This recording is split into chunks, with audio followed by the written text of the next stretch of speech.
Sinful Debts, written by R.A. Black and Sable Phillips, narrated by Russell Newton for Hot Ghost Productions.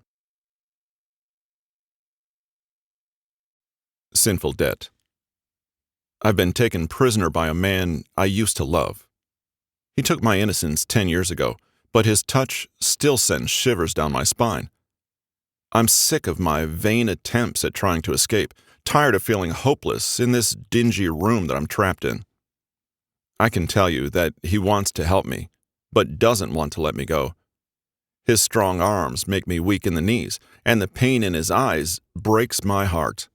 His father is the most powerful mafia boss in the country, and I'm having to pay for my family's debt to him. But once he shows me the way out, I can only hope that he'll come with me. If he doesn't, then my entire life has been a lie. And if he does, well, then we would have a bloody war on our hands. 1. Roger. It was too bright red to be an old stain. You only saw this color within the first hour, while the blood was still fresh, maybe while the victim was still conscious.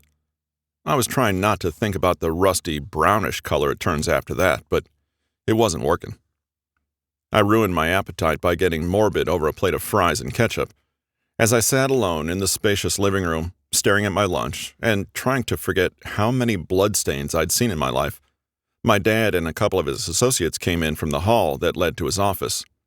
It sounded like he was making plans to go out, but when he saw me there, he stopped. On second thought, "Roger, I have a job for you." He turned to his followers. "Looks like you two are off the hook for today. I'll be in touch." They left the room, shooting me dirty looks for depriving them of their work, like I'd done it on purpose. It wasn't often I was grateful for my dad's presence, but he distracted me from my gruesome thoughts. "What kind of job?" I asked, setting my plate to the side. He handed me a file folder, the kind he used for financial accounts. It was labeled Johnson, F. "One of my borrowers is overdue in a big way," he explained as I flipped through the file. "I need his debt collected, one way or another." There was a glint in his black eyes that made me think he was hoping it might get violent, or maybe he enjoyed forcing me to do something he knew I didn't want to do. "Wouldn't it make more sense for you to go?" I asked. "Or Miles?" My little brother Miles was always eager for jobs like this.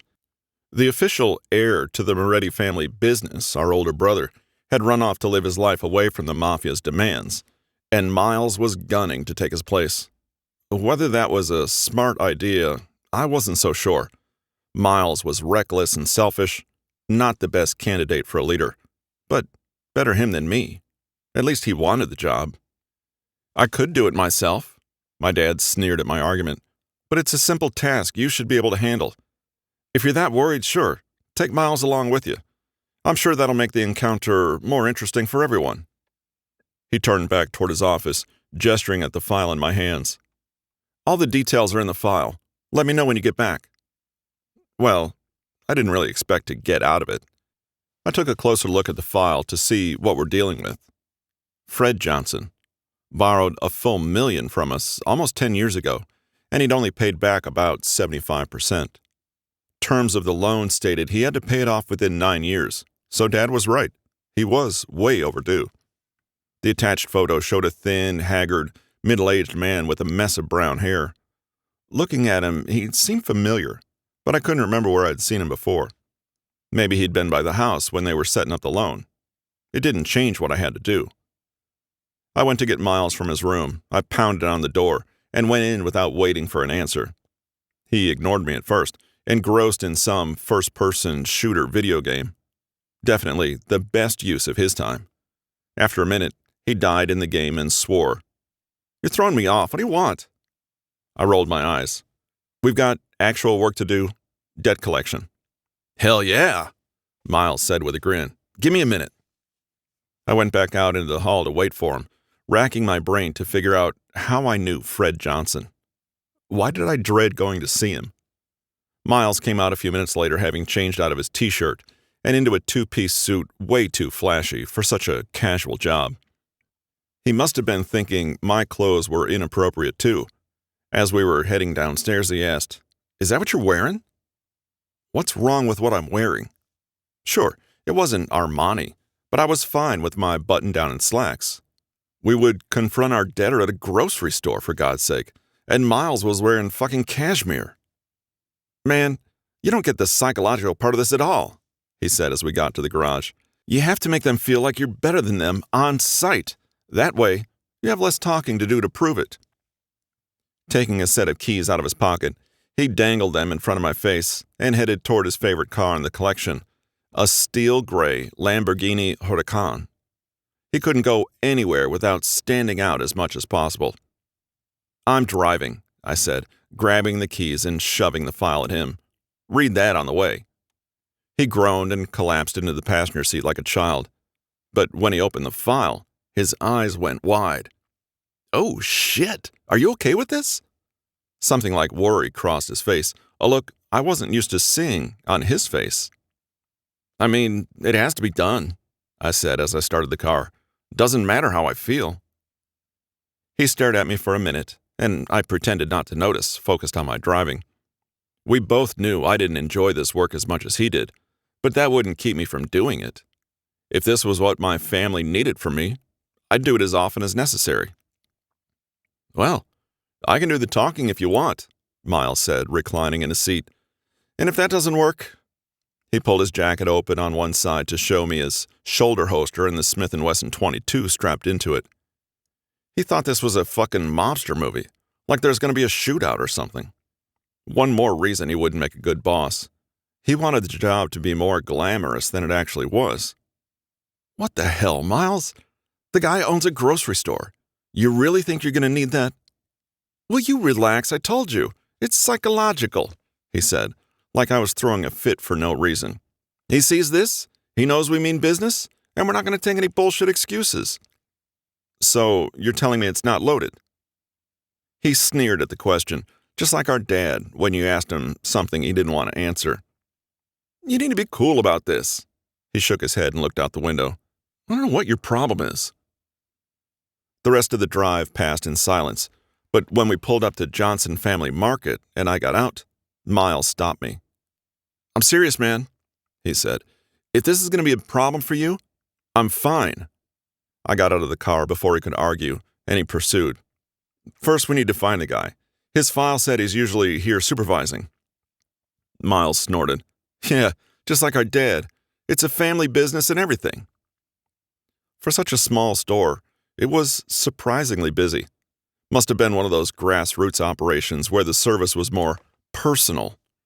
I wouldn't have guessed that anyone in San Diego cared about that, but there they were. We found Fred running one of the few checkout lines. Weird place for a manager and owner to be. Miles strode up to him before we could make an actual plan, leaving me no choice but to follow his lead. Fred Johnson. He looked up at the sound of his name, older but healthier than the photo we had of him. And my feeling he was familiar got stronger when he looked at me. Yes? We have business to discuss, Miles said, arms crossed. Oh, I'm sorry, gentlemen. I'm helping a customer at the moment. I'd be happy to talk to you after. I think you're going to want to talk to us now. As usual, my brother didn't know how to take no for an answer. He leaned forward on the counter with both hands. We're here on behalf of our father, Darren Moretti.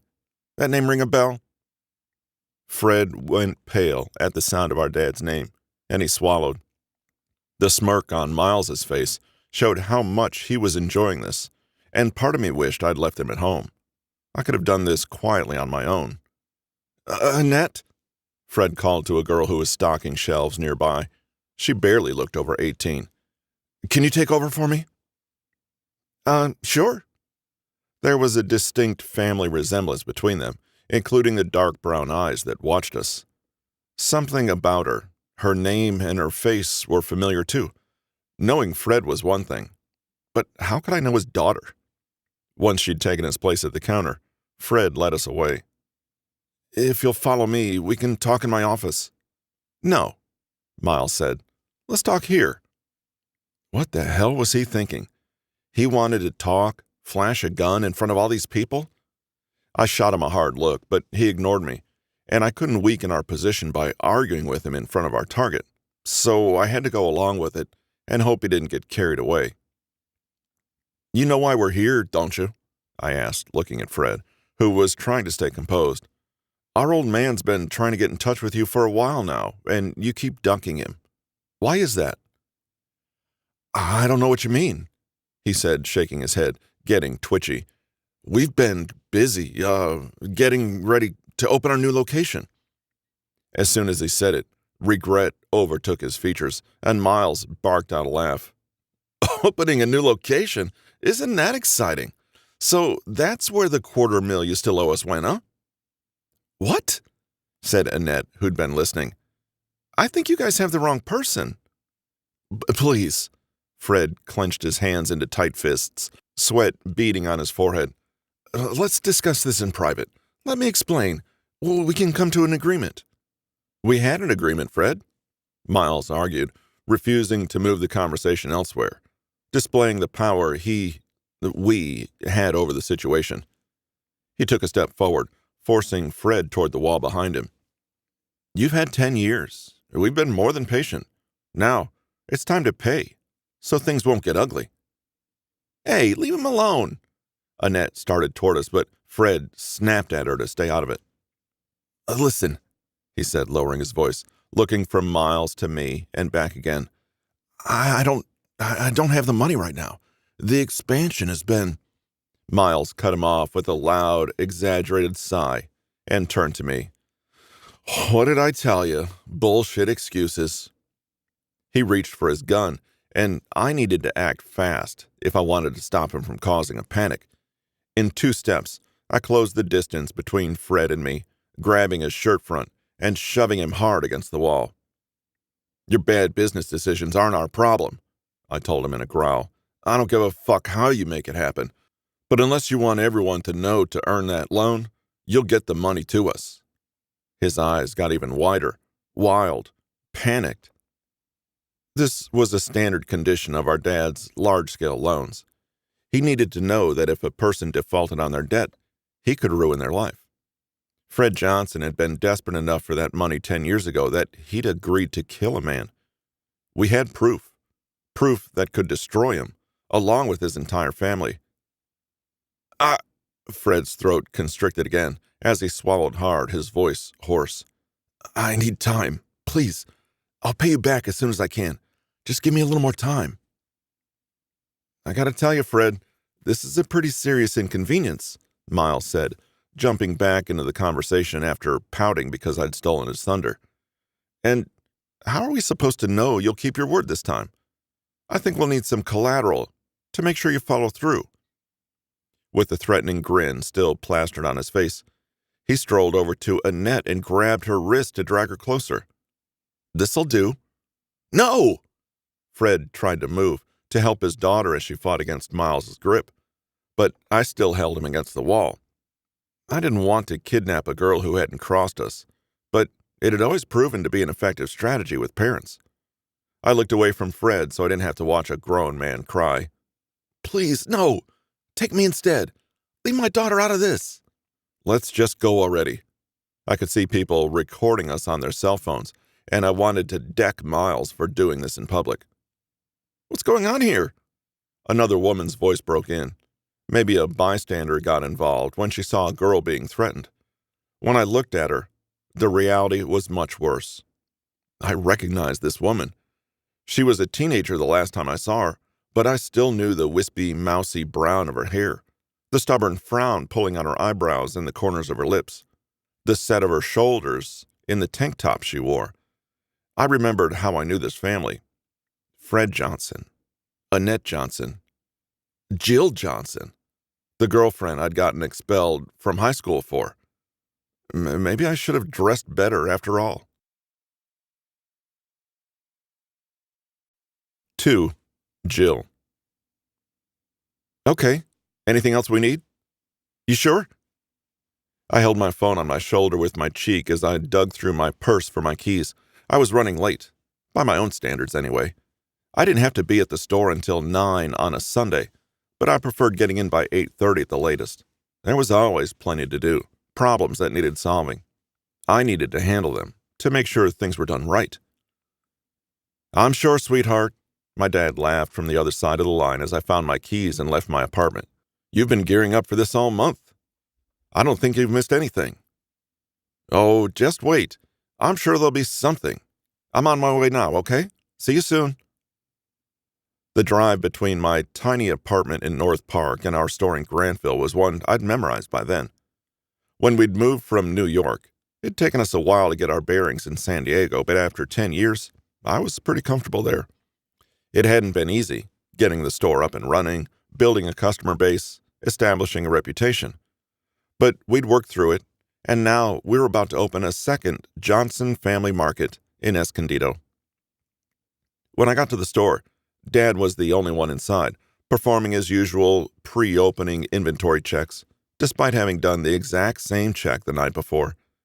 I'd tried a million times to tell him it wasn't efficient, but he always said it was better to be safe than sorry. I headed to the office to look over more job applications. My dad might own the place, but the idea for the expansion was all mine. If I could make this store successful, it would open the door to a franchise that could spread across the whole West Coast, meaning this one had to be successful. Everything needed to be perfect, from the location to the interior design to the staff, especially the staff. And I hadn't found anyone yet that I trusted to take management duties as seriously as I did. While I was still rereading my interview notes, my baby sister Annette came into the office to put her purse down and grab her name tag. "Have you picked anyone yet?" she asked, peeking over my shoulder. "Still no. You know, the store can't open if there's no one to work there," she teased, and I stuck my tongue out at her. "I just want to make sure they're the right ones. Opening the place and watching it fail would be worse than not opening at all." "I can't fail. I need this to work. We need this to work." I couldn't stand the idea of my family dealing with the financial hardships we'd had in New York. I'd been too young to really understand, but I remembered how it bled into our home life, how my parents were always fighting about money, how depressed my dad got. He managed to pull us through just before we moved, even though things were better now. I couldn't shake the fear that we could end up there again. "You worry too much," Annette said, as she was pinning on her name tag, pulling me out of my thoughts. "It's going to go great. All the people you hire will be inspired by your passion. The store will get super popular. Pretty soon, we'll have people in LA begging for a Johnson Family Market. You'll be the mastermind responsible for a whole grocery store empire." Her smile as she mapped out our whole supposed future was infectious, and I couldn't help joining her. "You forgot the part where we start seeing celebrities on a daily basis, and I end up dating Chris Hemsworth. As long as we were fantasizing, we may as well get it right." Annette tossed back her head and laughed. "Right, and introduce me to Liam while you're at it." As she went to leave the office, she added slyly, "If that's what it takes for you to get a date, we'll do it."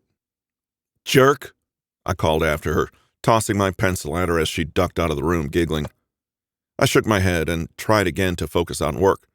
Her comment stuck with me the whole morning. "If that's what it takes for you to get a date." As if I had the time. There was a reason that my thoughts of dating were all hypothetical. Plenty of reasons, actually. A fantasy couldn't distract me from my plans for the store. A fantasy couldn't break my heart.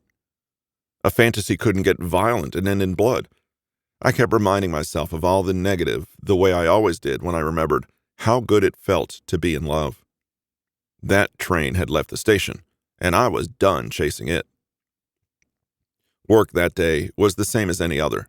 Train new employees, help customers, resolve disputes, etc. One of our clerks called in sick, so Dad took over for her. Sometimes I felt he was better at the customer service side than the management side, but I couldn't tell him that. Annette must have seen me watching him from my lookout by the pharmacy. "I think he's getting tired." She was restocking boxes of gauze and bandages. Of management, I mean. "Has he said that?" "Not out loud, but he never wants to talk about the store when I visit. It seems like it just stresses him out," she explained. "I kind of think the only reason he works so hard here is because he knows it's important to you." "What? It's my fault he's stressed out?" I asked, defensively. I was afraid it might be true. "That's not what I mean. I just feel like it'd be better if you took over. Officially. You're already running the place. So if Dad wanted to retire, you'd have it covered." She shrugged. I couldn't really disagree with her, but it was a moot point until Dad brought it up himself. I wasn't going to push him out of his own business if he wasn't ready to hang it up. Before I could respond, I glanced toward the front of the store and saw a familiar face. It wasn't one of our regular customers. "Oh, no," I groaned, ducking down behind the shelves by Annette's feet. "It's Brooke." "Why is that bad?" my sister asked in a mock whisper. "Because she's going to want more details about the Escondido location, and I don't have any more to give her." Brooke Rodman was a friend I'd met at SDSU. I hadn't stayed long enough to finish a degree. I'd just taken a couple of business management classes there. Brooke was a journalism major and had taken a liking to my proactive, go-getter attitude. We were the sort of people who were always working, always looking for ways to get ahead professionally. We understood each other and got along well. 4 years later, I was managing the family store while she was a reporter for a local news station. She'd actually helped us a lot with advertising, being a sort of small-time celebrity. Not only did she look for ways to get ahead in her career, but ways to help us with our expansion. Sometimes she pushed a little harder than I liked. "Hi, Annette," I heard her clear, well-enunciated voice say from over the shelves. "Where's Jill?" "She's right here," Annette answered, pointing down at where I crouched on the ground. "Traitor," I hissed. "Oh, come on. You know I would have found you anyway." Brooke stepped around the corner and looked down at me, hands on her hips. Between her glossy 4-inch pumps, her elegant black updo, and her peplum-decorated dress, she always made me feel a little frumpy. "Now, get up and take a walk with me." Realizing I couldn't think of a way out, I sighed and got to my feet. I shot a last glare at my sister as we started to walk along the back wall of the store. "All right, I know you have questions. Spit it out." "Well, someone got up on the wrong side of the bed," she said, looking me up and down. "Are things not going well with the new place?" She'd been following our expansion progress almost as closely as I had. She knew how important it was to me. "They're going fine," I said defensively. "How could they be going wrong before we've even opened?" "You tell me." "I'm just trying to make sure we're as ready as we can be. I don't actually have any news for you." "Oh, you might be surprised. I can find a story pretty much anywhere," she teased, holding up her hand like she had a microphone. "Tonight on the 9 o'clock news, local workaholic Jill Johnson was seen at her job wearing literally no makeup for some reason. Did she not have 5 minutes this morning to put on foundation and mascara? Was she so stressed that she simply forgot this step in her routine? Is this some sort of practical protest against the patriarchy and societal expectations of working women? These answers and more as the story unfolds." By the time she finished, I was covering my mouth with both hands, struggling not to let her see me laugh. "Okay, I get it, you bitch. I know I look a little tired." "You look more than tired. You're exhausted, hon. I keep telling you that you can't manage an entire franchise by yourself, and you're just going to run yourself ragged trying. Obviously, you're not hearing me. Listen, it's Sunday. You guys close early today, right?" she asked. "Yeah, 6 o'clock. "So, you'll be free to come to my place around 7 and share a bottle of rosé with me," she proposed brightly. "You can tell me all about the stresses of grocery store ownership and unwind and just breathe for a minute. Don't say no. Don't make me drink alone." She clasped her hands together, pouting pitifully at me. Fine, I conceded, looking away. "Just put away the puppy dog eyes." "Works every time," she snickered. 7 o'clock, not a minute later. And I was serious. Some mascara would really perk you right up. I waved her off, and she headed back to the front of the store. After a second of hesitation, I sighed and went back to the office to find some mascara and chapstick. Apparently, I was getting all sorts of helpful advice, whether I asked for it or not. My eyes fell on the stack of manager applications again. I'd been trying to talk to Dad about them, but he kept brushing it off, saying he trusted my judgment. At the time, his comments added to the pressure I felt to make the right choice. Now, I wondered if he genuinely didn't have the energy for it. Maybe Annette was right. He was tired. And if he was only working this hard for my sake, maybe I needed to let him know that it was okay to take a step back. But if I did, that meant even more stress and responsibility would fall on me. I was having a hard time handling it already. I knew Annette wasn't interested in management. Even if she were, training her, on top of all my other duties, would only put more pressure on me. There wasn't a quick and easy solution to this. If there were, I would have found it already. Instead, I was still stuck in the middle of several issues, trying to piece them all together to make them work with each other. I need a vacation. I almost laughed out loud at that. What a cute, naive thought. Now, I needed to focus on the day's work. Then, afterward, maybe I could brainstorm some solutions with Brooke. When I stepped out of the office, I could hear a commotion at the front of the store. It was usually pretty quiet unless some senior citizen got mad about a coupon being expired, so I couldn't imagine what would have people so concerned. Whatever it was, I would do my managerial duty and resolve it. When I got to the registers, I found that everything had come to a standstill. The clerks had stopped bagging items, the customers had stopped shopping, and everyone's attention was directed toward the far wall. My instinct was to scold my staff for not keeping things moving, but it seemed like they weren't the only ones at fault. I carefully picked my way through the crowd, trying to be as polite as possible, until I saw what was going on. My dad and Annette were being held against their will by some overdressed kid and his tall friend, both struggling to get away, both looking completely terrified. "What's going on here?" I snapped, pushing my way toward them more aggressively. "Let him go! What's wrong with you?" The two jerks looked in my direction, and I froze for a second as I recognized one of them. His hair was a little neater than I remembered, and the close-cut beard was new, but I knew those dark eyes and that careless posture. "Roger?" I could barely get his name out of my mouth.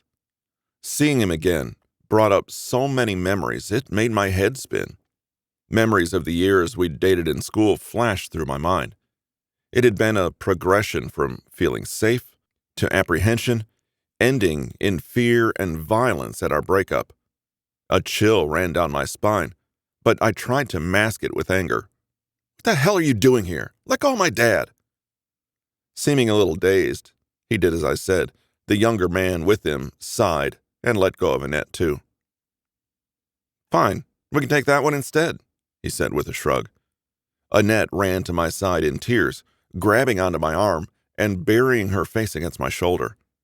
I wrapped my arm around her and held her close, shushing her. Whatever they had done to scare her so much, I wanted to make them pay for it. Even though Roger had let my father go, he stayed at a little distant from us. "That one has a name," Roger growled. He glanced at me, but only for a second. I thought I saw shame cross his face briefly, like a child caught being naughty. "It's been a while, Jill." "Answer my question," I said, refusing to let him act like we knew each other. Not anymore. "Why are you here?" "The long and short of it is that your dad owes our dad money," the other guy said, putting his hands in his pockets. "We're giving him an extension on the deadline, but we need something of his for insurance, if you get my drift." Our dad? So that meant Miles? He grinned. "And here I was thinking you didn't remember me. Honestly, I was hoping you wouldn't have to get involved, but hey, maybe it's better this way. I'm sure you two have plenty to catch up on." He glanced at Roger, who was glaring at him, then looked back to me. "If you think I'm going anywhere with you, you're crazy." "We're not asking," Miles said, pulling open one side of his suit jacket to show, holy shit, he had a gun strapped to his side. The way he was facing, no one else must have seen it. I pushed Annette behind me. "There's a ton of witnesses here," I said, nodding toward the crowd of shoppers, some of who were trying to be discreet that they were listening. Others were blatantly taking videos.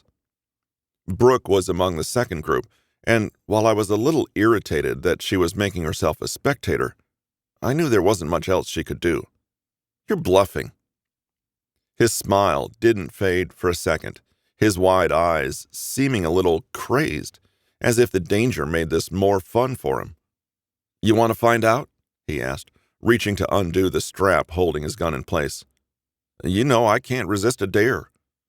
Roger gripped his shoulder and looked at me again. "Just come with us," he said. "No one has to get hurt. We'll bring you back once your dad's debt is paid."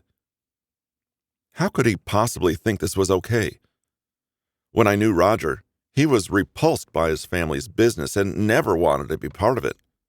So why wasn't he standing up for us now? Was this some rehearsed good cop, bad cop routine? "Fine," I agreed, keeping my jaw set. I refused to look scared. I needed to protect Annette, and whatever was going on, I was sure my dad could explain it later. "No!" My sister wailed and clung to me, starting to sob again. "Hey, it's going to be fine. Everything will get sorted out. I'll be back soon," I assured her, even though I wasn't certain of it myself.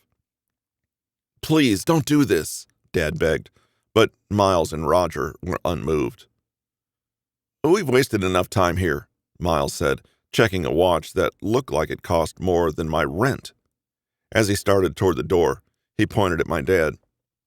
"You want her back? You get us our money. Last chance." Roger shook his head and stepped closer, reaching out for my arm to lead me out. I jerked away from him and marched out of the store behind Miles. The car they led me to looked insanely expensive as well, and I wondered bitterly what it must feel like to never worry about money. "Oh, right," Miles snickered and looked me up and down as he reached the car. "Only 2 seats. Guess you'll have to sit in my lap." 3. Roger. "Nice try." I tossed the keys at Miles, forcing him to look away from Jill. I wasn't about to make her share a seat with him. That smirk on his face made it obvious. I wouldn't put it past him to cop a feel. "You're driving." Despite bitching and grumbling about it, he crossed to the other side of the car and got in. I opened the door for Jill and gestured for her to get in first. "Don't think you're going to win any brownie points just for treating me like a person," she said without looking at me. She stepped into the car and moved as far to her side as possible. The seats were wide enough that we could sit side by side, but not without her thigh and hip being pressed up tight against mine. "Boy, you two look cozy," Miles sneered as he started the car. Jill looked anything but cozy. She kept her arms crossed tight over her chest. Maybe she wanted to look tough. Her position drew my eyes to her cleavage. I couldn't help glancing over. Fuck. Seeing her there had really thrown me, and having her sitting that close wasn't making it any easier to process. I barely even knew how to talk to her after all this time, especially after what she'd seen us do. I turned my frustration on my brother instead. "The fuck was that?" I demanded. "Did you not notice how many people there were watching us, or don't you care?" He shot me a cool look. "You sure you want to have this conversation in mixed company?" His eyes flickered at Jill, then he returned them to the road. As much as I hated to admit it, he had a point. Even if I had a history with her, she was in the same position as the rest of her family. Fighting with him in front of her would make us look weak. If there was one thing Moretti's couldn't stand to be, it was weak. Jill looked between the two of us, then shook her head in disgust. "How long am I going to have to be part of this family circus?" "Just until your old man pays up. Could be a week. Could be a couple months." Miles shrugged casually. "Any longer than that, and our dad'll probably get impatient and do something drastic to get results." What do you mean something drastic? The tone of her voice said she didn't really want to know. Huh, don't worry about it. You'll probably get to keep all your fingers, he chuckled. Not for the first time that day. I wanted to fucking throttle him. And there's always the chance he'll decide you're more trouble than you're worth and cut his losses. She shivered slightly and chewed her lower lip, turning it red. What does my dad owe you? We haven't seen each other for years. How could he? She stopped, and her face went blank. She was probably putting the pieces together in her head the way I had. How can he owe you money? Well, he spent the past 10 years paying it off.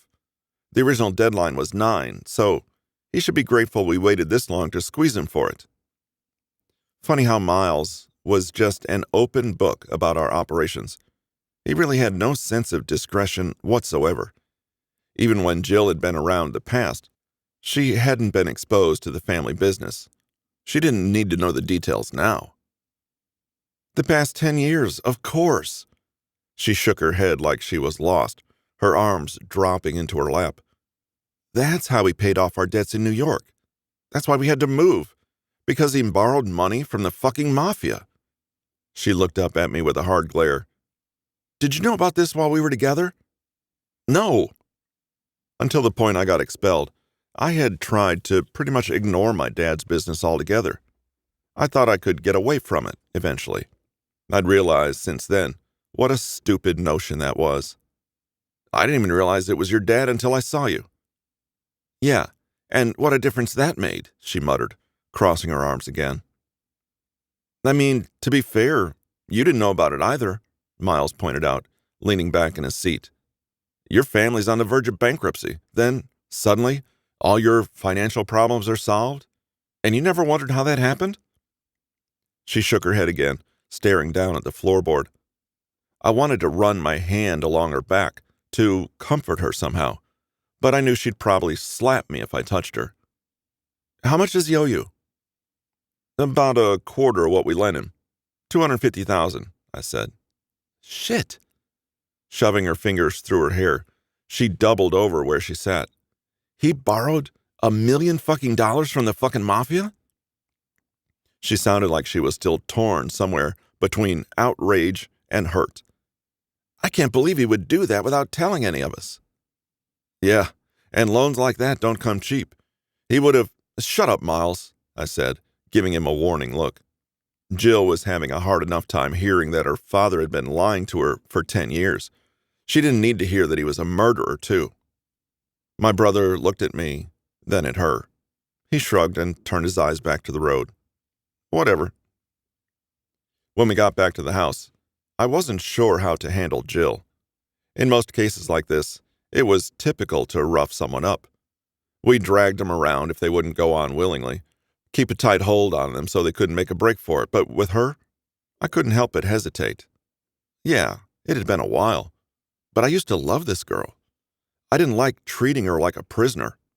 Luckily, she didn't make me push her. When I got out of the car, she followed me inside without arguing. The look on her face made it clear how reluctant she was.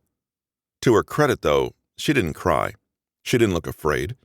Despite being pretty helpless, she wasn't intimidated. Fearless. That was the Jill I remembered. And I just kept remembering more every time I looked at her. Miles knew her, too.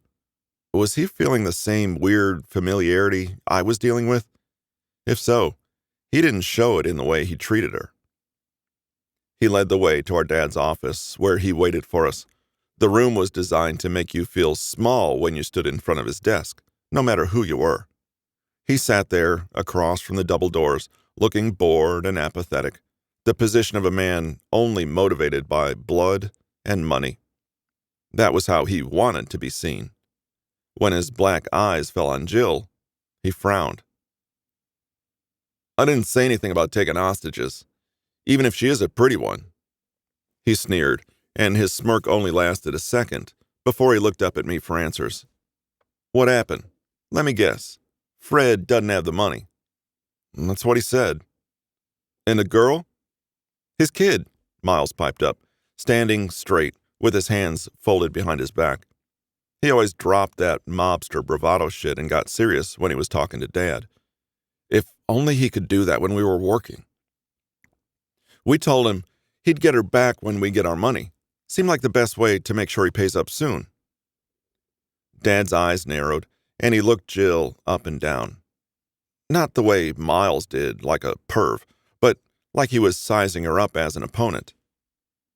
"You look familiar," he said. "What's your name?" "Jill," she answered without hesitation, and he grinned. "That's what I figured. You were the little minx who got my son expelled from high school."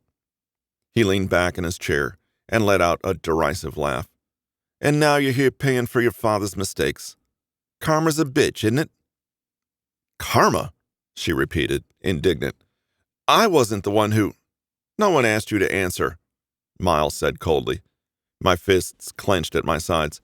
I promised myself he and I would have a talk later.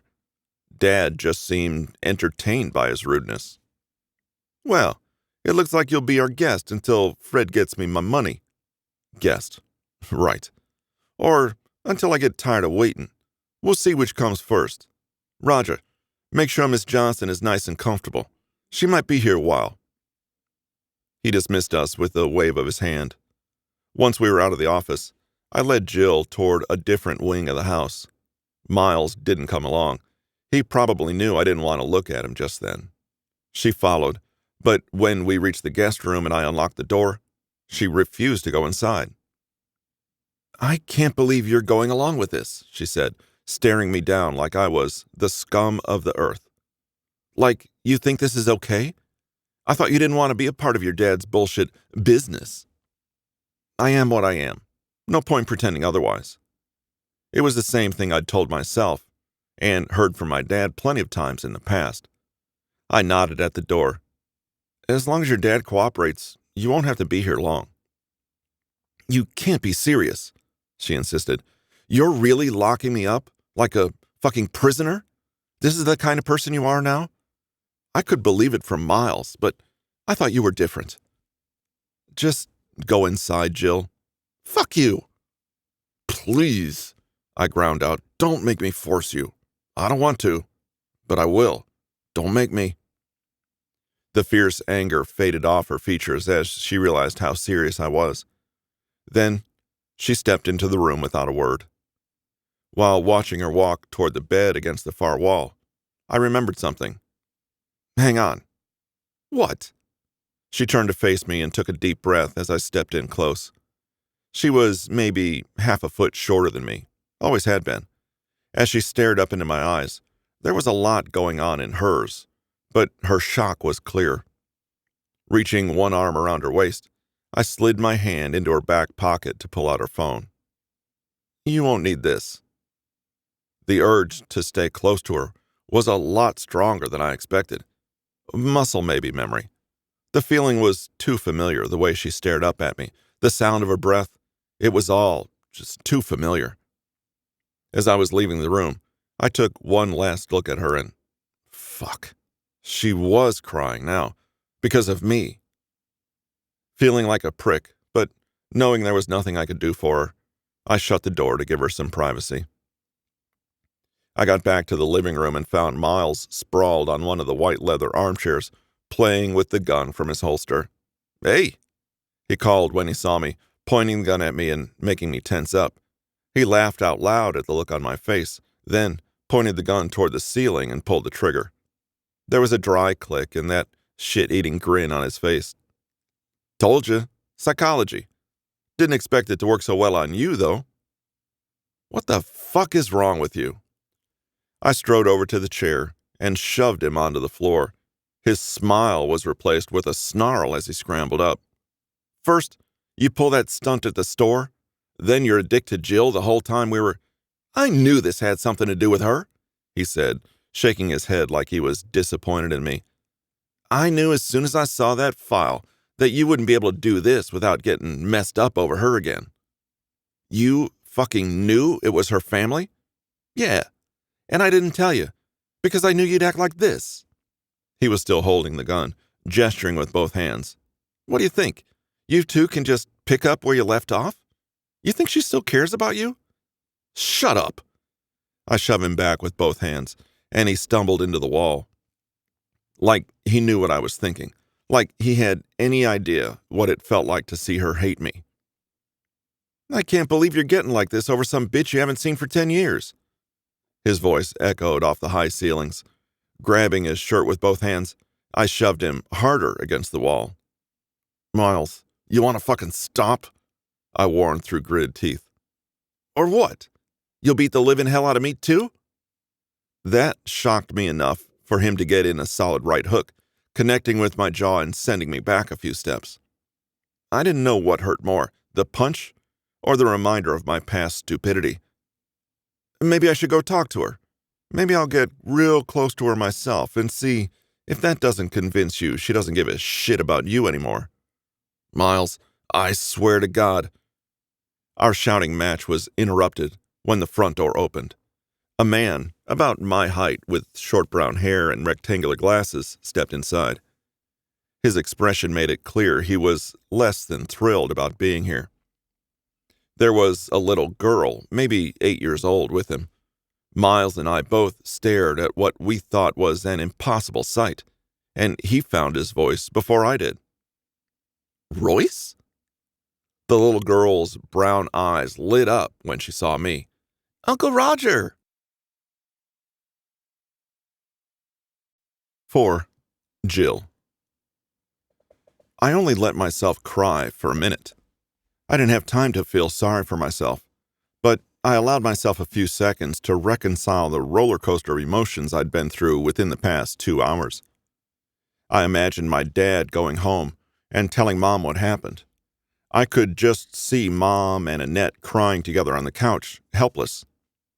Eventually, I thought about the store. Our new location was almost ready to open. Even without me there to orchestrate it, I was sure that wouldn't progress either. Everything that was going well that morning was now quickly falling apart. And Roger, that bastard. I couldn't count how many times he'd said he loved me when we were young. Apparently, he'd forgotten all that. Now, I was nothing but another cog in the machine. I am what I am. No point pretending otherwise. What a cowardly bullshit thing to say.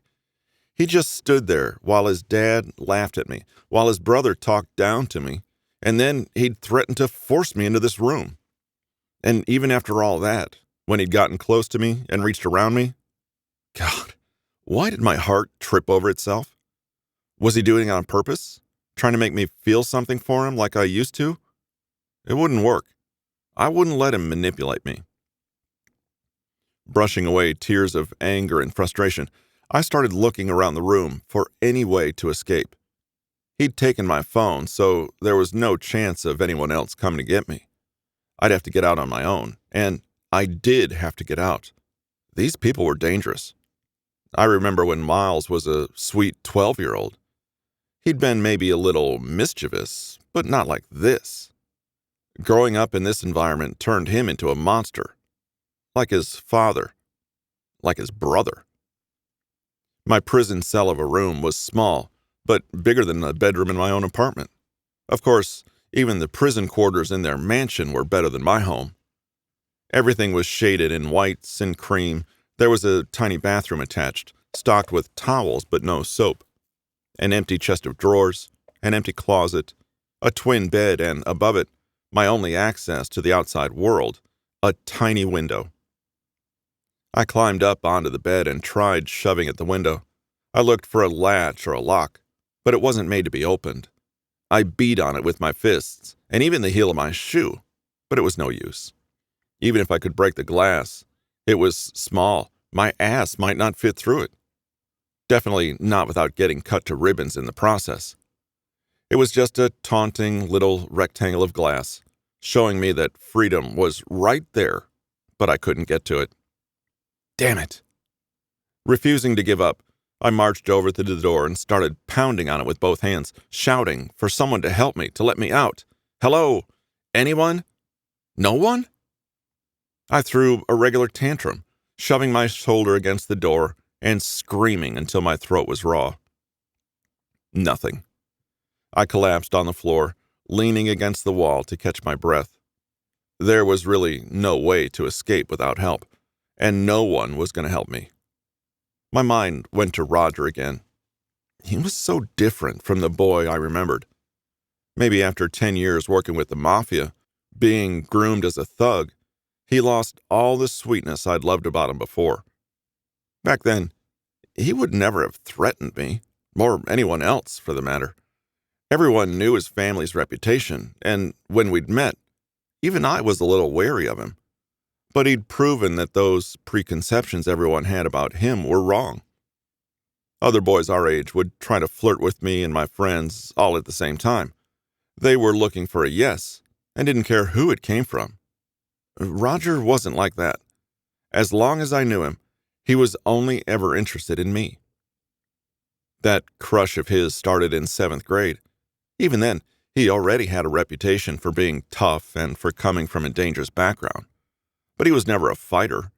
He never sought out conflicts or responded to any of the kids who taunted or challenged him. He was kind of quiet, which a lot of people equated with brooding and unpredictable. I thought the same thing, until the day I found a pink carnation waiting on my desk. I realized he was the only one who could have left it. He kept trying to sneak glances at me to see my reaction, and each time I tried to catch his eye and smile back. Dating, when you're that age, is kind of a weird experience. It mostly consisted of a lot of nervously standing close together, holding hands during school functions, sitting together in class whenever we could. Eventually, there was a brief, chaste kiss, followed by a lot of grinning and blushing and butterflies in my stomach. At first, I couldn't have explained why I liked him. Maybe he was just cute, or I enjoyed the attention he gave me. But as time went on, I realized how comfortable I was with him. I snuggled up against his side at the movies, or joined his family for dinner. I realized that it wasn't just attention I wanted, but his attention specifically. I loved the way he looked at me, like he was lucky to have me around. Of course, we didn't get along all the time. We had our share of arguments. Maybe more than our share, actually. I would get jealous of some other girl he was talking to, and he would have to remind me that he'd literally never wanted to date anyone else. He would get irritated with me for not being willing to compromise on important issues, and we would argue until one of us had convinced the other. And every time, we would eventually work it out, and he apologized with kisses. More than kisses as we got older. There was a period of about 4 years when we were nearly inseparable. My dad never liked him, never trusted him. Rather than him coming over to our place, I spent a lot of time at his. I got to know Miles, their older brother Royce, their dad, and their stepmom Rena. She adored me, said she was happy to have another girl around the house. I started feeling at home around them, all of them.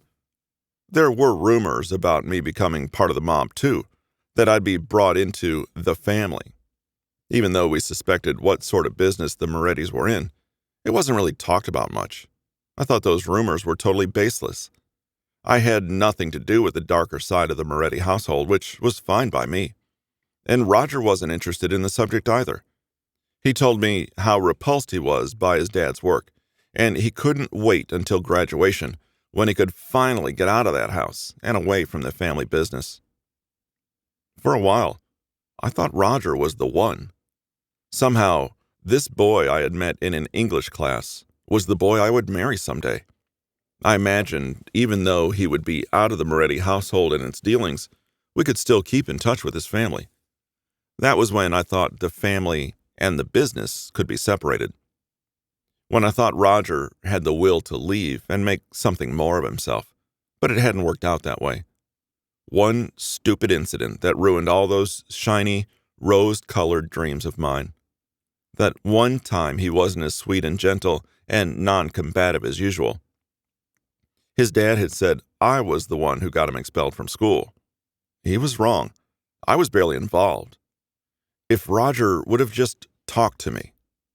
No. Maybe there was nothing I could have done to stop it. I remembered being at lunch, sometime at the beginning of our junior year in high school. Homecoming was soon, and all my friends were talking about their dates and their dresses.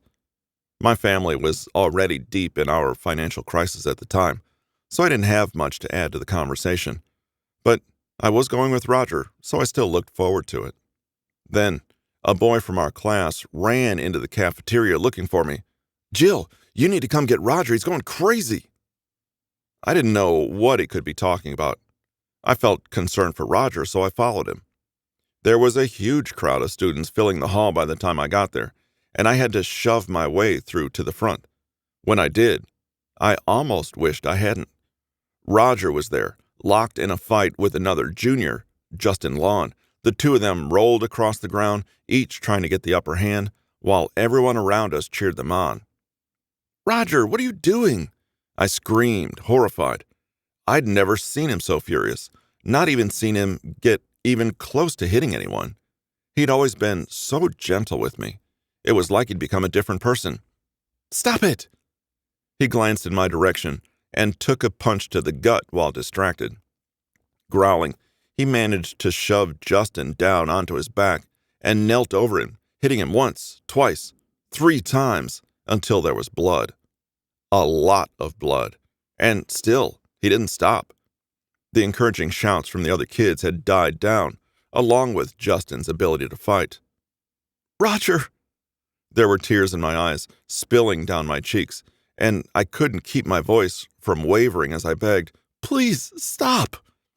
He looked at me again, his face already bruised, his lip bleeding, as he grasped Justin's shirt in one hand and held the other in a tight fist.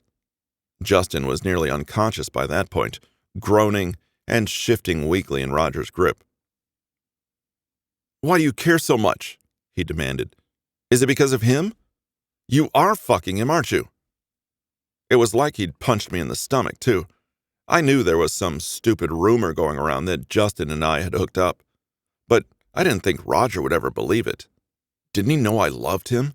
Didn't he know I didn't want anybody but him? "I would never," I managed, shaking my head. "I would never do that to you." God, there was so much blood. It smeared across his knuckles and soaked Justin's shirt, but most of it was slowly pooling on the ground around them. He must have seen the fear in my eyes. He dropped Justin and took a step back, like he couldn't believe what he'd done either. Then, teachers were pushing their way through the crowd with the principal. We were ushered away from the scene. I tried to stay, to find out what would happen to Roger and if Justin would be all right, but the teachers refused to tell me anything. I heard Justin was in awful shape, but he would recover. Roger wasn't in class the next day, or the next. I didn't see him for a full week, and I couldn't bring myself to try to call him. If he tried to contact me, my parents didn't tell me about it. They knew what had happened. My dad always said he was trouble to begin with. Then, within a month or two, we'd moved across the country, and I had imagined I would never see him again. We'd never had any sort of closure to our relationship. It just ended. I'd wrestled with my feelings about him for years afterward, wondering if I could ever feel the same about anyone else. I wondered if I wanted to, if that level of horrible, stomach-churning violence could be born from it. And now, there I was, in his house, but God, I wished I weren't. It wasn't that I was afraid of him. Not anymore. Now, I was just furious with him for everything. And I was going to cling to that as tightly as necessary until I forgot that I ever loved him. 5. Roger. Royce looked between me and Miles like we were kids caught fighting after school. "What are you two doing?" "Oh, nothing," Miles said, straightening up and quickly putting his gun away so Whitney wouldn't see it. Royce preferred to keep her sheltered from the family business, even though it was inevitable she'd be exposed to it eventually. "What are you doing here? You don't visit once in 2 years, and now you're just dropping in without warning?" He had a point. Royce had practically abandoned us after his divorce. He'd just up and decided he didn't want to be a part of this anymore. Said he wanted better for his daughter. Apparently, better meant getting her away from our family and its influence. He forgot about his responsibilities, as if we were something he could just choose to leave. We'd all written him off as a traitor and figured he was never coming back. He sighed and shrugged a leather duffel bag off his shoulder to drop it next to the suitcase he'd brought in. I came back because Dad asked me to. Asked? I repeated, figuring that probably wasn't the full story. Our dad never asked for anything. He took, or he demanded. Insisted, Royce agreed. He pulled Whitney close to him and ran a hand over her thick black curls while she leaned her head against him. He was threatening Margot. What? Even I had a hard time believing that. Our dad might be a ruthless bastard, but family was everything to him.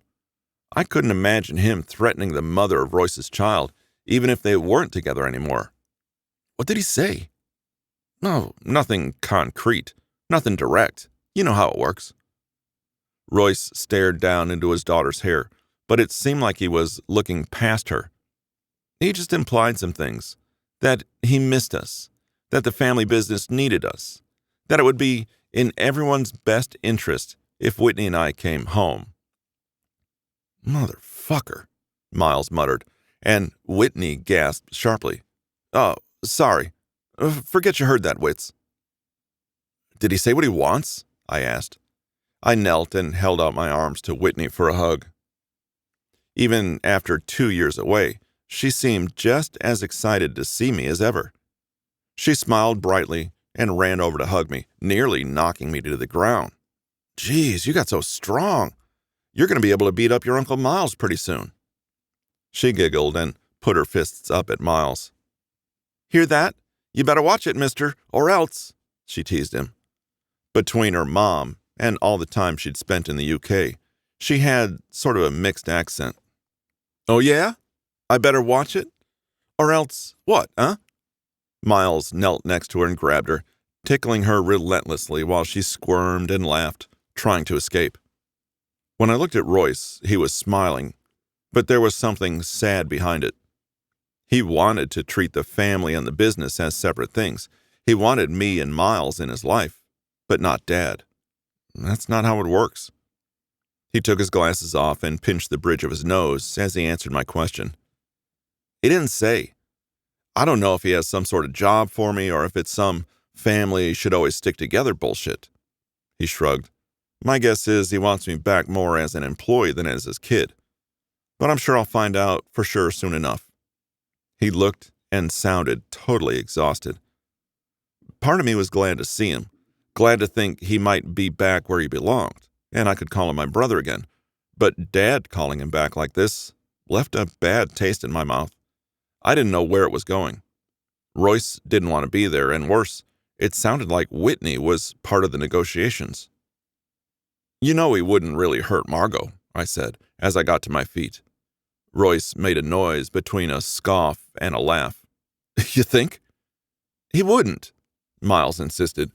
He had his hands held up in front of him, palms out, while Whitney punched at them playfully, like a boxer in training. She's family. I mean, don't get me wrong. It was a shitty move for him to use her against you in the first place, but he wouldn't follow through on it. If I thought he was bluffing, I wouldn't come back. And if you two think there's anything he wouldn't do to get what he wants, anything that's genuinely sacred to him, you still don't know what he's capable of. Again, his eyes got dark and distant, and Miles and I exchanged a look. I got the feeling there was something here Royce wasn't saying. The more I thought about what he suggested, the more unsettling it was.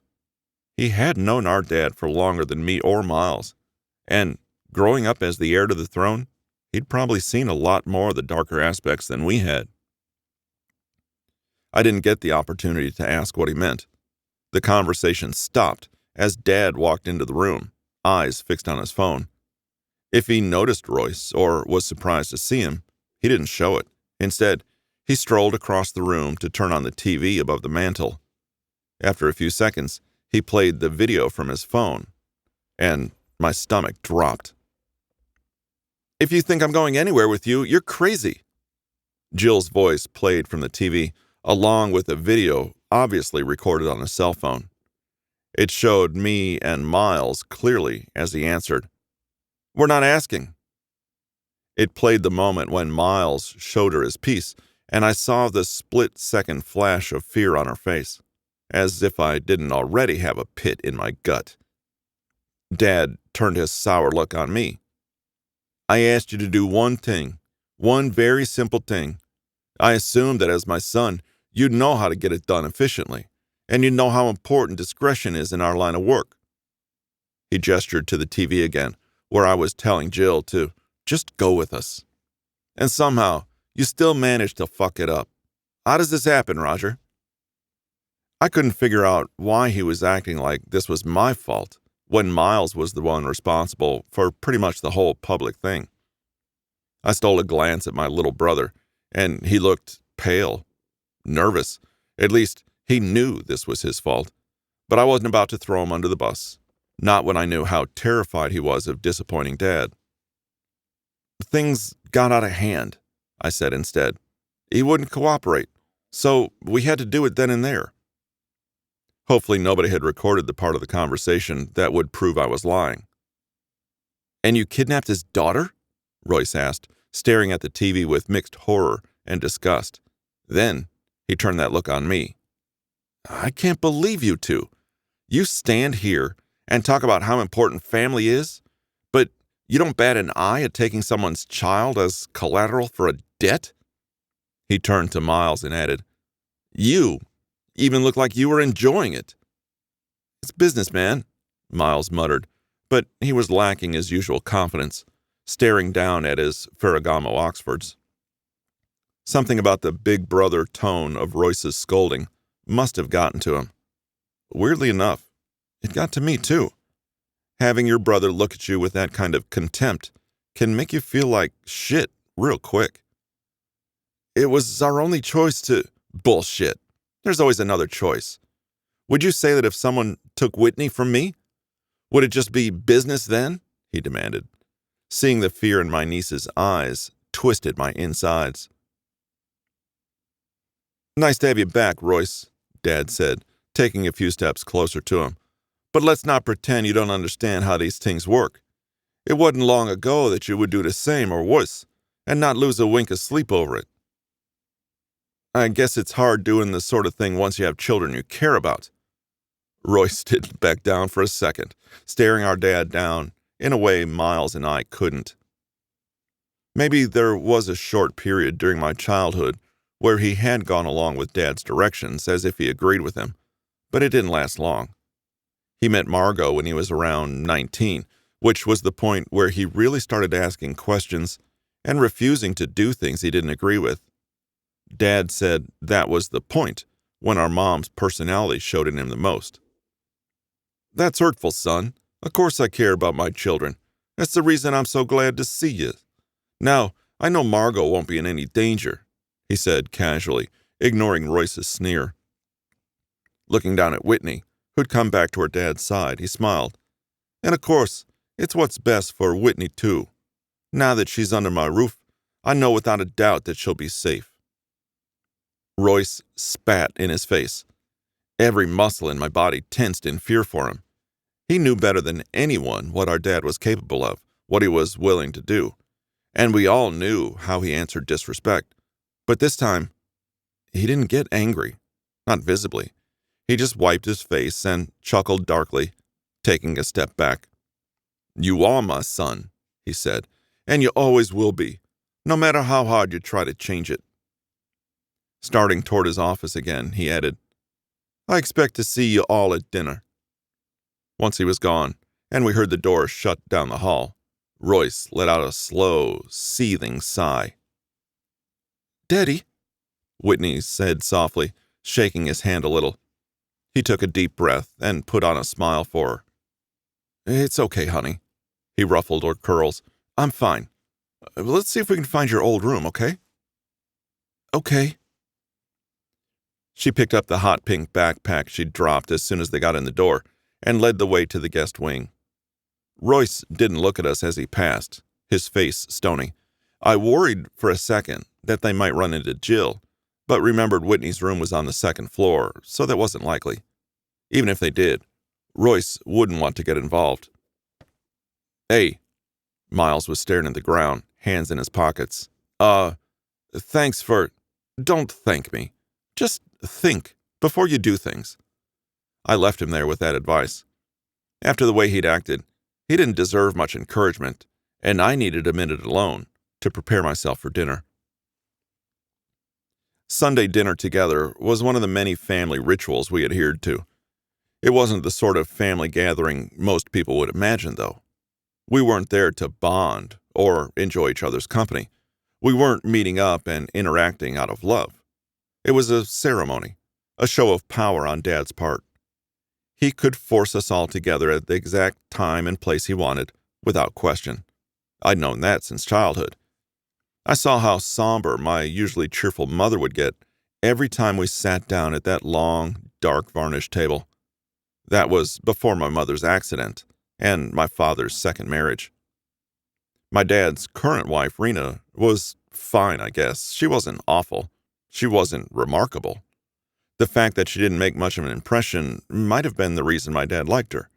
She never argued when he ordered her around, and was always eager to please him. Her 3 kids with my dad were my half-siblings, but I had a hard time thinking of them as my brothers.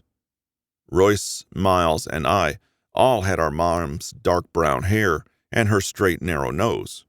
Royce had her green eyes. Miles had her round face. Rena's kids looked too much like my dad. Gregorio, the oldest at 19, was blonde like his mom. Patrick and Kurt, 18 and 16 respectively, were like mini copies of Dad, with his black hair and eyes. One of him was plenty, but there was still distance between us and them that I couldn't get past. When we gathered in the dining room, as usual, Rena's whole face lit up when she saw Royce and Whitney. She swooped in on them with hugs and kisses, either ignoring or oblivious to their awkward stiffness. Dad soon told her that was enough, and she stopped without argument, taking her seat next to him. The table divided the 2 sides of our family, with Rena and her boys on one side, me and my brothers on the other. Miles had changed his clothes again into something more understated, which matched the gloomy atmosphere of the room. Dad preferred that for our family meals. The house staff served dinner, cioppino and garlic bread, but even the intense smells of seafood and tomatoes seemed muted. While we were eating, Rena was the only one immune to the oppressive mood. She gabbed on and on about the shopping and sewing she'd done that day, Patrick's upcoming high school graduation, how big Whitney was getting, and nothing really worth hearing. Royce didn't say a word the whole time. It looked like he barely ate. Was he that miserable? I stole a look at Dad, who seemed like he didn't even notice Royce's bad mood. What the fuck did he care if his son was unhappy, as long as he was doing what he was told? He was the same with me and Miles, the same with his wife. Just follow directions and all is well. Bastard. I drained the rest of my wine and put my glass down too hard, clanging it against the table and drawing everyone's attention to me. I needed an excuse to leave before my temper got the best of me. "Can I be excused?" I asked through gritted teeth. "Our guest is probably hungry." Dad stared at me for a second, then waved me off. "Fine." On my way to the kitchen, I wondered if this was an excuse to get away from him or to see Jill. After one of the new girls, a redhead who had a hard time making eye contact, made a plate for me to take to her, I stepped out into the hallway to find Miles there waiting for me. "Tell Jill I said hi," he said as he passed. Then he called after me. "Hang on. If you get a chance, you should try to talk to Royce. I feel like if I try, I'll just irritate him. But he might actually listen to you. Just see if he's okay." He shrugged and headed for his room. He looked embarrassed that he showed any concern for someone other than himself. Talk to Jill. Talk to Royce. try to find and destroy that video Dad had showed us earlier. It looked like it would be a busy night for me. 6. Jill. I expected the Morettis to torture me, but I didn't think it would happen like this. Sitting alone in this room for hours was going to drive me crazy. Was that their plan? Solitary confinement until I lost the will to fight? Well, I wouldn't. There wasn't even a clock, so I couldn't tell how long it'd been. I could see through my little window that the sun had mostly set. An hour or two ago, I'd heard some shouting from the living room, but I couldn't tell what was being said. Every once in a while, I would hear a voice or footsteps, and I would repeat my pounding on the door and shouting for help routine. It never worked. No one ever came to my rescue. Sometime after dark, I was lying in my bed and staring up at the ceiling, racking my exhausted brain for a solution to this. I heard footsteps again. I started to get up and go to the door, but it opened before I could get there. Roger appeared in the doorway, carrying a tray with a bowl of soup and some bread. As soon as I smelled it, my stomach cramped to remind me how hungry I was.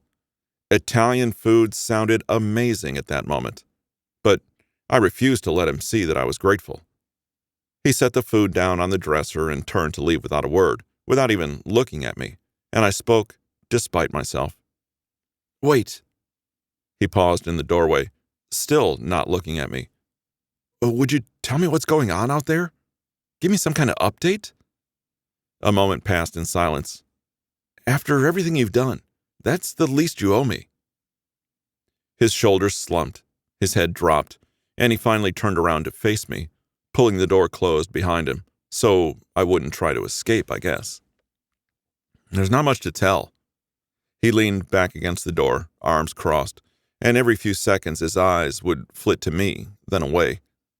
I watched his body language for any information it might give away, desperate for anything that might help me get out of there. "You remember Royce?" "Of course."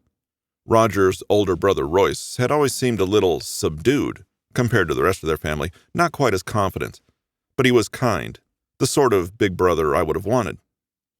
"He left us for a while, moved to the UK. Bristol, I think. We didn't hear from him for 2 years, and then he showed up last night." It seemed like he was in shock. I would have thought most people would probably be excited to see a sibling that had been MIA for 2 years. But things with this family were never that simple, obviously. "You don't seem happy about it, though," I pointed out. I didn't know why I was attempting to play therapist, but if it made him more sympathetic toward me, it was worth a try.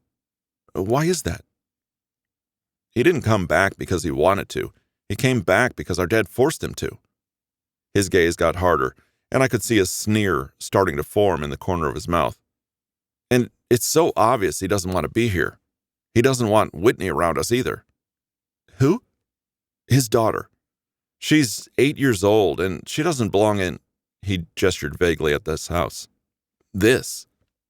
8 years old? If Roger and I had stayed together just a little longer, I might have gotten to meet her." I knew hypothetical what-ifs like that didn't do anyone any good, but I'd be lying if I said I hadn't thought of it before. More than once. After all those times I'd imagined us growing up and getting married, it was a tough habit to break. "Neither do I told him. His eyebrows jumped up in surprise, but he quickly scowled and turned away. "You know I'm right, Roger. I wasn't involved in whatever business my dad did with yours. I'm not at fault here.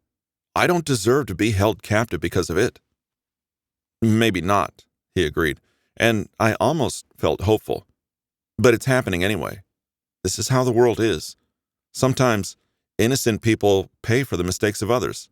It's not fair. It's not right, but it's the way things are. I can't do anything about it." "What happened to you?" I got up from the bed and came to meet him, to glare up into his dark eyes. "Since when do you subscribe to this bullshit, I am what I am, that's the way things are philosophy? When did you give up?" "Give up what?" He shifted uncomfortably and backed up closer against the door. "Your choices, your future. In high school, you couldn't have cared less about your family's business, I reminded him. I wasn't sure if this would help my case, but either way, I was sick and tired of listening to his defeatist crap. In fact, you made an effort to get away from it. What happened? What changed? You know exactly what happened. You were there. You saw what I was. I had that violence in me. I felt threatened, and that's how it came out. His hands clenched into fists at his sides, but he didn't make any move to advance on me, to push me back. What happened to me? I grew up. I understand the world better now. You're here because you wanted to keep your sister safe, aren't you? Well, I'm here because my family needs me. I'm not going to run away from that. So, staying loyal to your family is more important than other people's lives? Is that what you think? I wasn't buying it. None of it. He could pretend it was realism or maturity all he wanted, but that didn't change what it really was. Cowardice. You know, I really thought you cared about me back then. I thought that was real. It was, he said immediately, his voice low and rough. His eyes snapped down to my lips, then up to meet mine again, and I knew I was getting to him. It's a little hard to believe that, because now it seems like the only thing you care about is doing what your father expects of you. I leaned in closer, dropping my voice to match his. That boy I knew in high school? The one who said he loved me? He didn't give a shit about his dad's approval, and he would know this is wrong. If those feelings were ever real, you would prove it now and help me. My fingertips touched his chest, and his resolve broke. His arms snaked around my waist, tightly this time, and pulled me into him. When he leaned down and kissed me, my mind was torn over what to do. But my body wasn't. I kissed him back reflexively, grasping at his shirt with both hands, letting his tongue tease my lower lip, then slip inside to explore. He tasted like red wine, rich and dark, and hotter than I remembered. It was distantly familiar and lit a fire in my lower belly. One of his hands found its way into my hair, in spite of being furious with him and to hating the idea of revisiting my old feelings. My mouth still knew his, and my physical memories were harder to control. Just as I started to slide my arms around his neck, he broke away from me to catch his breath, his eyes unfocused, and, I realized, staring down my shirt. His voice was hoarse, but he shook his head and put his hands on my arms, pushing me back. I can't. He fumbled a little with the lock on the door, then quickly disappeared out of it, leaving me to shiver from the sudden loss of his body heat. God, what the hell did I just do? Realizing my knees had gone weak, I went back to sit on the bed and pushed my hair back with both hands, and tried to calm myself down. Roger had definitely grown up in the time we'd spent apart, but not the way he said. He held me the same way he had when we were 16, sneaking behind the bleachers to make out. He kissed me the same way he had the first time we made love. Another memory I'd revisited time and again over the years. It didn't happen in the back of his car or upstairs during a party. It wasn't a casual, quick and dirty thing, because he wanted it to be perfect. I wasn't so picky about the setting. We wanted each other like crazy, but he insisted it was important. He wanted it to be perfect for me. Underneath that leather-jacketed bad boy exterior, he was so much sweeter than anyone else knew. He was back then, at least. He somehow managed to orchestrate a night when his parents and his brothers would be out of the house. Just us, his bed, our privacy. Like he said, perfect. He took his time undressing me, said he didn't want to rush, and he kissed nearly every inch of my body before we finally did it. By the clumsy way he handled the condom and the awe in his eyes every time he looked at me, I guessed he was a little nervous too, which was reassuring. It took a little time, but we figured it out together.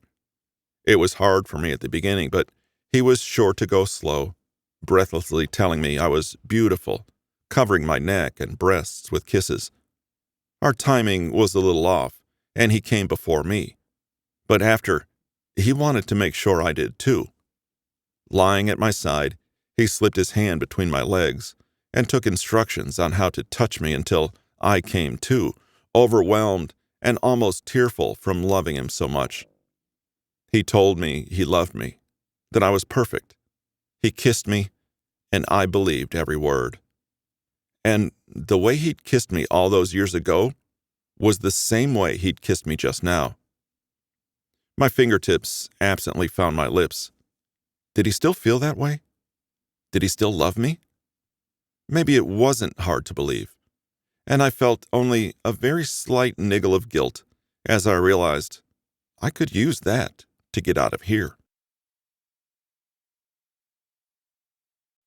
7.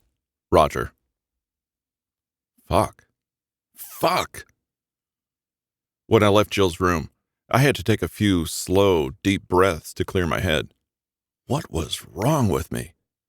The way she was talking, getting so close to me like that, I was already having a hard time keeping myself in check. Then she touched me, talking about proving my feelings, and I acted before I could think to stop. Shit. And it was only worse because it felt so damn good. She still fit in my arms perfectly, still melted into my body when I pulled her close. Her eyes were bold as always, almost aggressive. I swore when I traced her spine, she moaned for me. For me? That was the weirdest part. How eager she'd been. After everything that happened between us that day, she acted like she hated my guts. Then, when I kissed her, it was like we both remembered everything all at once. And she must have made a powerful impression on my memory, because just those few kisses had sent the blood rushing between my legs like I was 16 again. No matter how much I wanted her, staying in that room would only be trouble. For everyone. Would sleeping with her count as fraternizing with the enemy? It wasn't as if being with her long-term was viable. She'd leave as soon as we let her and never look back. No, forget about it. Forget it happened. Once I was calm enough to walk straight, I wandered down the hall, lost in my memories. Just like I thought, everything about her was too familiar. And now that I'd kissed her, I couldn't stop thinking about all the times we'd kissed before. All the times that she'd smiled at me, said my name, told me she loved me. Only now, I could imagine it in the present tense with her adult self. My imagination was too vivid. I thought of her sliding her hand up my thigh under the table in the library. That little wink she gave me afterward. The few times I'd had her in my bed. No. That territory was too dangerous. I shook my head and headed for my room, desperate to be alone and to try to forget all this or take care of it some other way. I saw Miles in the hall, and he grabbed my arm as I passed. "Hey, so we're internet famous now," he laughed nervously. I forced myself to focus and understand what he was talking about. "Huh?" "That video of us at the grocery store earlier. Our whole little, performance," he explained, hands in his pockets. "It kind of blew up. Went viral. It's all over Twitter. And people are talking about it looking for Jill. It's a bigger deal than I thought it would be." I didn't even have the energy to be worried about it, too distracted to think about exactly what this could mean for us. "It's already done, I guess," I told him with a shrug. "That's what happens when you spend your entire life as a criminal. Sooner or later you get caught, and you have to pay for what you've done. Maybe it's sooner for us rather than later." Miles leaned back and stared at me in wide-eyed confusion. "Man, you're fucking depressing. I was going to say, don't worry about it. This kind of thing's happened before and we always get out of it. Our name's all we need to make it go away." He leaned down, trying to catch my eye. "What's up with you? Is it about Jill? Did you two talk?" I also didn't have the energy to deal with his prying. I shook my head and walked past him without answering. "I'm telling you, Roger," he called after me, "she's bad for you." Flipping him off over my shoulder, I kept walking.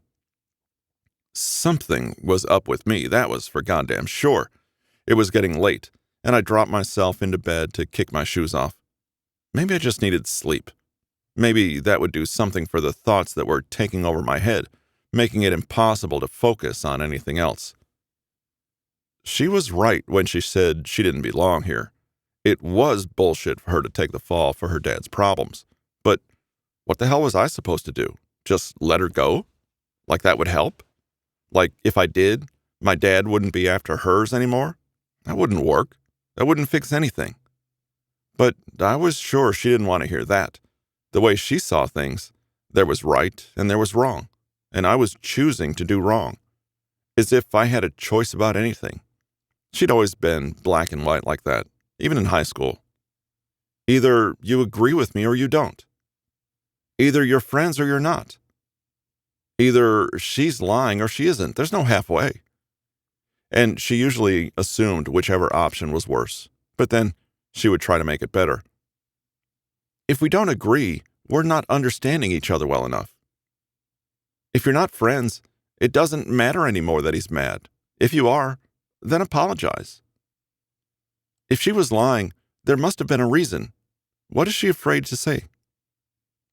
Was she still like that? Still willing to improve a bad situation if she could?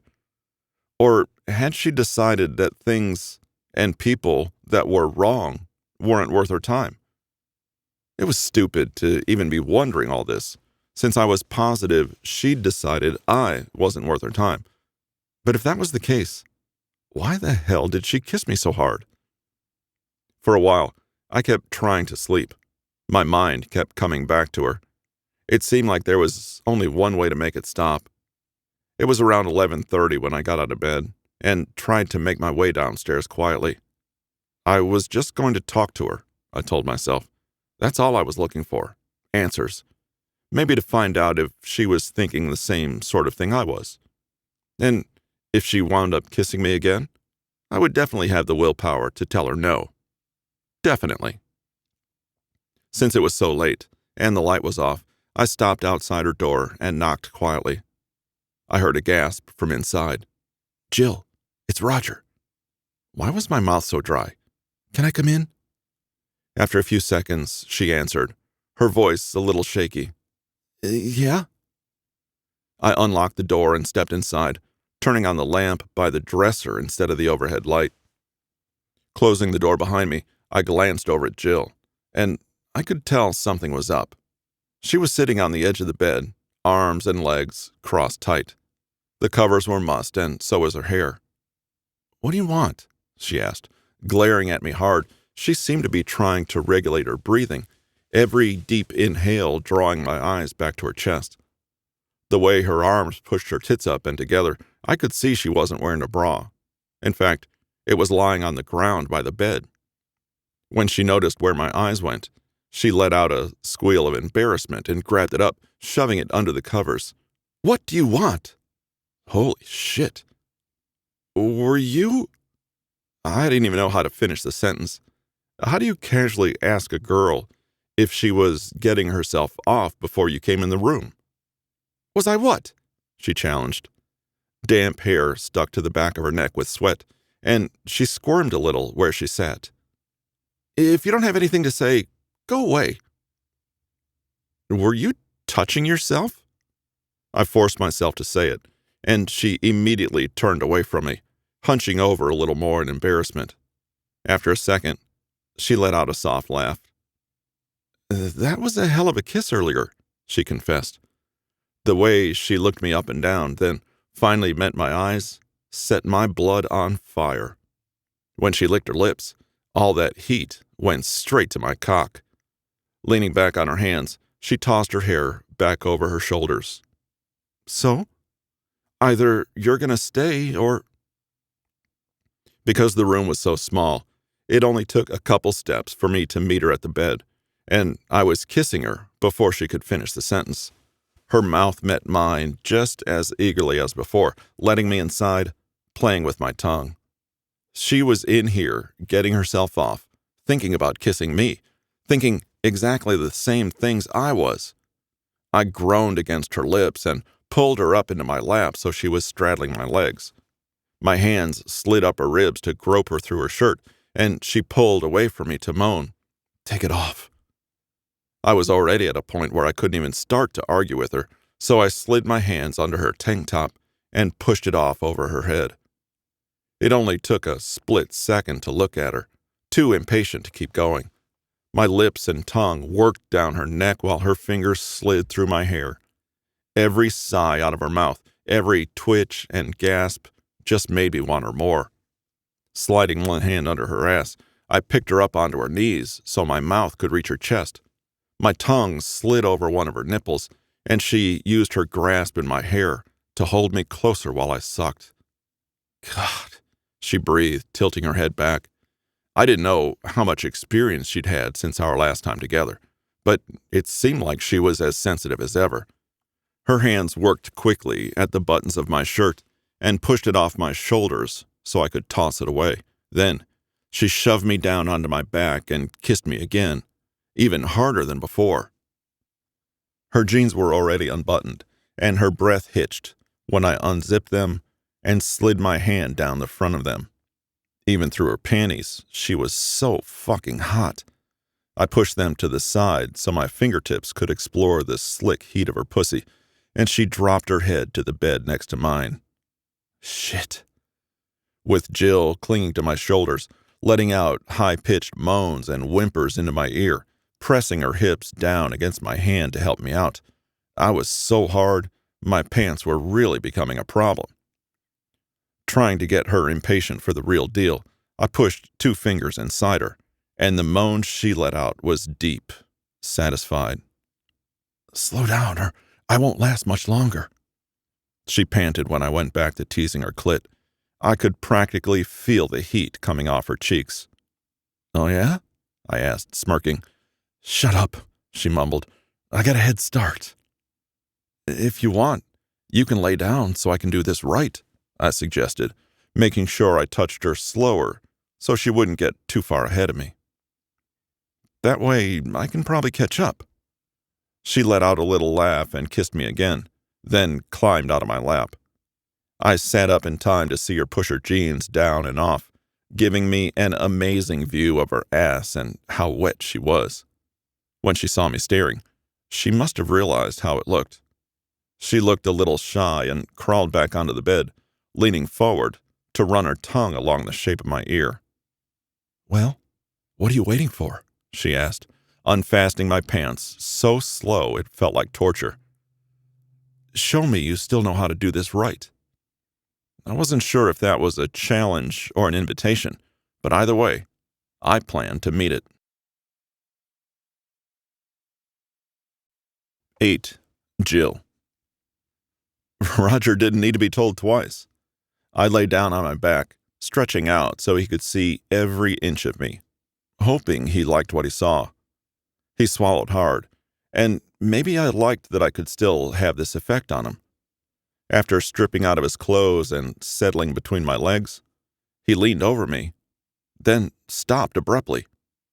Shit, he muttered. I don't have a condom or anything. Oh, I'd gotten so worked up kissing him earlier, then when he'd caught me with my hand down my pants, it got me even more excited, even more frazzled. I'd been so busy acting on old instinct that I hadn't even thought about this part.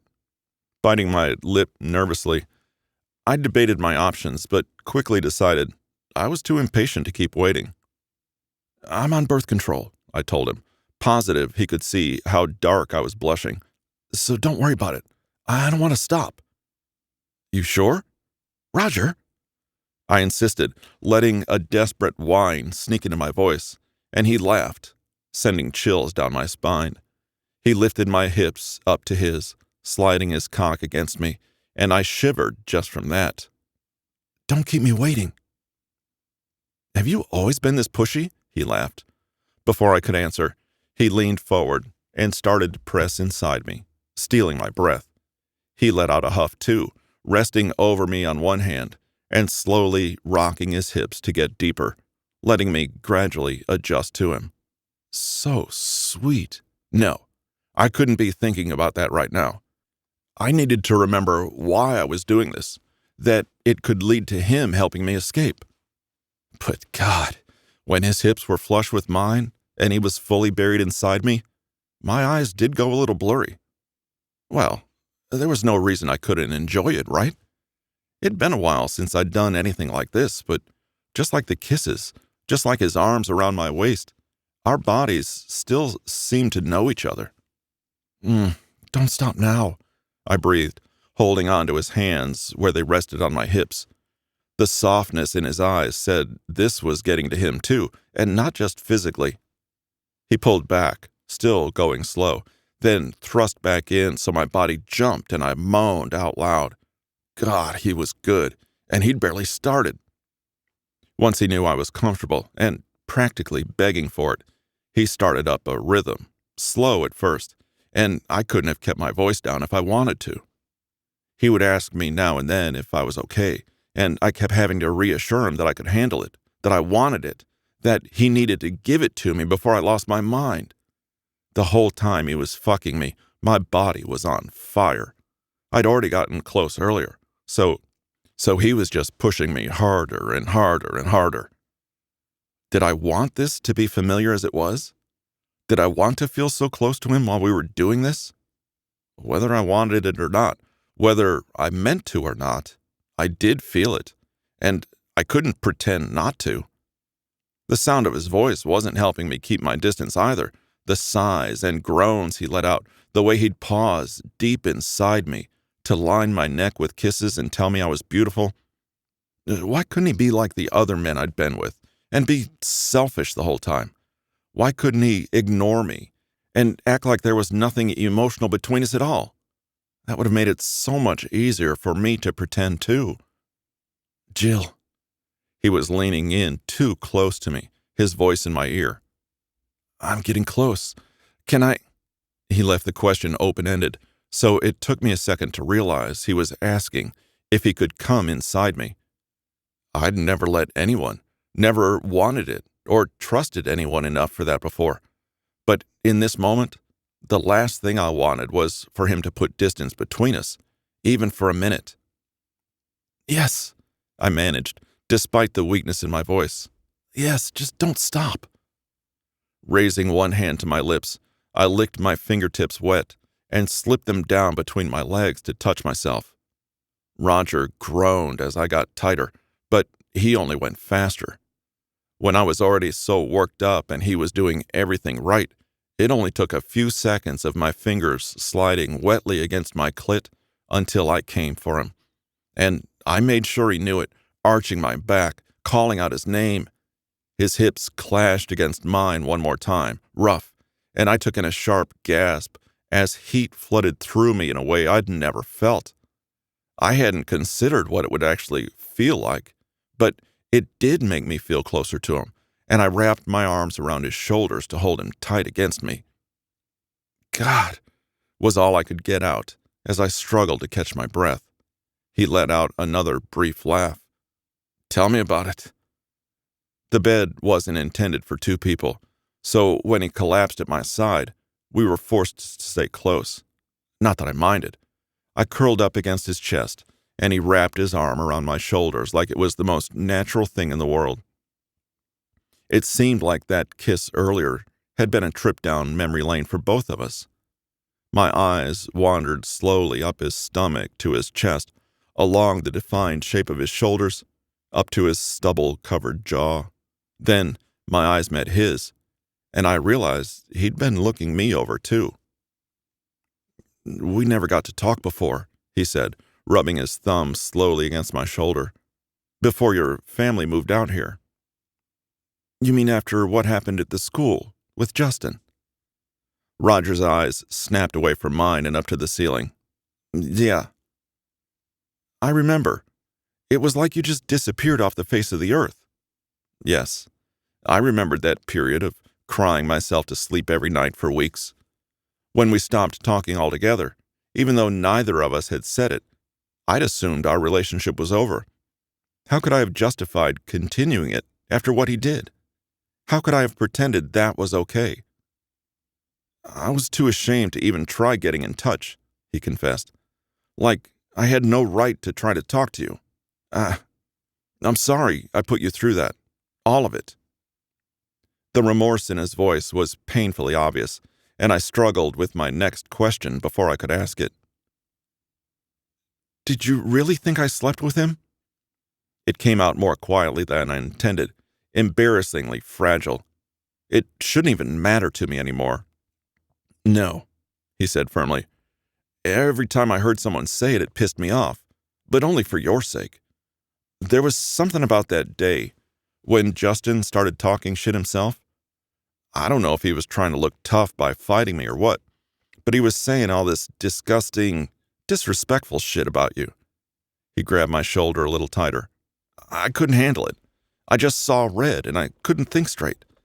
I didn't mean for it to go as far as it did, but that doesn't change what happened, which is the reason I didn't try to explain myself to you. Nothing I could say would make it any better." "So you got expelled," I said, thinking of what his dad had mentioned earlier. "And then, did you enroll somewhere else to graduate?" "Nah." He shrugged vaguely, seeming a little too embarrassed about this subject too. "I just started working for my dad right away. He could have paid the school and Justin's family off so I could go back, but he didn't. He said it was a matter of time before I lost my temper again and actually killed someone. Might as well be someone who deserved it." My God. I couldn't help recoiling a little in shock, but he hardly seemed to notice, like his mind was elsewhere. His face was set in a dark scowl as he continued to stare up at the ceiling. "Roger, that's horrible. You didn't believe him, did you? You were young. You only got violent because Justin provoked you. It's not the kind of person you are." "I don't know what makes you say that." His tone had gotten sort of apathetic, like this was a topic he'd thought about plenty of times, and he'd always come to the same conclusion. "It's how I was raised to be. It's pretty much all I ever saw growing up. How else could I have turned out?" Again, he just seemed resigned to what his life had become. He didn't embrace it like Miles. He didn't resist it like Royce. Passively, he let it happen because he didn't know what else to do. Had his dad brainwashed him so thoroughly that he genuinely believed this was all he was capable of? "There's always another choice." I knew his eyes were on me without looking. I hoped my words would get through to him, but he didn't say anything in response, and it was impossible to tell what he was thinking based on his expression. The sticky feeling between my legs was beginning to make me uncomfortable, so I hurried off to use the bathroom. When I came back, I half expected Roger to be gone, half hoped he would be gone so I could have some time alone to think, but he was still there in bed. He'd put his boxers back on, but seemed like he was waiting for me to come and continue our conversation. Wishing I had fresh clothes to change into, I grabbed my panties and shirt and put them back on before crawling into the bed, this time leaving a little distance between us. "It kind of surprises me that we both ended up here," I said, lying on my stomach, resting my head against my hand. "So weirdly casual, weirdly natural. When did you guys move from New York? You weren't following us, were you?" "No. I mean, I don't think so anyway. Rena was originally from California, remember?" "I didn't know that." She'd always been much more inclined to talk about the rest of the family than of herself. I didn't know a lot about her life before she'd married into the Morettis. "Yeah, she grew up in L.A. I think her dad moved them to New York so he could run for some political office."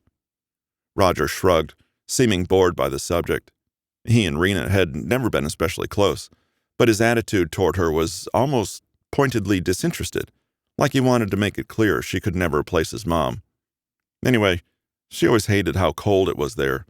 Maybe Dad got tired of hearing her talk about it after a while. Can't blame him for that. "What about her irritates you so much?" I asked. "She was always perfectly nice when I knew her, but you were still sort of cold toward her then." I couldn't remember Royce or Miles ever treating her that way. Had she done something to Roger to earn his resentment? When I mentioned the subject, an irritated frown tugged down on his mouth. "Do I have a reason to be buddy-buddy with her? She's just my dad's wife." Did that mean he rejected the stepmother idea altogether? "Roger, she's been a huge part of your life for, 20 years now?" Almost. You can't act like she didn't help raise you, and you still don't feel any kind of emotional connection to her? I wasn't sure why this was bothering me so much now, but it really was. I'd always been so close to my parents, but it seemed like there was a huge distance between Roger and his. How was he just okay with that? Why does it even matter? There was a definite edge to his voice by then. I don't have any obligation to be close with her. My eyes wandered away from his and down to my pillow. Why was this such an issue for him? Was he so stubbornly afraid of betraying his mom's memory somehow that he couldn't acknowledge everything Rena had done for him and his brothers? Was this another one of those unexplainable Moretti loyalty deals? The logic was hard to follow. Roger brought me out of my reverie by climbing over me to get out of bed. Without a word, he started redressing himself. Was bringing up his mother's death such a mistake that he'd no longer speak to me because of it? And more importantly, was this the end of our conversation altogether? So, why did you come down here in the first place? I asked coolly, sitting up and drawing my knees up to my chest. I don't think it was because you decided to let me go. He sighed as he shrugged his shirt back on. You know I can't do that. But fucking me is totally fine? I glared at him as hard as I could, hoping he would feel it and it would hurt. Is that what this is now? I'm locked up in here, so you can come have sex with me whenever you feel like it? Is this how you treat all your prisoners? I just came down here to talk, he insisted, now fully dressed and turning to look at me. You were the one who offered. Oh, as if you weren't thinking about it, I snapped. As if you really came to my room at fucking midnight just to talk? If you're going to use me for sex, at least have the decency to be honest about it. I wasn't using you. He actually seemed hurt by that, and as much as I wanted it to feel satisfied, it only made me feel guilty. Yeah, I wanted to sleep with you, but I only acted on it because it seemed like you wanted it too. And that's the end of it. We'll just do it, and you think I'll forget that you're keeping me here against my will? This was the reason I couldn't let myself remember loving him. This was why, no matter what I felt when I was in his arms, I couldn't trust him. Jill, I want to help you. If it was up to me, I'd let you go. But my dad needs... Spare me your broody, weight of the crown bullshit, I said, rolling my eyes. I'm so tired of hearing about how your family needs you to be this way. You're not here because they need you. You're not here because it's where you belong. You're here because you're too much of a coward to try to be anything else. There was tension building up in his shoulders, his hands clenching into fists, but I couldn't stop. And that makes you worse than anyone else here, because you could be so much better. You want to be, but you're too lazy or too scared to try. He turned and started toward the door in the middle of my attack. Roger! I called out after him, but it didn't stop him from unlocking the door and stepping out without another word. Grabbing one of my shoes from the floor by the bed, I hurled it at the door and shouted, Bastard! I didn't care if I woke the entire house. No answer came from the hall, just silence. I collapsed, exhausted and furious, with my face in my hands, and tried in vain to hold back the tears. It was no use. My mind was too cluttered, too distraught to keep compartmentalizing everything and staying calm. So I let myself have the time to cry now, my shoulders shaking with unrestrained sobs. Why did he have to come back into my life? This day was going so well. Everything was moving forward just the way I planned, until he came along and brought it all to a screeching halt. And he had the nerve to act like he still cared about me. He had the audacity to kiss me like he knew me, to hold me gently, to make love to me so perfectly. Damn it! I knew I shouldn't be thinking about him like that. I wanted so desperately to cling to my anger, to hate him so I could pretend that was all I felt. It was a losing battle. I wasn't going to forgive him for what he'd done, or excuse his refusal to help me, but I would have been lying to myself if I'd said being around him again didn't stir something in me. If he'd been totally different from when we were younger, I could have pictured him as someone else, not the same boy I loved once, not the boy I wanted to spend every waking minute with. But the longer I spent around him, the more obvious it was that he hadn't changed much at all. He was still sweet, still concerned for me before himself. He still understood me better than I wanted to admit. It was his circumstances that had changed. Some small, stupid part of me thought how nice it might be if he could go with me when I left, but it was clear how dedicated he was to his family, however misguided that dedication might be. And if he couldn't walk away from them, there was no way I could be with him. I told myself that over and over, trying to forget that I wanted it, trying to ignore the sheets smelling like him. 9. Roger. I flinched at the sound of her shoe hitting the door behind me. Nothing about that conversation was what I expected it to be. The sex was incredible, better than it ever was in the past. She was always so insistent on condoms when we were younger, so yeah, it felt different. But the way she'd talked afterwards was just like I remembered. Her, cozied up to my side, us talking through a fight we'd had earlier, me explaining myself, and her understanding.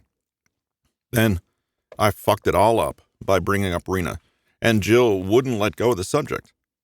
It was easy for her to sit there and judge my feelings about my dad getting remarried. She still had both of her parents. But I'd gotten too hung up on the thought and panicked so much that I had to leave before we got any more into the subject of my mom. It was the last thing I wanted to talk to Jill about. I wondered if this time she was sure about hating me or if she might let me explain myself again later. For the night, I was definitely done talking. With too much on my mind to go back to bed, I wandered down the hall and outside to the pool, planning on walking a couple of laps around it until I was too tired to keep thinking. My plans changed when I found Royce there, sitting at one of the deck chairs with a Copita glass in one hand and a bottle of Dad's Yamazaki 18 on the table next to him. I didn't know what he was doing up that late, but he didn't drink often. He even had water at dinner when everyone else was drinking wine. "Hey," I said as I walked up, and he nodded at me. "Mind if I join you?" He shrugged. After grabbing a tumbler from the bar, I came and took a seat next to him. "Does Dad know you took this?" Our dad wasn't even much of a drinker himself, but he was still stingy about anything that belonged to him. "Probably not, but he was the one so insistent on me being here, so he can deal with it." We both took a drink, and I shuddered from how strong the whiskey was. Expensive as hell, but it was still a lot to handle. Royce didn't speak right away, so I tried again. "How's Whitney doing?" "She's fine. Resilient. She always has been. Happy to see you. Happy to see Miles. She misses her mom." He took another drink. "Can't really blame her for that." "Do you miss her mom?" I tried to be casual, sneaking a look at him.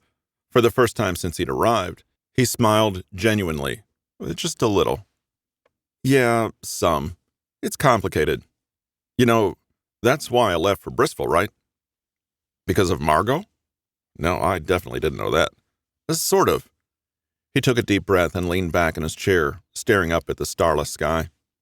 "We split up because she was worried about this," he gestured at the house, "being bad for Whitney. And I agreed with her. I always agreed with her on that. But it took her leaving for me to understand how much she meant it. I left for myself, but I also left for them. To let Whitney grow up somewhere safer, and maybe to show Margot she could trust me to put Wits first. That I was done with all this, and done with my father." His smile turned bitter as he swirled the whiskey glass in his hand. "And yet, here I am again." Shit. I'd known when he'd left that it was for Whitney's sake, but I didn't realize his feelings for Margot were tied up in it too. I'd always thought they'd mutually agreed that it wasn't working between them. This was all news to me. "You were trying to get her to take you back?" I asked, and he nodded slowly. "And I think for a while it was working. She was willing to see me more often and talking to me more. I think she was maybe starting to trust me again. But this time, she's probably decided I don't get another chance." After draining the last swig from his glass, he poured in another healthy portion. She fought me tooth and nail against bringing Whitney back here, and I had to explain that if I didn't, then we would have both been—" He hunched forward over his lap, dropping his head and taking another slow, deep breath. What the hell was I supposed to say? He was basically explaining how our dad has ruined his entire fucking life by insisting he come back home. And all the time he was gone, I had ignorantly been pissed at him. "Don't." Putting his glass back on the table without taking a drink, he told me, "It's not your fault. Besides, he can't control me forever. I'm just counting the days." I wanted to ask, until what? But I had a feeling I knew already. Sitting back in his chair again, my brother threw me a look over his glasses. "Miles told me it's Jill in there, the grocery store girl. What are the odds, huh?" "Slim to none, but here we are." Thinking about her and whatever the hell was going on between us, the way she just torn me down without hesitation, I took another drink. "Is she talking to you?" "Miles said she was beyond pissed when you brought her back." Again, his big brother influence was making me want to tell him everything, but I resisted. I'd told him all those years ago when Jill and I first slept together, and despite trying to tell me how stupid and dangerous it was, he couldn't help grinning and congratulating me afterward. This time, though, I was sure he'd think that what I'd just done was a little too stupid. So I gave him a copy of his own dry smile and a shrug. "It's complicated." He snorted a laugh. "Yeah, I bet." After a second, he got up from his seat and grabbed his glass. To empty it into the grass, for good measure, he took the bottle to the end of the pool, and after wavering a moment, he chucked it as far as he could. We didn't see or hear when it landed, but the house was on a steep hill, so it was definitely long gone. "Feeling better?" I asked when he came back. "Look, the only thing that son of a bitch cares about is money. If that's how I have to get back at him, by God, I'm going to do it." He swayed a little on his feet after that passionate declaration, then steadied himself. He rubbed his temples. "I'm going to bed. Don't stay up too late." He smirked and ruffled my hair as he walked past. "Fuck you, I'm a grown man," I called back at him. "Whatever you say, kiddo." I shook my head as I settled back in my chair, but my smile faded pretty quickly once he was gone. Sure, it was nice having him back, having someone around I could actually trust and talk to. Nicer than I expected, but if he was as unhappy as he seemed, if he and Whitney would be better off elsewhere, it seemed unfair and wrong to force them to stay. The next morning I slept in. Even when I woke up, I stayed in bed, thinking about the actual conversation I'd had with Jill. When I'd said I wanted to help her, I meant every word. I just had no idea where to start. The easiest thing would be if Fred would just pay up ASAP and I could let her go before she was there long enough to start really hating me. But then, that was part of what she'd laid into me for, doing the easy thing instead of the right thing, the thing I actually wanted.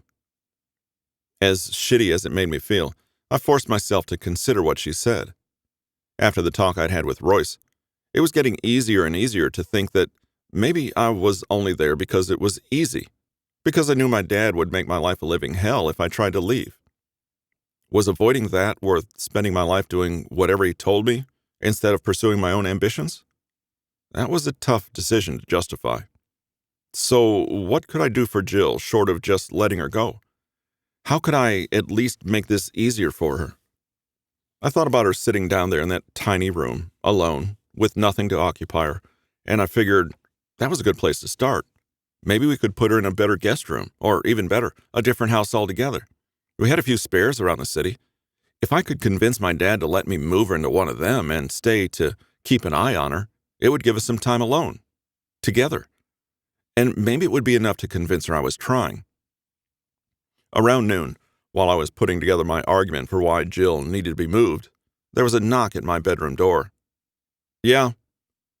The door opened and Miles stuck his head in, looking like a kicked puppy. "Dad wants to speak to you," he said. My first fear was that he knew I'd slept with Jill the night before, but judging by how completely deflated Miles looked as he left, I figured he'd just come out of the same talk, and It wasn't a good one. Convincing him about this plan of mine was only going to be harder if he was already in a shitty mood, but I had to try. I got up and dressed, hoping I'd be able to talk to him calmly, despite my feelings about Jill and my anger over what he'd done to Royce. When I got to his office and knocked, he called, "Come in, Roger." He was seated at his desk, same as ever, eyes locked on his laptop screen, with the same unimpressed look he wore 95% of the time. Even once I was standing in front of the desk, he made me wait a few seconds in tense silence before letting out a sigh and looking up from his laptop. "We need to get that girl out of the house." I was all ready to start defending myself against whatever accusations he had lined up, but that threw me off. "What?" He turned the laptop toward me, displaying a Twitter feed full of the hashtag Moretti Mob. Looking closer, I saw that most of the tweets were related to Jill's kidnapping. A lot of them including the video we'd watched last night, but plenty of others were pointing out other crimes our family had committed over the years. "One viral video of a white woman being harassed is all it takes to destroy a family's reputation, apparently," Dad said, leaning forward against his desk with his hands folded in front of him. "Now, all sorts of conspiracy theorists and people who've been on the wrong end of our business in the past are coming out of the woodwork, saying they'll testify against us. It's bad enough that some of my other network contacts are beginning to question me." His voice was low and hard, with a kind of quiet anger I'd only seen on him a few times before. It never ended well. "How much money do you imagine it's going to take to smooth all this over? How much do you think it'll cost to prove we can be trusted?" It'll be more than the $250,000 Fred Johnson owes me, I can promise you that. I sent you and Miles out to do a simple collection job, and you end up costing me time and money instead, and now we need the girl out of the house in case we get searched like some petty fucking criminals. I just wish I had the words to express how utterly disappointed in the two of yous I am." "It wasn't my—" "Save it," he said, holding up a hand to stop me. "Miles told me what happened. And even though it was his stupidity that started this mess, you could have stepped in at any time to stop it. If you'd bothered trying, I'm sure he would have listened to you. But you prefer to stay out of it and let him do the talking, so you wouldn't have to get your hands dirty." "You were the one who told me to take him." My hands clenched into fists at my side while I fought to control my anger. "Because you thought it would be entertaining. You fucking know what he's like just as well as I do, and you still sent him." "I assumed you'd be able to control him." Dad didn't get up or raise his voice, but his tone was razor sharp. "But you're right. I should have known I couldn't trust either of yous with this. I should have waited until Royce got back." Hearing that just spiked my resentment toward him even higher. "Why the hell did you make him come back in the first place?" I demanded, gesturing toward the door. "You know he's miserable. You know he doesn't want to be a part of this anymore. And you know he doesn't want Whitney involved in any of it. Why are you forcing them to stay?" "This is why, Roger." He indicated the laptop screen, where the tweets were steadily multiplying. "Because when I trust you or Miles with anything, this is what happens. Royce is smart. He may not like doing what we do, but he's good at it. That's more than I can say for Miles's overly enthusiastic approach or your apathy. Royce is the only one of Latasha's children who's worth anything." That last statement sucked the air out of my lungs. It wasn't the first time he'd told me I was worthless. It wasn't the first time he'd said I would never be as successful as Royce. But he never brought our mom into it before. What was he trying to say? That Miles and I were defective? Because of her? No matter how I tried to frame it in my mind, it was an insult to her, and I wouldn't stand for it. How fucking dare you?" I snarled, leaning forward over the desk, barely holding myself back from hitting him, only because I knew what a mistake it would be. "You have no right. If anyone in this house has the right, it's me." He finally got to his feet like he was challenging me to make a move, and even though I had a couple inches on him in height, it still somehow felt like he was bearing down on me. "You need to remember that the reason you're able to bitch at me over anything is because I allow it. Remember that everything you have, everything you've ever had, has come from the business you're so reluctant to take part in. My work. I have every right, including the right to tell you when you're being a spoiled, ungrateful little shit." My hands itched to swing at him and end this argument more decisively, but I realized I was starting to see red again and didn't want to give in to it. Instead of answering, I turned on my heel to march out of the office. "Take the girl elsewhere, Raja," he called after me.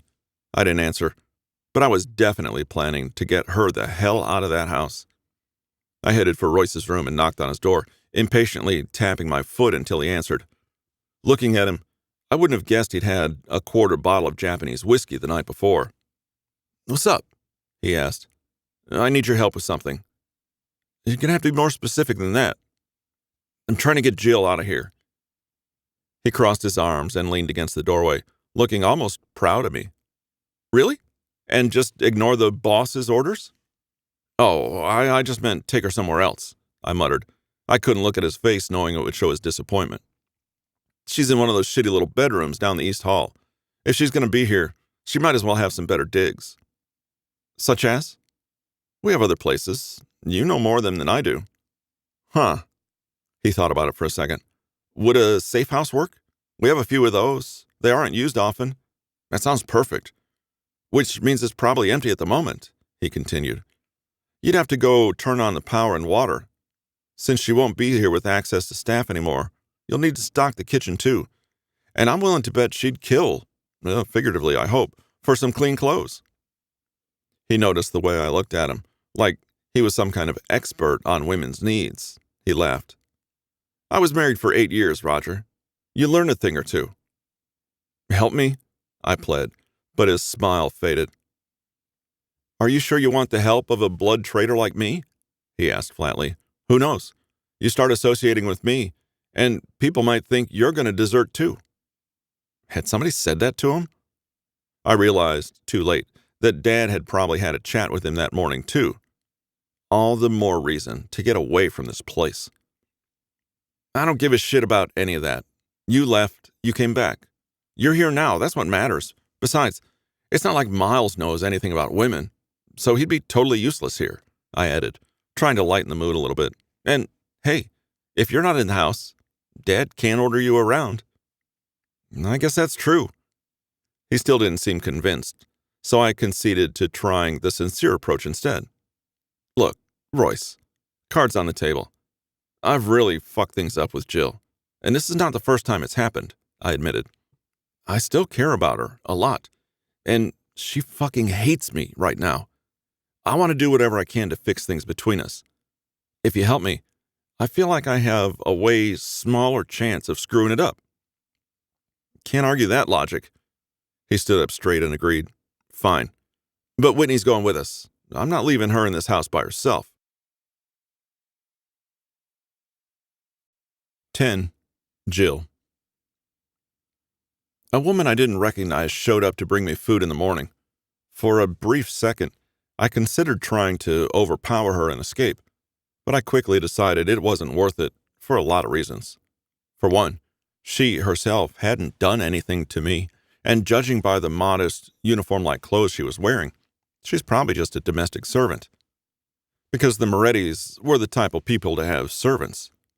Staff was the word they'd always used in the past, but we all knew what it was, especially the staff themselves. Besides, even if I could have gotten out, where would I have gone? They would have just caught me and brought me back. So instead, I waited until she was gone, then attacked the plate of bacon and eggs she'd brought with her. After all the energy I'd used the night before, I was ravenous. It was shocking that they were willing to feed me so well, but I figured that whatever I was eating was just left over from the family's meals. That made it a little less appealing. More time passed. Hours. More silence.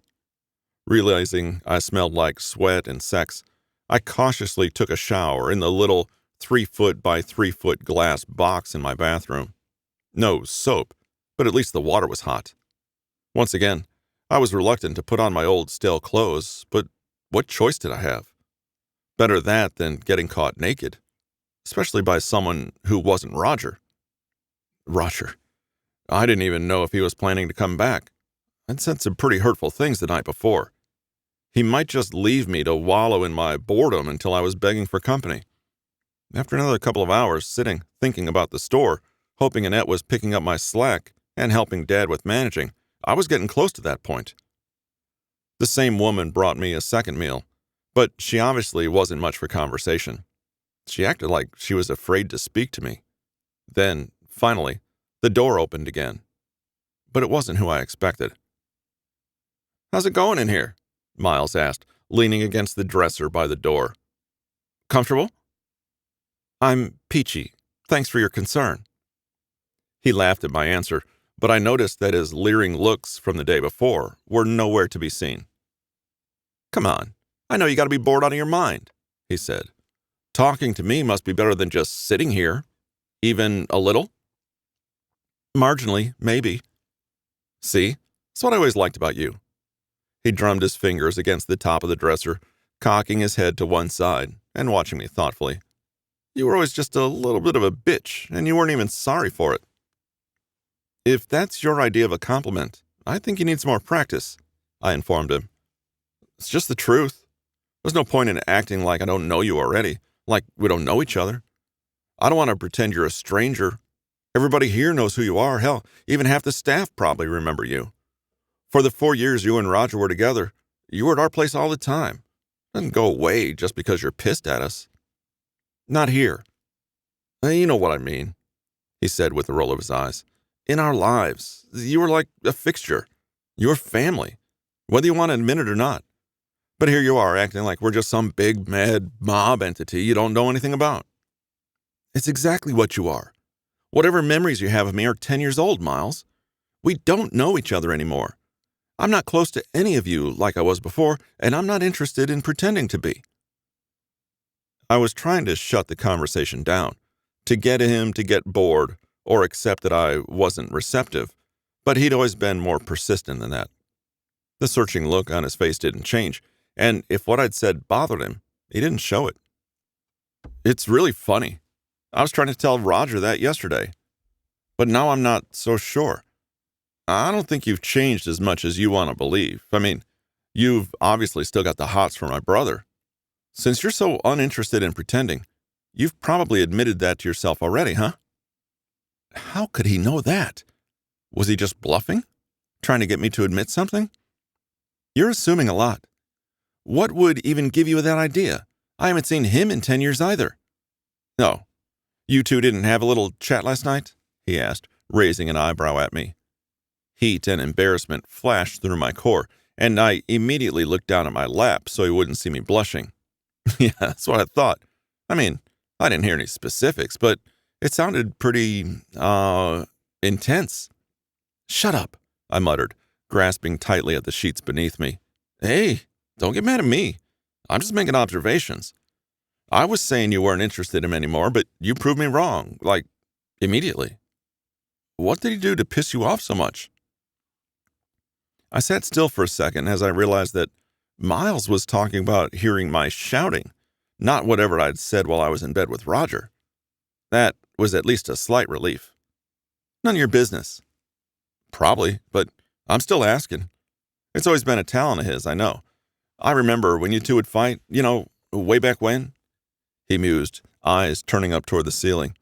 "And you fought, like, bad. Brutal. You never got mad at anyone else, not even me, and we both know I was a little shit back then." I hoped keeping my head down would hide my smile. He absolutely was a brat, with a bad habit of teasing Annette, but he wasn't a bad kid, at least not back then. So I feel like it must be something special about him. Like it was then, and it's the same now. Either you really hate him, or you... He stopped when the door opened again, revealing the Moretti brother I had expected to visit me. Roger looked in confusion between the two of us, then turned a mistrustful glare on Miles. "What are you doing in here?" "Catching up," Miles said with an easy smirk. "Why? What else would I be doing?" He pushed off from the dresser, and with a last nod at me, left the room.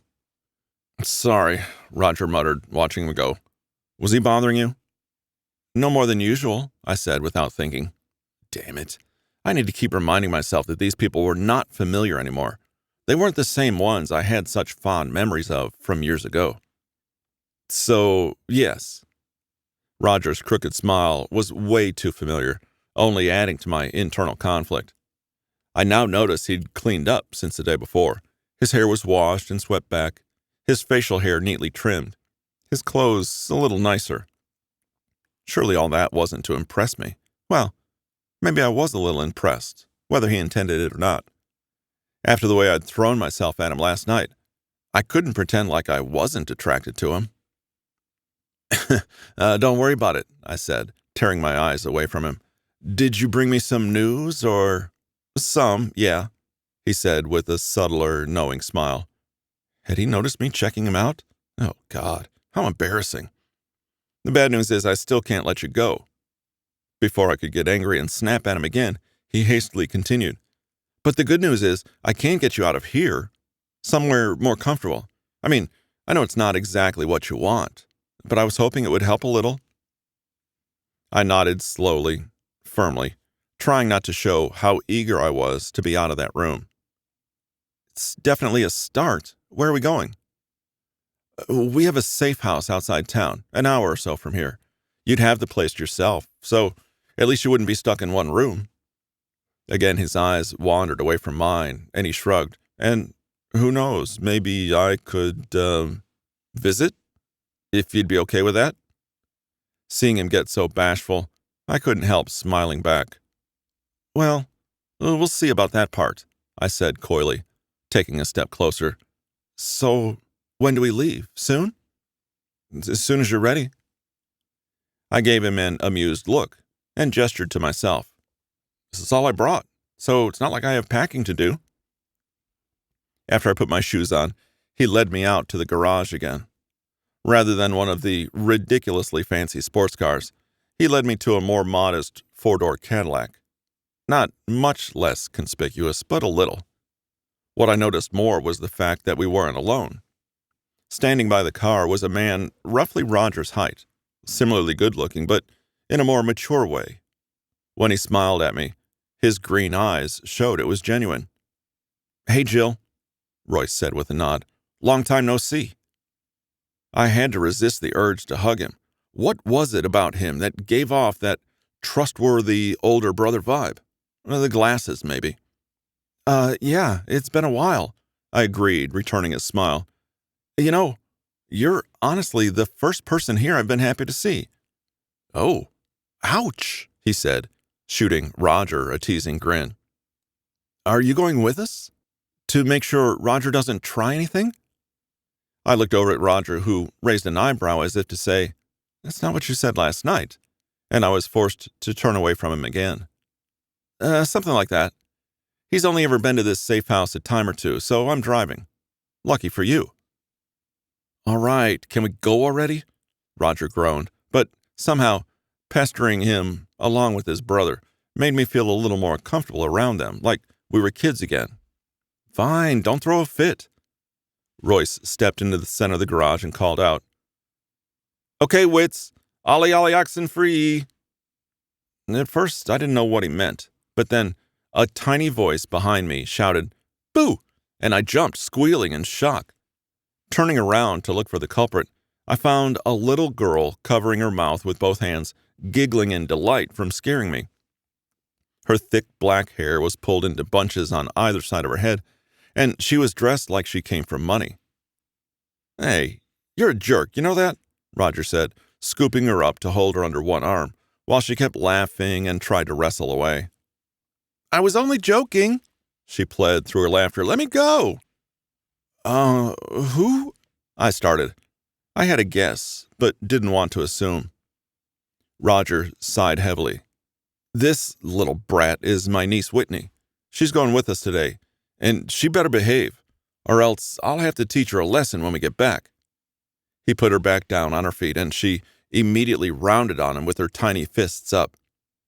I'm not scared of you, old man. Don't make me use my judo moves on you. It sounded like she had some kind of accent, and I remembered Roger saying they'd lived in the UK before their father forced them to come back. You're letting this kid learn judo? Roger asked, looking up at Royce incredulously. You want her to knock me out or something? Hey, you tried telling her she can't do something once she's set on it. Royce was standing at the car with the driver door open, waiting on us. "But you kids have plenty of time to play later. We should get going." He nodded at me and Roger.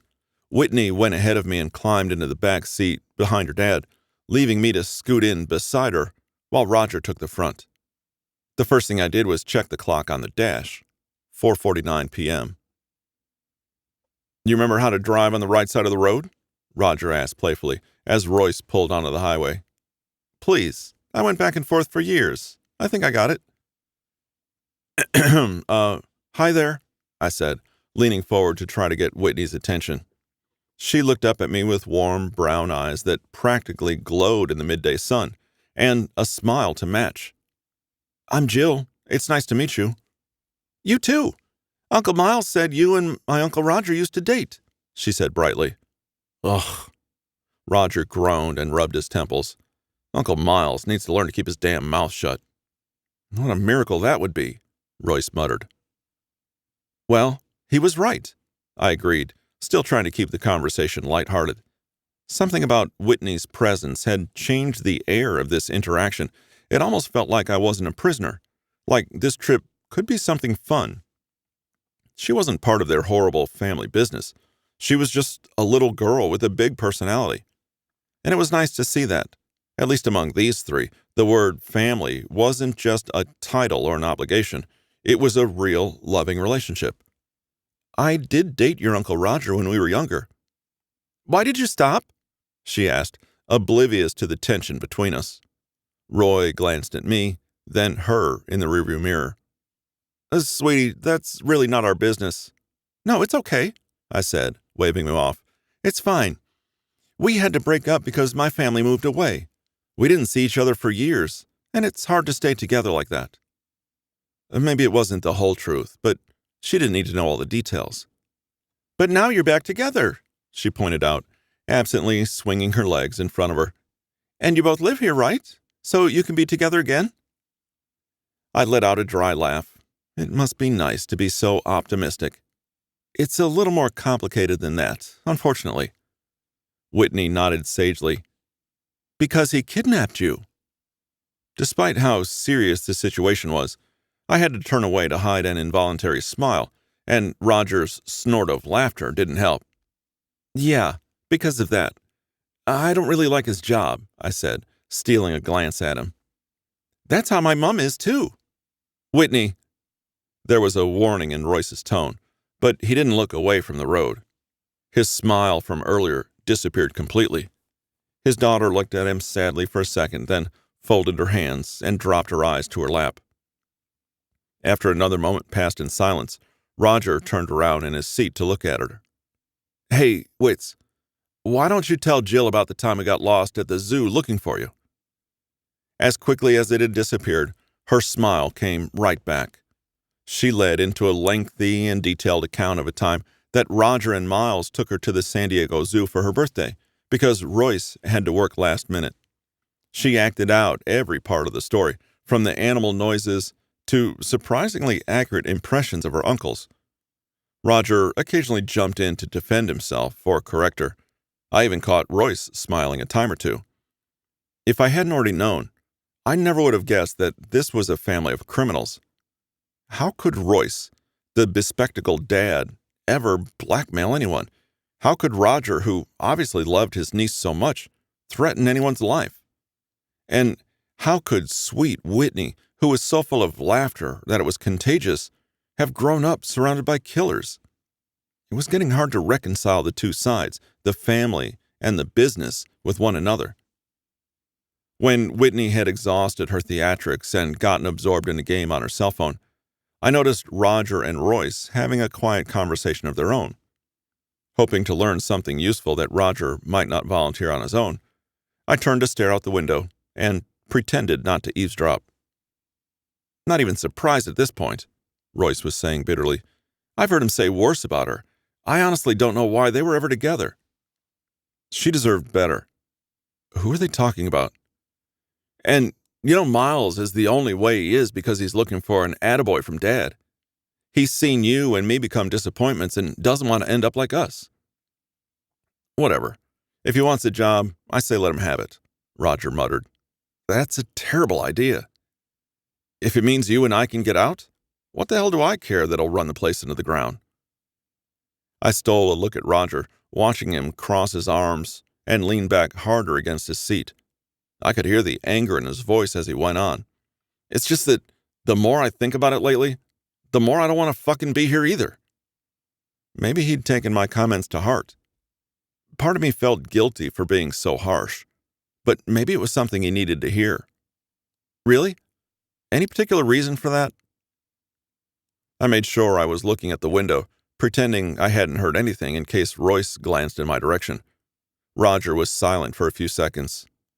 Just thinking, he said finally.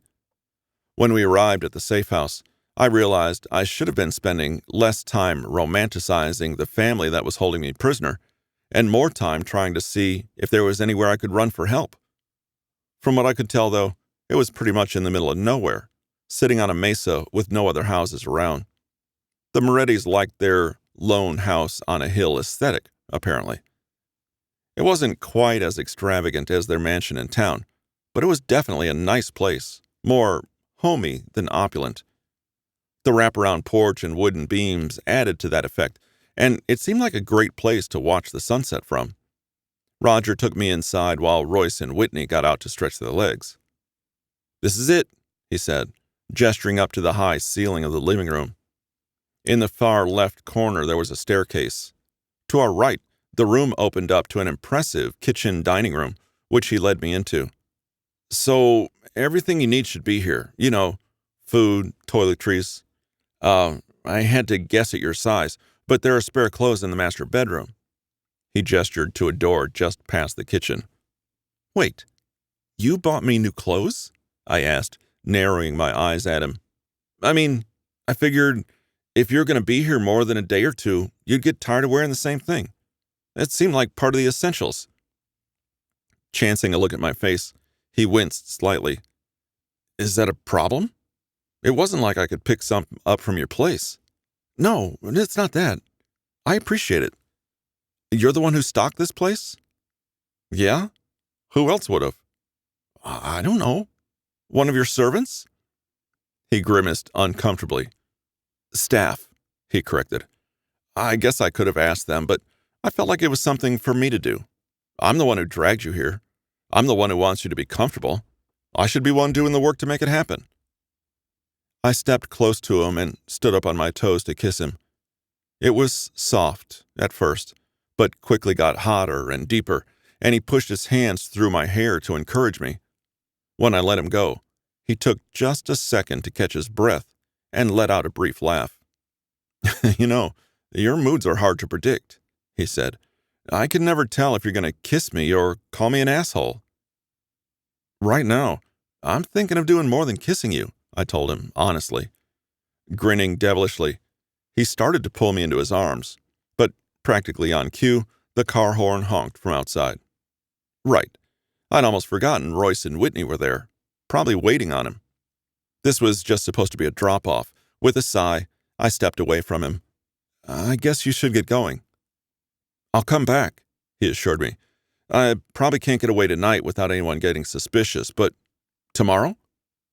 He made it sound like a question, like he wouldn't come back without my permission. Whether it was true or not, I appreciated the effort. "I guess I'll see you then." Wanting to keep my eyes on him as long as possible, I walked with him back to the front door. "So, I do have to lock the doors," he said, although he at least sounded sorry about it. "And it's a safe house, meaning nothing gets in or out without clearance. So there's no point trying to bust the windows or anything. You'll just set off the alarm, and someone will come out to check on you." "Don't worry, Roger. I'll be a good girl and stay right here until you get back." My voice and smile were so falsely sweet, they made my bitterness clear. "I'm sorry," he said, avoiding my eyes. "But at least you'll have a little more freedom here." "Freedom?" I scoffed. "Right." Probably aware that he could only apologize so much and that his apologies wouldn't actually change anything, he leaned down and kissed my cheek again. "Seriously, that bedroom? Make sure you check it out." With a last meaningful look, he stepped outside and pulled the door closed behind him. I heard it lock, not once, but twice. Peering through the blinds, I watched him get into the car and kept watching until it disappeared down the winding road out of view. Then, I was alone. Again. Even though I'd argued with him, Roger was right. This was definitely an improvement on my first room. I took a few minutes to wander the house and get acquainted with the layout. It wasn't a huge place. Aside from the living room and kitchen, the only other room on the ground floor was the master bedroom Roger had mentioned. There was a sliding glass door that led to the porch outside, and I tried yanking on it in the vain hopes of escaping, but it wouldn't budge. The glass itself seemed extra thick. I wondered, vaguely, whether the Morettis had custom-ordered bulletproof glass patio doors. It was supposed to be a safe house, and it seemed like they had committed to it fully. As promised, the closet and dresser were full, and I wondered how long he'd spent shopping. Had he been setting this up all day? Then, I nearly swooned when I saw the gorgeous master bathroom and, more importantly, the huge, luxurious bathtub. I started filling it right away, eager for the opportunity to wash my hair since I'd skipped it the day before. In the meantime, I took a closer look at the clothes Roger had bought, hoping something would fit and I could get out of the ones I'd been wearing for over 24 hours. There was a little of everything, sometimes the same item in 2 different sizes. Most of it was practical, but there were also a few things just a little too sexy for casual wear. Maybe I should have expected that. I searched out the most comfortable pajamas I could find, trying to ignore the steep price tag still attached, and went to take my bath. As expected, it was heavenly. Once I'd finished bathing, I was reluctant to leave the comfort of the hot water, but eventually it started to get cold, so I was forced to get out. It was a little after 7 p.m. by then, but I dressed in my pajamas anyway. It wasn't like I was going anywhere. Surprisingly, the worst part of my captivity so far had been boredom. I was so used to working 12 hours or more a day that suddenly being deprived of that focus made me insanely restless. With a frustrated sigh, I threw myself down on the bed and heard something clatter against the wall and onto the floor. A distinct and recognizable clatter. Kneeling next to the bed and inspecting the floor, I found my hunch was right. A phone. I scrambled to grab it as if someone would take it from me any second. I immediately tried dialing my dad's number, but there was just a busy signal. I got the same from calling Annette, and even 911 wouldn't work. Damn it! Surely it wasn't a coincidence that it was there. Roger must have left it there for me, but if it didn't work, what was the point? I tried looking through the menu for any information, but all I found was a single contact. R. Of course. When I tried calling him, I actually got a ring. "Took you long enough?" he answered almost immediately. "Is this some kind of game?" I demanded, "making me think you were trying to help, then taking it away?" "What? I am trying to help. I thought you'd be glad to have someone to talk to. And that someone just happens to be you." It seemed like the only real change that had happened that day was my going from a prisoner to a pet. Set up, nice and comfortable, so I'd stop complaining. Isolated so no one else could access me. Even though some part of my brain believed he didn't mean it that way, that he really was trying to help in the little ways he could, another cynical voice suggested this was all part of some darker, grand plan. He sighed on his end. "You're not obligated to talk to me if you don't want to. You can hang up whenever you want. Just don't smash the phone or anything. I want to be able to reach you if necessary. I need to know you're okay out there and nothing's happened to you." I felt a little guilty for accusing him. "I do want to talk to you." Maybe he was right, and my moods were hard to predict, but that was only because I never knew if I could really trust him. No matter how much I wanted to, there was this doubt that kept sneaking back into my mind and making me feel defensive. I needed to work on keeping it in check until he proved himself, one way or the other. "Well, I'm glad I got to meet Whitney. She seems so sweet." "Oh, don't let her fool you. She really is a brat," he chuckled, "but She's still a good kid. Better than we were at her age. When you say we, who do you mean? Me and my brothers. I don't know about you. What were you like when you were 8? I was an angel, thank you very much, I said indignantly, climbing back up on the bed to lie on my back while I talked to him. I was well-behaved and very mature for my age. Yeah, that sounds like you. I heard a door open and close from the other side of the line. Where are you? My room. I figured it was better to have this conversation somewhere it won't be interrupted. Oh, yeah? What are you expecting this conversation to be about? I teased. I just meant the fact that I'm talking to you. My dad probably wouldn't be thrilled if he knew I gave you a phone, but hey, if you want to tell me what you're wearing... Shut up, I laughed, trying to play the suggestion off as a joke. I'd hardly had much real sex in my life, much less phone sex. If I tried to just wing it right then, I was sure I'd embarrass myself. It's nice hearing you laugh, he said, catching me off guard. When I didn't answer, he cleared his throat and went on. Oh, sorry, was that weird? I just know you've been pissed the whole time since yesterday. Not that you don't have a good reason. It's just nice to think of you smiling instead. I always liked making you smile. Oh, shit. That makes it weirder, isn't it?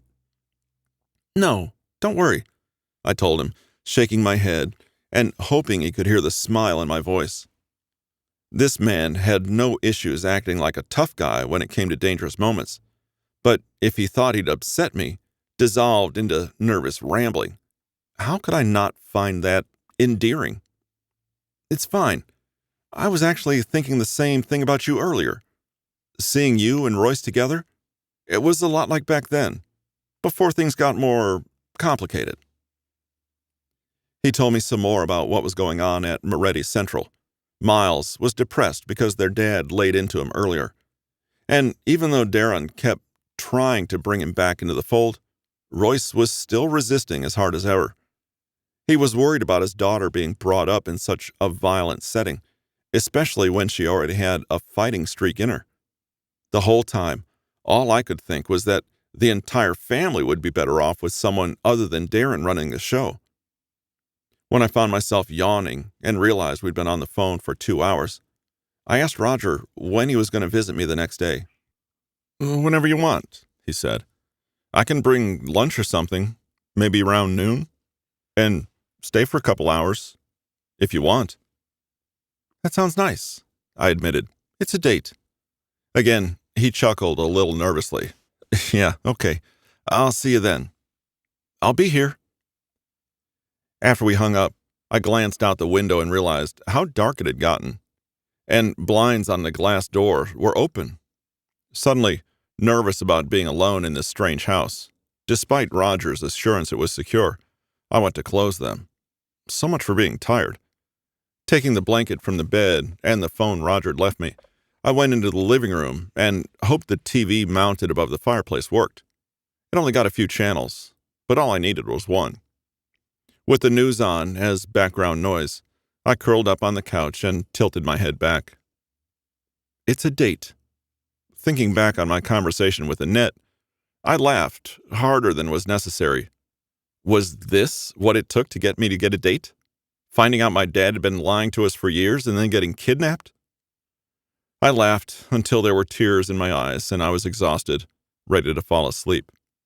Then, hearing my name on the news woke me right up again. I looked at the screen, thinking I must have misheard, but no. There was my name, pasted under a video of my confrontation with Miles and Roger at the store. I'd seen some people recording, but I'd figured it would just end up on Facebook as some housewives' scandal of the week. But when the screen switched back to the newsroom, and I saw who was reporting, I scrambled to turn the TV up. The incident has sparked a flood of legal complaints against the Moretti family, from counts of money laundering to attempted murder. I recognized that voice. As they played a long list of tweets, all marked Moretti Mob, Brooke, my friend Brooke, delivered the story in her best, most professional reporter voice. She must have been the one to take the video to the media.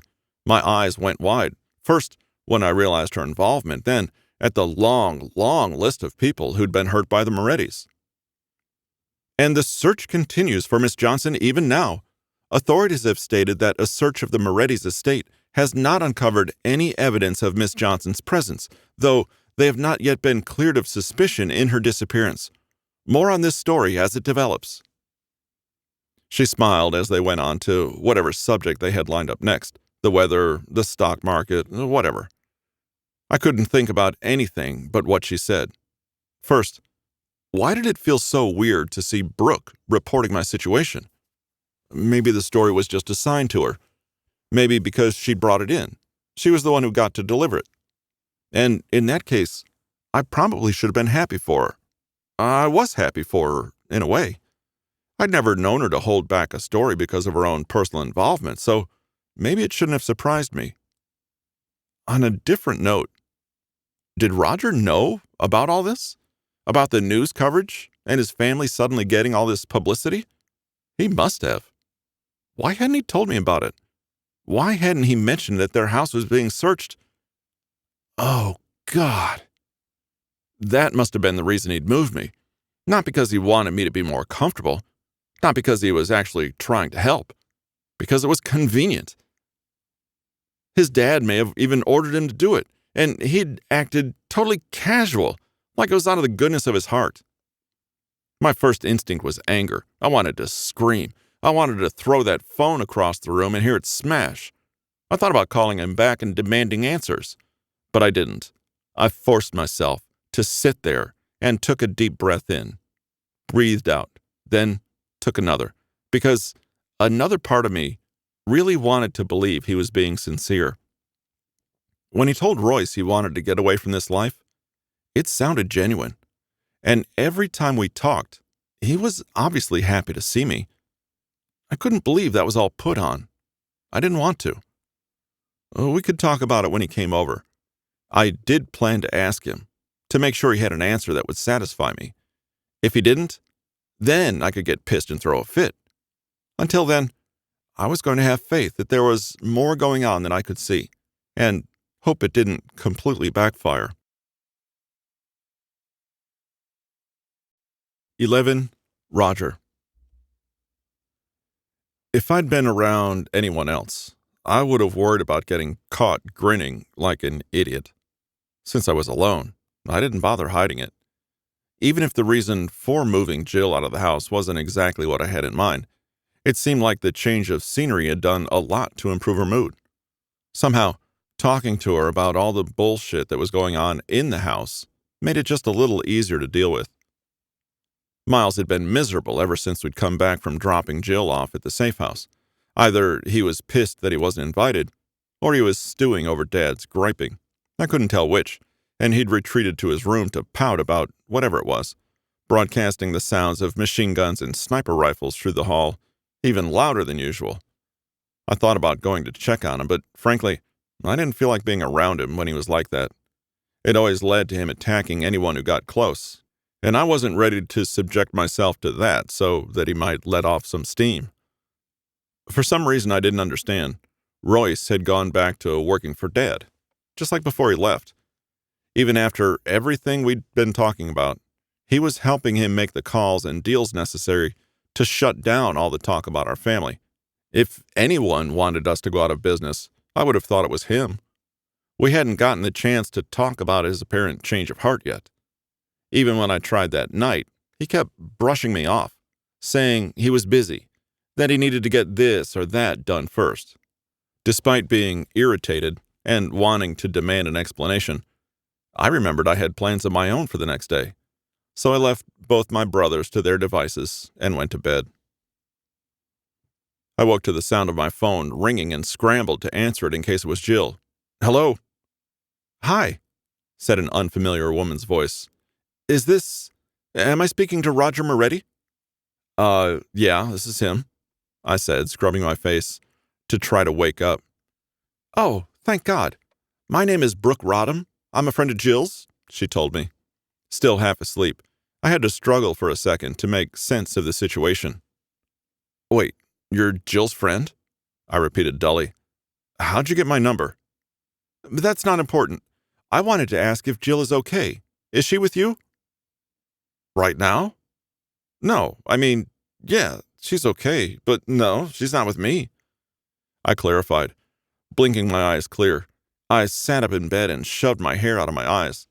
Whoever this friend of Jill's was, I needed to remember that she didn't know about our relationship, and for the sake of the family's image, she wasn't supposed to know that we were treating Jill well. Wasn't it supposed to be a secret that we had her at all? If she's not with you, where is she?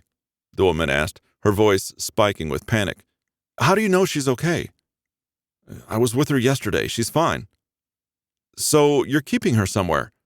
God, we've just been so worried.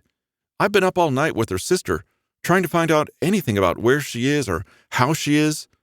Hearing that she's all right is such a relief. She gushed, not letting me get a word in edgewise. Are you the one who's been assigned to her? I mean, are you monitoring her? I was hoping it would be you. What? Why? Also, what the hell did she mean by assigned to her? Was this woman one of those mafia conspiracy theorists Dad had mentioned? Well, her voice dropped a little, like this was a secret between the two of us. Annette told me that you two used to see each other. You were high school sweethearts, so I thought that if anyone there would be inclined to treat her well, it would be you. At least, I hope that's the case. You don't have a grudge against her for leaving, do you? You're not mistreating her out of resentment, are you? What the hell are you talking about? Had Annette really told her the entire story? The longer I spoke to this woman, the more I got the feeling it was a mistake. Look, whoever you are, I don't have the time to sit here and play 20 questions. If you're actually Jill's friend, I'll let you know that she's fine. That's all you need to know. I ended the call before she could go into another string of questions. I would have to remember to ask Jill about her. Something told me she wasn't being completely honest about their relationship. When I went downstairs, Royce was still working, looking like he hadn't even stopped to sleep.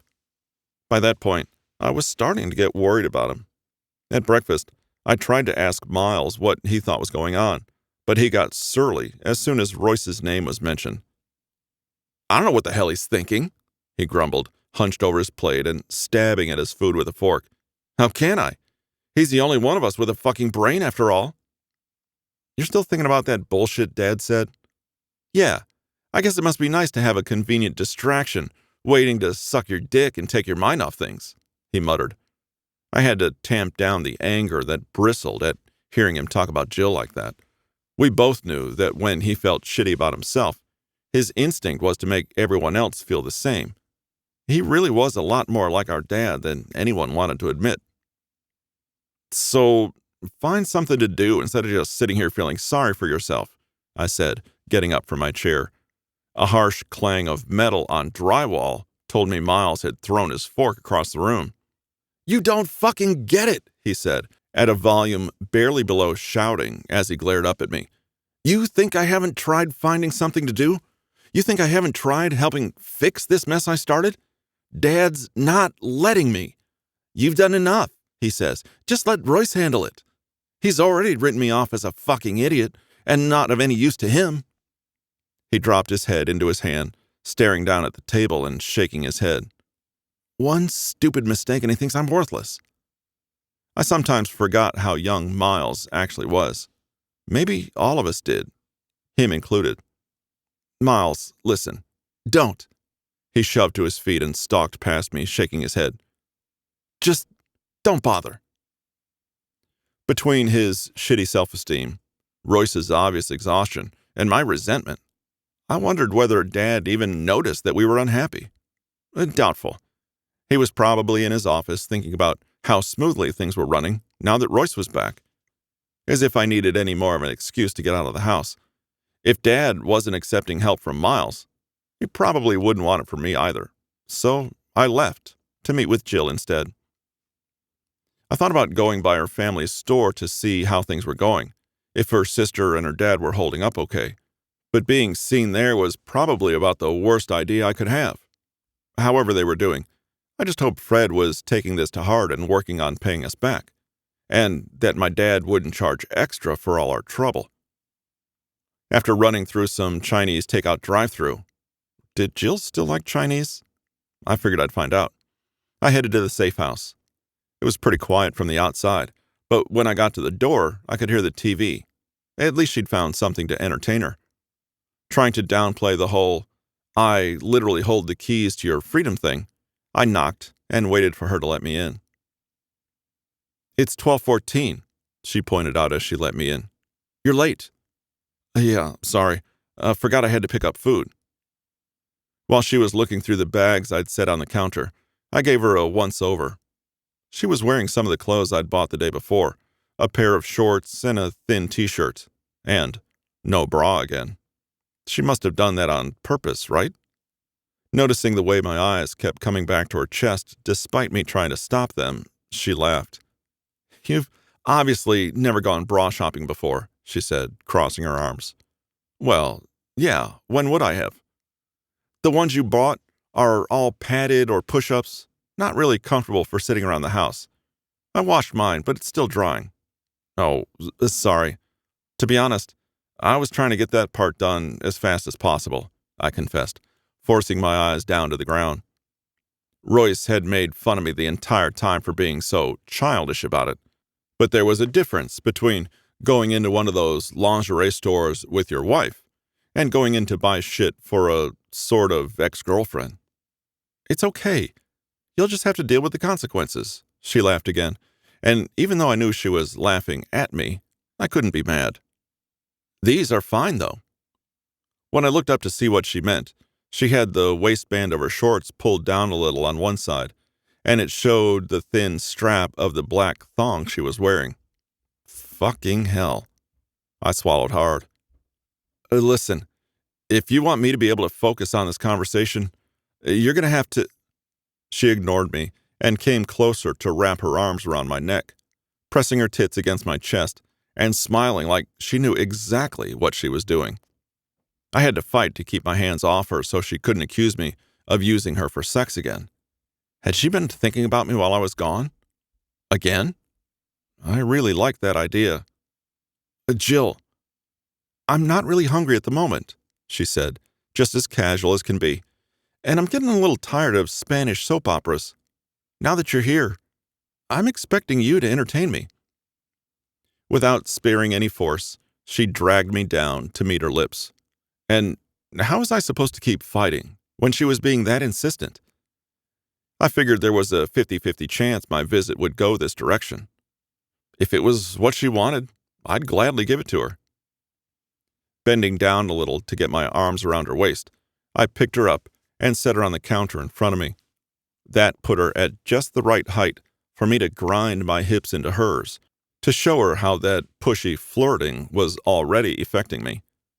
She managed to break away from my lips and let out a gasp and a moan, but my grip on her thighs held her still, so she had to feel every bit of it.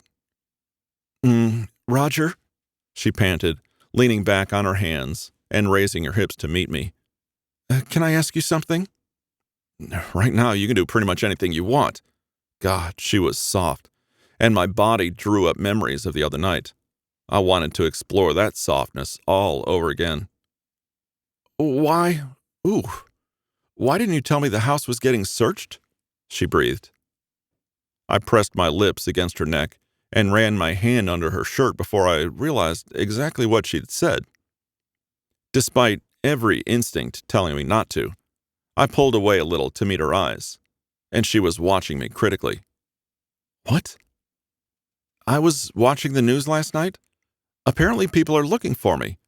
You never mentioned that yesterday when you were generously moving me to my fancy new cage. She glanced down at her breast where my hand was still resting, so I pulled it away. Was this little seduction routine just a plan to get me to answer her? If so, she must really not trust me to tell the truth. Taking a step back, trying to clear my head and calm my body down, I answered. No, I didn't mention it, because it's probably going to blow over soon. Blow over? She repeated. What does that mean? I practically had whiplash from the quick change of subject, and I really didn't want to have this conversation with her. No matter how I spun it, she wasn't going to like where it went. But I wasn't about to lie to her either. It means my dad has friends in high places, I explained, sitting down on one of the stools at the island. Higher than you might imagine. He's going to pay off or intimidate whoever he has to in order to make this go away. He can't pay all of them off. All those people coming out to talk about the things your family has done wrong? He can't shut them all up. A few years ago, I would have thought that too, but I'd seen it happen too many times. No, but he'll shut up the most important ones. Once the others realize nothing's going to come of it, they'll stop too. Again, not fair, not right, but it is what would happen anyway. Jill frowned hard, turning her eyes down toward her lap. I didn't tell you because I didn't want to get your hopes up. Yeah, I guess it's a lot easier to keep me under control if I'm hopeless, she said dryly. I sighed in frustration, touching her arm to try to get her to look at me. No, I just didn't want to tell you there might be a solution when I know he won't let it happen. I know you have a hard time believing it, but I'm on your side here, babe. When that word left my mouth, I flinched and dropped my eyes to the counter. I must have been getting too comfortable talking to her and arguing with her if that had come out by reflex. Oh, sorry. I want to believe you, she said quietly. I do. But you have to understand why that's hard, all things considered. All I know about the situation, or anything that goes on outside of here, is what I'm being told, usually by you. That's how I know about my dad's debt. That's how I know what's happening between you, your dad, and Royce. And I don't have any way of knowing for sure whether you're being honest. It's a lot to take on faith. Yeah, I get it. We sat there together in silence for a few seconds, listening to the hushed Spanish dialogue from the TV. Eventually, Jill reached across the island toward the bags I'd brought in, so I handed her a box of fried rice and a fork. My lo mein was getting cold by the time I ate it, but not enough to put me off. Instead of continuing our conversation, we took a time out to eat, just sitting together. The whole time, I was trying to come up with some way to convince her she could trust me. I knew I was totally sincere. How could I get her any kind of concrete proof besides my word? This was obviously a huge conflict for her, but short of swearing off my entire family, what could I do to fix that? And why did I want to so bad? Why were her comfort and peace of mind so important to me? She caught me staring and smiled sheepishly, hopping down from the counter. Come here. Grabbing my hand, she pulled me up from my seat and over to the couch to sit next to her. And she curled her legs up on the cushion beside her, getting comfortable against my side. Maybe I can find us something better to watch. While she flipped through channels, I slid my hand up the back of her neck and into her wavy brown hair, catching the little smile that started on her lips. This was such a weird, unpredictable, on-again, off-again thing happening between us, but I was still glad it was happening. I wanted it to keep happening. After finding some spy movie and deciding it was as good a choice as any other, she put the remote down and leaned closer against me. The longer my fingers slid through her hair, rubbing against her scalp, the more she relaxed, her eyes falling shut, her head tilting forward. A time or two, she even let out a soft sigh or a moan. By the time I turned her toward me, she was already raising her head and letting her lips part to meet mine. My tongue slid along her lower lip, slow, like she liked it, then inside. She leaned forward to kiss me back, and while my tongue was in her mouth, she started sucking on it gently.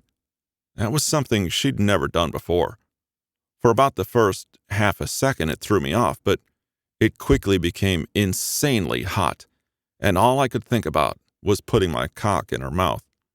She must have been thinking along the same lines, because she trailed her hand down the buttons of my shirt to my belt and started to unfasten it. Fuck, I muttered, pulling away from her to catch my breath, and she laughed at me. Not teasing or ridiculing, just playful. I kept one hand in her hair while she was running her tongue up my neck and getting my pants undone. When she'd reached inside and found me already hard, She moaned deeply again. "Is this okay?" she asked breathlessly, kneeling on the couch next to me and looking up into my eyes. "I told you, whatever you want." As if I could complain about this.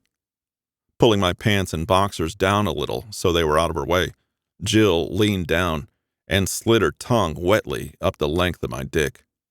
My hand clenched in her hair by accident, and she gasped, "Sorry. Shit." "Don't worry," she laughed, staying focused on what she was doing. "I'm fine." Again, her tongue slid up and down me, and again. Then, her hand wrapped around and stroked me, all that wet friction that made me shudder and groan. After a second, she stopped and sighed.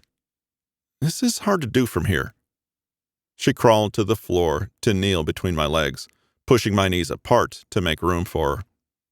Pushing her hair back over her shoulder, she bent down again and put her lips around my cock. "Fuck yeah," I muttered, still holding her hair tight, but trying hard not to push her. How was she still so good at this? How did she still know exactly what I liked? Her head dropped down a little more, and she whined with effort before pulling back to catch her breath. It's been a while," she said, like she was embarrassed, like she wasn't fucking amazing. "Am I still doing okay?" She met my eyes again and bit her lip. "Babe, you're incredible," I told her plainly, and she managed a smile past her blushing. "Good." She put her head down and took me back in, sliding down, then back up, then down again, taking me deeper every time. She didn't seem bothered by me calling her that. It seemed almost like she even liked it. I have to keep that in mind. Assuming I could still think after she was done with me. The way her mouth moved, her tongue, the whimpers and moans she let out while she sucked me off, that would have been enough to drive any man crazy. God, that's so fucking good. Now and then, she'd have to take a break to breathe, but her hand picked up where her mouth left off. Besides, seeing her face flushed, her lips pink and shining wet, I didn't mind waiting. I got her to look at me once with her mouth still full, but she quickly got embarrassed and turned her eyes back downward, speeding up her bobbing to distract me. "Shit. I'm getting close, babe. Don't stop." She moaned around me and kept going, digging her nails into my leg.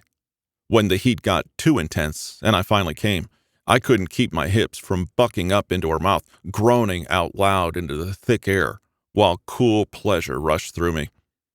As I was struggling to calm down, I glanced down at Jill to see her swallow, still blushing hard. With shaky hands, she reached for a cup of water that was sitting on the coffee table and took a long drink. Once she'd set it down, and I was sure she wouldn't spill it, I grabbed her without a word and dragged her into my lap for another rough kiss. She practically melted against me, but I could tell from her weak participation that her mouth was exhausted. "You okay?" I asked, running a hand up and down her spine while she rested her head on my shoulder. "That was unbelievable." She giggled absently. "Yeah, I'm good. But—" She trailed off and ground her hips against my thigh, breathing another soft moan in my ear. I was already working at getting her shorts off, pushing her down onto her back. Despite being a little shy about opening her legs, she did, watching me expectantly. I caught her lips again and leaned over her on one hand, sliding the other one between her legs. Again, she got her arms around my neck and refused to let me break away from her, even for a second. When my fingertips were soaked with her wetness, she hummed eagerly against my lips. When I touched her clit, she gasped but held on to me tighter. When my fingers pressed inside, she jerked away from me just long enough to catch a breath, then kissed me again. Something about her holding on to me like that, making a point of keeping me so close, got to me more than I'd expected. Hoping to pay back all the good she did to me, I curled my fingers inside her, rubbing my thumb in circles over her clit while she squirmed and arched and whined. She had to break our kiss when she started getting close, but instead, she used her mouth to tell me how good I was and how much she wanted it. When she came, she let out a high-pitched cry, then devolved into a deep, grateful moaning, even smiling while her hips worked against my hand. As I got her to come a second time before she weakly tapped on my shoulder, laughing breathlessly, eyes bleary. It seemed like she was having a hard time talking there for a minute, just grasping weakly at my shirt and trying to stay as close to me as possible. "Not good, huh?" I teased, and she mumbled wordlessly at me.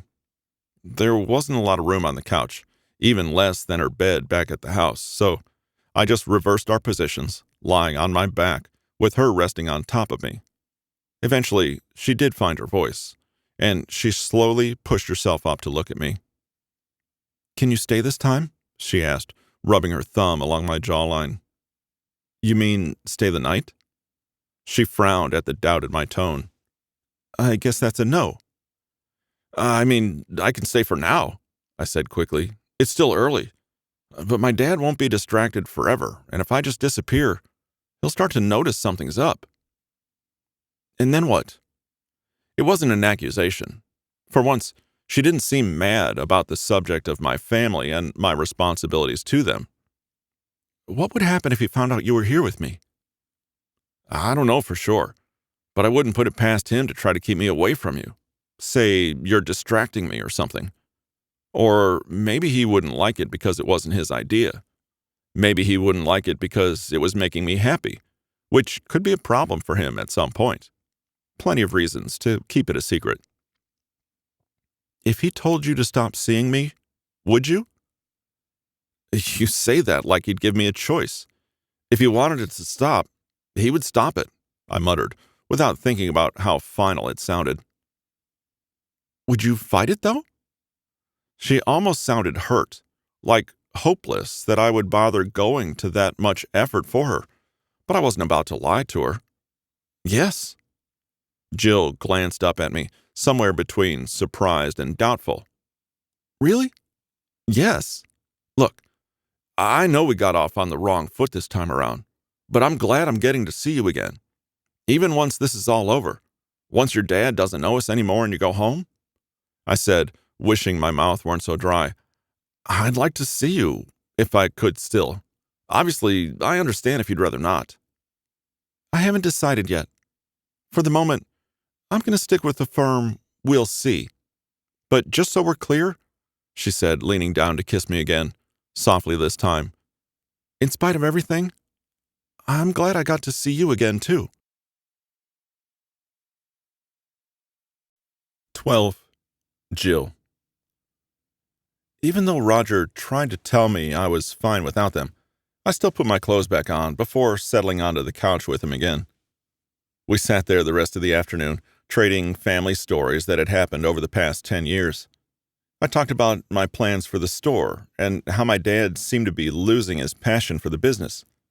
I talked about my worries for Annette's future, how no one really seemed to know what she was planning to do, her included. I thought about asking if he had the same worries over Miles, but I figured our older sibling experiences probably weren't really comparable. He mentioned being worried about both his brothers in different ways. Miles, because he was so desperate for approval and depressed when he couldn't get it. Royce, because he'd so suddenly and doggedly started working for their dad again, without any indication of why. At least he had the option of talking to them. I was starting to realize that I had taken things like that, like the ability to call my sister up and ask how she was doing, for granted. Once I was out of this mess, I wouldn't make that mistake again. "Hey." He stopped at one point and squinted at the TV, then reached for the remote to turn it up. The news was on again. Was it 5 o'clock already? And there was Brooke, professional as ever, with her name printed at the bottom of the screen. The graphic in the corner still featured the Moretti Mob hashtag, so I figured she was the one reporting it at her station exclusively. "What's wrong?" I asked, glancing at Roger, who was still staring suspiciously at the TV. "Oh, this whole story must be bothering you. Have you been—" "No, it's that woman," he said without taking his eyes off her. "That's Brooke Rodham?" "Yeah. Do you know her?" After another few seconds of watching and listening, he sat back against the couch. She didn't sound like that on the phone. What? When did you talk to her on the phone? Had he contacted her on purpose? Trying to suppress the story, maybe? She called me this morning, he explained. I don't know how she got my cell number, but she did. She was all broken up and worried about you. Told me she was a friend of yours and asked if you were okay. Is she your friend? Yes. She wasn't making it up or anything. I wanted to laugh, but something about this little revelation was leaving a bad taste in my mouth. We've known each other for a few years, actually, so of course she was worried about me. She probably used her networking connections to find out your number. Right. If my reassurance wasn't making him feel any more confident in her sincerity, he didn't show it. A fucking reporter. Of course. That's why she asked a million questions in a minute. Oh, yeah, she's like that. I don't think she even realizes that she does it. She just has this instinct to get as much information as physically possible in any conversation. It was something we'd talked about before, something she had said she would try to work on. But when her job required her to be that way, it was a tough habit to break. I was able to conduct a brief phone interview with Roger Moretti this morning, Brooke was saying. He had this to say. There was an audio clip of an exchange between the two of them. She was right, it was very brief. Roger actually sounded like he'd just woken up. The conversation ended with him telling her firmly, "Look, she's fine, that's all you need to know," and hanging up. The camera went back to Brooke. As you heard, Mr. Moretti confirmed that he does have Miss Johnson in custody, even if not at their home here in the city. Police and civilians alike are working tirelessly to find Miss Johnson before any further harm comes to her.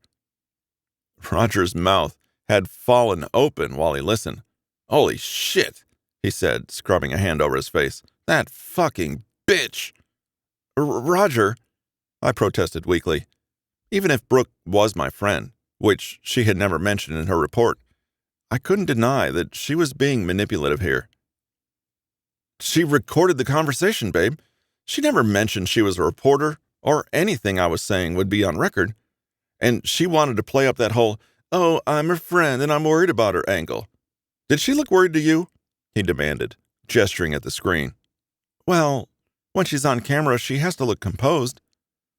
I only argued because I wanted to give Brooke the benefit of the doubt. It definitely did look a lot like she was playing up my story for her own sake, but maybe it was just a right place, right time sort of thing. I don't know what she's thinking, okay? Whatever it is, I'm sure her intentions are good. Sure. Roger was obviously unconvinced, but I didn't know how to keep arguing with him, especially when I wasn't really confident in my stance. When he had to leave soon after, I was genuinely sad to see him go, and not just because I was going to be bored out of my mind without him there, which I was. In spite of myself, I was enjoying spending time with him. Once he was gone, I thought more about our earlier conversation, whether he would really be willing to go against his dad's plans and directions in order to be with me. It was a nice thought, but there were plenty of obstacles to it working out long term. Oddly enough, I wanted to make the most of this time when I was forced or allowed to be around him without having to make the decision myself. Well, I did say I wanted a vacation, and I never would have taken it willingly. Roger called me again that night and promised he would come back the next day, the same time. Instead of making a passive-aggressive remark about how I couldn't leave, I told him, honestly, that I was looking forward to it. I almost asked Roger to bring Royce and Whitney with him. Even Miles could come if he would behave himself. I was just so tired of being alone. Before all this, my daily routine had involved interacting with hundreds of people over the course of 12 hours. Being there, by myself, was giving me way too much time to think. There was even a period where I started worrying that my rediscovered feelings for Roger were just a bizarre form of Stockholm Syndrome. That was the point when I tried working out for a few hours. Desperate, I called Roger and asked him to bring me books when he came to visit. Anything that would occupy my mind. He showed up with a bag of Mexican food in one hand and a bag of books and magazines in the other. I didn't know what you'd want to read, so I got a little of everything, he said with a shrug as I looked through the selection. Mystery novels, romance novels, fashion magazines, Sarah Silverman's autobiography. Surely, there was something there that would entertain me. This is great, thank you. I stood up on my toes to kiss his cheek, and he smiled slightly, but he didn't seem as happy as he usually was to be around me. Is something wrong? I don't know. Things aren't great back at the house. He started taking out styrofoam containers of food, rice and beans, enchiladas, all of which smelled amazing. I'm really getting worried about Royce. I finally got him to talk to me last night. He told me the reason he's been working so hard, trying to cover up for what me and Miles did, trying to keep people from questioning the family, is because he's worried about Whitney. He sat down at one of the island stools and rested his arms on the counter in front of him. Dad told him that if anything were to happen, if we actually got taken in, which we won't, obviously, because our name's too big, Royce would get dragged down with the rest of us. Roger hesitated, seeming uncomfortable, unsure of whether he should keep talking. He's done some things, Jill. Working for our dad, you end up getting your hands dirty pretty quick. Like, that's how you prove your loyalty. So, if all that caught up with him, he'd end up getting put away for a while. And then he wouldn't be able to see Whitney, I concluded. Her mom is still around, isn't she? So it's not like Whitney would be on her own. Even while I was saying it, I knew it wouldn't be much of a comfort to Royce. Yeah, but she's everything to him. If Margot got full custody and he never saw her again, I don't know if he'd be able to handle it. Roger was staring down at his hands, but his eyes were out of focus. I'd seen him worried before, of course, but never this much. Then his face darkened, and his hands clenched into fists. And he wouldn't have to fucking deal with any of this if our dad would have just let him go. Your father is a monster, I said quietly. Using Royce's daughter against him like that, it's disgusting. He didn't answer. Trying to offer whatever kind of solace I could, I took a step closer and laid my hand on his arm. After a second, the tension melted out of his shoulders. He took my hand in his and kissed my fingers. I'm sorry. I shouldn't be putting all this on you. It's not your fault. Not your job to fix any of it. Why don't you just leave, Roger? I blurted out without meaning to. He blinked in surprise, but his eyes quickly glazed over like this was an argument he didn't want to have. I've been thinking about it, he admitted, especially lately, seeing Royce deal with all this and seeing you again, but it's more complicated than just packing up and walking away. My dad's biggest concern is controlling everything and everyone around him. That goes double for his own kids. That's why he can't let us do anything he wouldn't do. And what about Rena? She must see what's going on, and I'm sure she knows it's wrong. Couldn't she try to talk some sense into him? If there's anyone he'd listen to, surely it's her. Even as I was saying it, I knew it wasn't likely. Their relationship dynamic just didn't work that way. She's not really a confrontational person, he said, shaking his head, and definitely not one to disagree with my dad. I don't think she's even aware of half the shit he does. If my mom was still around, she'd be fighting him every step of the way. Royce is the one who's the most like her, but even he can't stand up to Dad in a way that'll actually make him listen. Another big difference between Roger's family and mine. Annette and I had always been close, and our relationship with our parents was just as good. Since the move to San Diego, our parents hardly fought anymore, either. I didn't really know the feeling of needing to stand up to your own father. If you did try to leave, I ventured carefully, what could he do to bring you back? You said Royce had an ex-wife, and obviously there's Whitney. That's how your dad manipulated him into coming back here. But you don't have anything like that. So what could he do to you? Trying to leave on my own would mean abandoning Royce and Miles here, Roger pointed out. Just let them deal with Dad's abusive bullshit while I run off for my own sake? I can't do that to them.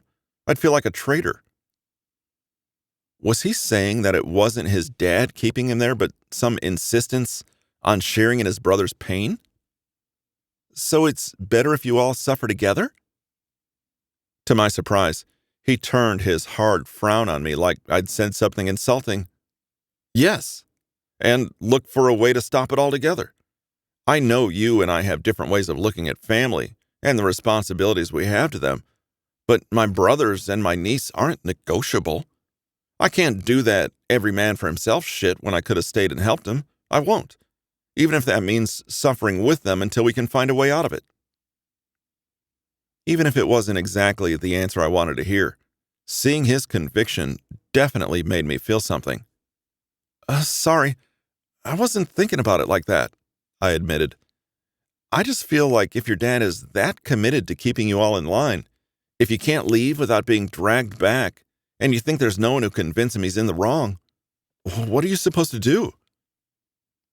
He pushed a hand through his hair and dropped his head back. I'll let you know when I figure it out. Look, can we talk about something else?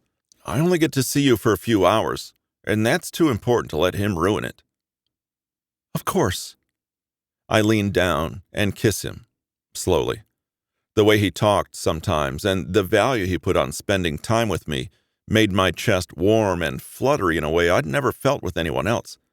That was how he'd always looked at me, like I was making his life better just by being in it. Over lunch, we talked about my little apartment and what it was like living there. Roger asked whether it was anything like living there at the safe house, and I had to detail the long list of reasons it was not. The longer we talked, the more comfortable I felt, and the more I liked the idea of keeping it up once I was no longer a hostage. My dad would hate the idea, I was sure, but when he had so much explaining of his own to do, I wasn't sure that mattered to me. God, I was really letting myself get in too deep, and I was starting to question whether that was really such a problem. 13. Roger. After lunch with Jill, I got back to the house to find Whitney sitting on the steps outside. She had a handful of gravel from the driveway and was throwing the tiny rocks, one by one, out into the grass, her face drawn into a frown between sadness and frustration. Hey, Wits, I said as I walked in her direction. She didn't look up. What are you doing out here? Sitting. Even though the answer was a playful one, it didn't come through in her voice. I sat down beside her and nudged her shoulder. Yeah, I can see that, smart mouth. Why are you sitting out here in the heat instead of inside? Is something wrong? I don't know. I just kind of feel like nobody here likes me. What? Why would you think that? Was someone in the house rude to her? Some of the staff? I was already gearing up to fire someone over the hurt in her voice. Who doesn't like you? Anybody. Papa? That was what she called our dad. Keeps looking at me weird. I don't know if he's mad at me or something, but he doesn't say anything. He just looks at me, and it makes me feel like I did something bad, but I don't know what. Yeah, he makes a lot of people feel like that. It doesn't mean he doesn't like you. His face is just permanently grouchy. She smiled at that, but only slightly. Who else? None of the house staff wants to talk to me. It's like they're scared of me. Probably because you keep threatening people with judo attacks. She shook her head, messy hair fluffing out around her. No, I mean for real. Like, they think they'll get in trouble for talking to me or something. Uncle Miles doesn't want to be around me either. When I try to talk to him, he just says, hey, and then walks off. Sometimes he looks at me like Papa does, and then I feel like they're both mad at me for the same thing, but I don't know what it is. Tears were starting to pinch her voice, forcing her to stop every few seconds to take a breath. And Dad is too busy to talk to me, like when we lived here before, and I hate it. Hey, come here. I moved closer on the step and put my arm around her shoulders, letting her cry into my chest. Whitney wasn't the kind of kid who cried a lot. Even when she got physically hurt, she barely even sniffled. I'd always thought that meant she was tough, but Maybe it just wasn't that kind of pain that got her. Your dad is not too busy for you. He's never too busy to care about you. But he can't talk to me, she managed, muffled with her face buried against my shirt. I've barely seen him since we got here. Well, it won't be like this forever. He has an important job to get done right now. But once that's over, that's what he always says. She sat back, scrubbing at her eyes with both hands to try to dry her tears. He just has this one job, and then he'll be done. But then there's another job and another. All he does is work when we're here. There wasn't really much I could say to argue with that. Since Royce was apparently the only one of us who was competent, Dad always had more work to dump on him. No wonder he wanted to leave so badly. I'm sorry, Wits, I muttered, running a hand over her hair. It's not his fault. You know he'd spend all his time with you if he could. After another few sniffles, it seemed like she was done crying and back to being stone-faced. She pulled her knees up to her chest and wrapped her arms around them. I talked to Mum today. That should have been a good thing, but judging by her tone, I figured otherwise. Yeah? How did that go? She's angry. Of course she was. She tries to act like she isn't, but I can tell. She didn't even ask to talk to Dad. It seemed like they were getting on all right until we came back here. I just wish we could go home. You will. As if I had any right or authority to be making promises like that. Even if it's not today or tomorrow, you two will go back to how things were before. No. She shook her head vaguely and got to her feet. I don't think so. Tossing the handful of gravel she'd been holding onto the lawn all at once, she turned back toward the house. I'm going to go to my room now, all right? Sure. If you want to talk later, I'll be around. She smiled, but I got the feeling it was more for my benefit than anything. Thanks, Uncle Roger. I sat still on the steps for a few more minutes, watching the shadows from the garage and the awning get longer. How could things possibly be getting worse every single day? How could we not catch a break for even a minute? When I went inside, I planned to head to my room, but my older brother's voice echoing from down the hall stopped me. What was he doing in Dad's office? Were they fighting? That wouldn't turn out well for anybody. I tried to make my way to the office quietly, but when I got closer, I realized that it wasn't actually an argument. At least, not with Dad. No, by all means, Royce was saying, his voice tense with false politeness. I stepped outside the closed door to listen. Tell me what the concern is. Is it our credibility? The publicity? What is it about this situation you think we aren't capable of handling? There was a pause, so I figured he must be on the phone. He scoffed. Yes, and you'll notice that most of that has died down already because of my efforts. If anything, this should make it clearer how untouchable we are. But if you still need me to prove that we know what we're doing. Another pause. That's what I thought. So there's no longer an issue? Good to hear. We'll be in touch. I cringed slightly at hearing that from him, that line Dad only ever used as a vague threat. After a few seconds of silence, I knocked at the door, and Royce snapped, What? When I opened it, the defensive anger on his face gave way to relief. Roger, hey, do you need something? Just wanted to see how you're doing. He looked just as ragged as the last time I'd seen him, if not more, and he let out a weak laugh. It's been frustratingly easy to fit right back into all this, he said, gesturing to the office as he sat down at the desk chair. Unlike Dad, he didn't look like he belonged there at all. I remember how it goes, the part I'm supposed to play, and I'm still good at it. Maybe that's a good thing, since me and Miles couldn't do it. Don't say that like it's an insult. It's a shitty skill to have. He sat back in the chair and scrolled through something on Dad's laptop. Where have you been all day? Oh. Keeping it from Dad was a given, but surely it was safe to tell Royce. I was at the safe house with Jill. He looked up at me, eyebrows raised. Well, at least one of us is having some fun. There was a note of bitterness in his voice, or maybe it was jealousy. How is she? I have to say, when I saw her the other day, she didn't seem as angry as Miles was suggesting. It comes and goes, I laughed. I think she's getting over it mostly, at least when it comes to me. At least she knows by now that I don't want her to be unhappy. And? And what? He leveled a look at me over his glasses. Don't give me that. You and I both know how you were after the two of you split up, and you practically begged me to help you make things right with her. You wouldn't do that if it weren't important to you. I'm asking if you've told her how you feel. Not yet, I muttered, looking intently down at my shoes. Not explicitly, anyway. I mean, she knows I missed her and how glad I am to see her again. She mentioned that she feels the same way. But we still disagree on some things. I feel like if I tried to tell her, she'd give me an ultimatum that I'm not prepared to meet. She keeps talking about me getting away from the family, just running off or something, and I have to keep explaining that I can't. What? There was palpable outrage in his tone. She's just saying it because she knows it would be easier for me. She doesn't get how— No!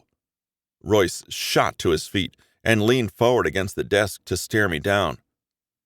Why did you tell her you can't? Well, because you and Whitney and Miles would still be here? Where the hell was this anger coming from? Why would he want me to leave? And it wouldn't be right for me to get out of it while you— Are you really that fucking stupid? He demanded.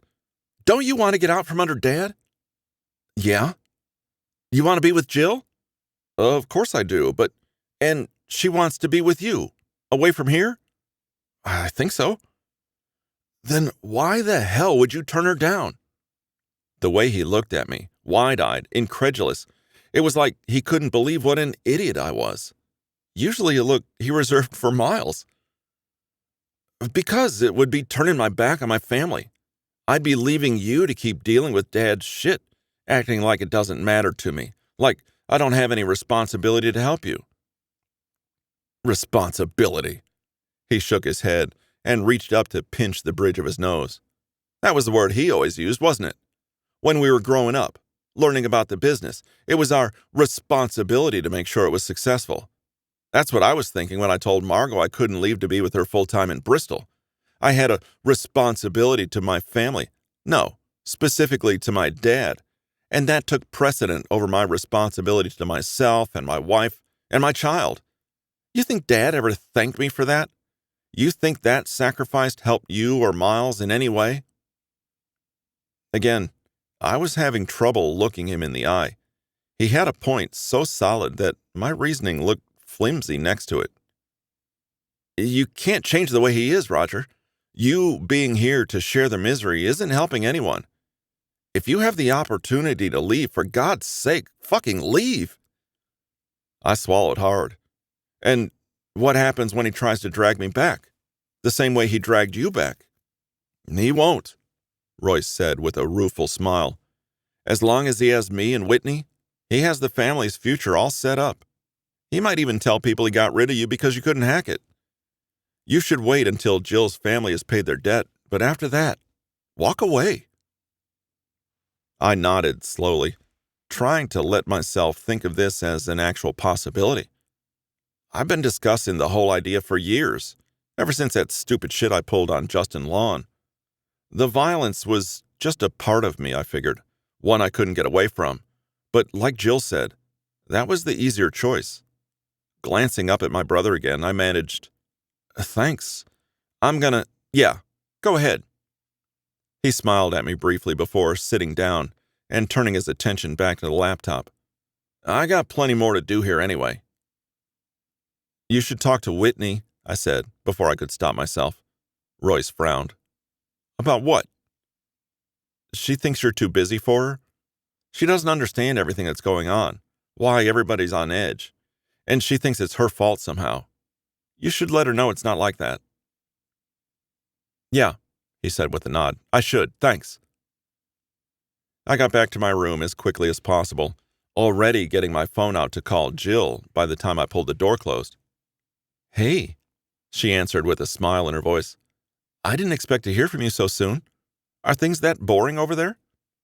"No, I had to stop myself, realizing that if I just jumped into the subject, she might think I was lying or moving too fast. Where could I start?" "I was thinking about you." "That's nice to know. Good thoughts, I hope?" "Always." My heart was already in my throat as I tried to figure out how to word what I wanted to say. I should have thought about that before calling. "And it's not really an unusual thing for me, thinking about you." "Well, I've certainly been thinking about you a lot more often lately." She laughed. "No, I mean before that." I should have told her all this in person. I should have realized earlier that I was being an idiot and looking at everything wrong. Better late than never. "I feel like I haven't made it clear how big a deal it is for me to be with you again. But I really need you to know how long I spent thinking about you after we broke up. I know that was forever ago, and it doesn't seem like it matters much anymore." "It matters." Her tone had suddenly gotten a lot more serious. "Go on." "We talked about it some the other day," I said, lowering my voice a little. "After everything that happened, after I got expelled, I wanted to talk to you, and I couldn't. I felt like I didn't deserve to. And then you were just gone. I was fucking devastated." "Me too," she said softly. I could imagine her, nervous, biting her lip like she did. "It hurts so much to know I couldn't be with you." And that feeling didn't go away. I was sitting on my bed, hunched over, resting my arm on my knee, and hoping she could hear how much I meant every word. "I thought about you constantly, for years. Even when I thought I was finally over it, I saw you again, and I remembered why I spent so long missing you." "Why?" She sounded a little breathless. "Tell me." "Now or never." "You know why. I loved you, and—" I had to take a deep breath to steel myself. "And I think I still love you." "Roger," she whimpered. "God, why are you telling me all this over the phone? If you were here right now—" "What?" My voice got a little lower, a little rougher from that moan in her voice. My head was reeling from finally telling her what I'd been thinking every time I'd seen her for the past few days, and I knew exactly what I wanted to focus on. "Oh, what if I were there?" "Oh, I don't know," she muttered, suddenly getting shy, like she did last time the subject was brought up. "No, I'm curious now," I teased, hoping I could make her more comfortable. "I mean, talking about what you did yesterday, I can kind of get an idea, but it'd be better if you told me yourself." "Well," she hesitated for a second, before deciding to give it a try. "I think after all that, you at least deserve a kiss." "Yeah? So you can suck on my tongue again?" Jill let out a nervous giggle. "Did you like that?" "More than I expected to. Just made me think about everything else your mouth can do." And there I was, thinking about it again, about her blushing and that little smile on her lips.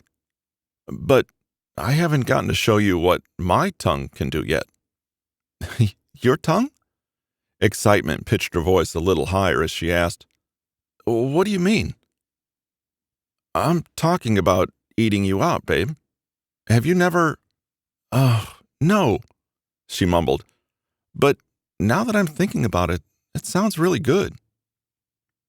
"Why don't you play with yourself while I tell you just how good it is?" I suggested. After a second of hesitation, she sighed. "Okay." I went ahead and turned out the lights in my room, then got comfortable in bed to focus on her. "You know you like my mouth on your neck," I told her, "how good my tongue feels there. You remember how I used to leave marks all over you because you liked the feeling so much?" She whined quietly. "Yeah, and I liked having them. Then, think about how we'd sit in my car during football games. How excited you got, knowing somebody could catch us. I reminded her, recalling every detail myself, and using them to get us both worked up. You worried about taking your shirt off, so you just let me play with your tits underneath it. Remember? Uh-huh. Her voice was starting to get a little husky too, and I could picture the hazy look in her eyes. Then you figured out you could lay your seat back, and I'd let you push my shirt up so you could suck on them. And you like that even more. You always liked kneeling over me like that, I teased, and she moaned again in embarrassment. It was a good position for you to touch me. Oh, hang on, don't get ahead of me, I laughed. Instead of me finger-fucking you, think about me pushing you down on your back, leaning over you, kissing down your stomach to your hips, my lips and my tongue on your hip bones. I would get ticklish, Jill laughed breathlessly, and try to get away. Yeah, but not for long. I unzipped my pants and started lazily stroking myself while I was setting this scene for her. Because I'd push your skirt up and lick you through your panties. What panties? She teased, surprising me with another shock of heat. A skirt with nothing underneath? You were just waiting to get fucked, weren't you? Well, I knew I was going to be with you, and you could never resist for very long when we were alone. She had me there. Then, I guess my tongue on your pussy is your reward for coming prepared. It's totally different from fingers. Softer. Hotter. A lot hotter. She moaned in my ear, so I took it further. Think about me licking all over your clit and how wet you'd get. Thinking about all that was getting me hard faster than I expected, so I had to slow down my hand to concentrate. Then, my tongue going inside you. Oh, Roger, she panted. I could hear her breath steadily by that point. All I can think about is how good you'd taste, I told her, wetting my lips. How hot and tight you'd be, and the sounds you'd make while I fucked you with my tongue. Please. It sounded like she was really getting into it, her voice airy and shaky. Please, I want you inside me when I come. Christ. Why don't you ride me then, babe? Lying on my back, I licked my palm wet and reached down to stroke myself. You want it so bad? Come get it. She let out a deep groan like she was frustrated, or maybe impatient. I do want it. I want to sit in your lap or on your hips. I want to feel how deep you go. And you can just lie back and watch.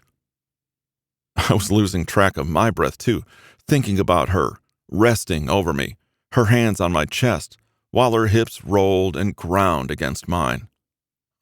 That's it, babe. Fuck yourself on my cock, just like that. Ooh, God. Her breathing shuddered a little. Roger, please, tell me you're close. I want you to come with me. You keep talking like that and I will, I promised, pumping faster and thinking about that desperate look on her face when she was close to coming. Tell me it's good. Tell me you like it. I like it, she managed. Don't stop. Oh, you're so good. I want you to come for me, baby. Fuck yeah, that's what I like to hear. I could barely hold on to my phone from getting so wrapped up in my fantasy. Her brown eyes and that smile she'd give me when she knew she was doing a good job. Her voice in my ear, knowing she was getting close. It was too much. Shit, I moaned out loud as I came, and I heard her telltale high-pitched whine about a second later. The thought of her coming around me like she did the other night just made me even hotter. As I was trying and failing to calm down, I heard a soft, breathy laugh coming from my phone, and I realized I'd dropped it on the bed. What's funny? I asked, once I'd caught my breath enough to speak. I didn't expect that to work so well, she giggled. And you were worried? Well, I did feel a little silly at the beginning, but it turned out okay. I love you, I told her quietly, and she let out a kind of dreamy sigh. You should get here earlier tomorrow. I want to see you as soon as possible. Oh, well, about that. There was something else kind of important I wanted to tell you. I forced myself to my feet and groped for the lights so I could clean myself up. I got a little distracted. She said, and I could see her rolling her eyes. What is it? You are still coming to see me, right? Well, the thing is, I want to get you out of there. Out of here? You want me to move again? No, Jill. I want to take you home. There's no reason for you to be out there, I said, as I sat back on my bed, fully dressed again. And I was thinking maybe I could go with you. There was silence on her end, and I held my breath waiting for her answer. What if she thought that was a step too far? What if she decided she didn't actually want to keep seeing me? You're serious? She asked. Completely. But I thought you said you couldn't, she reminded me. You said you'd feel like a traitor. What about Royce and Whitney and Miles? I actually talked to Royce about that. He encouraged me to leave. I mean, me being here isn't making it any easier on them. It's just giving my dad another target. And even if I left, I might still be able to help them deal with him. I was talking out the explanation as much for myself as for her. I don't have to leave San Diego. I don't have to cut ties completely. I'm not enough of an asset to the business that Dad will expend resources to keep me around. Again, a few seconds passed in silence. So I was thinking, if I could have a few days to work everything out, make sure Royce and Miles are okay, separate myself from all my dad's accounts, then I could leave when you do. It almost sounds too good to be true, she said thoughtfully. I mean, it does sound great. It sounds perfect. It sounds like exactly what I wanted. But I'm worried that you made the decision so suddenly. What if it doesn't work out like you're imagining? It'll work out, one way or another. I'll make sure it works out. We'll get away from all my family bullshit, and things will get a lot easier. Trust me, okay? Another moment of silence. Okay, she finally agreed. I trust you. But keep in touch with me, okay? I hate being in the dark out here. I want to know things are going all right. I will. I'll call you tomorrow and update you again. Okay. Good night, Roger. Yeah, good night. I ended the call and took a deep, slow breath. Jill's uncertainty was understandable, but I was going to prove to her that I could make this work. And then, if I could keep up my relationship with her, if we could actually stay together this time, I couldn't think of anything I wanted more. My phone's clock read 7:30, and I realized I was starving. Feeling good, a lot better than I had in a while, I started to leave my room and found my dad standing outside. I stiffened and pulled away by reflex, and he smirked coldly. Having a nice chat? He asked. How long have you been eavesdropping? The thought that he might have heard me dirty talking with Jill made my stomach turn. Just the past couple of minutes. I saw you and Royce had a very interesting conversation earlier, so I felt like you and I should have a talk too. Seeing the confusion on my face, he looked at me like I was an idiot and explained. You think I don't have surveillance in my own office, son? You really know that little about how I do business? What do you want to say? I asked, refusing to let any fear show on my face. Come down to my office, he said, turning to lead the way.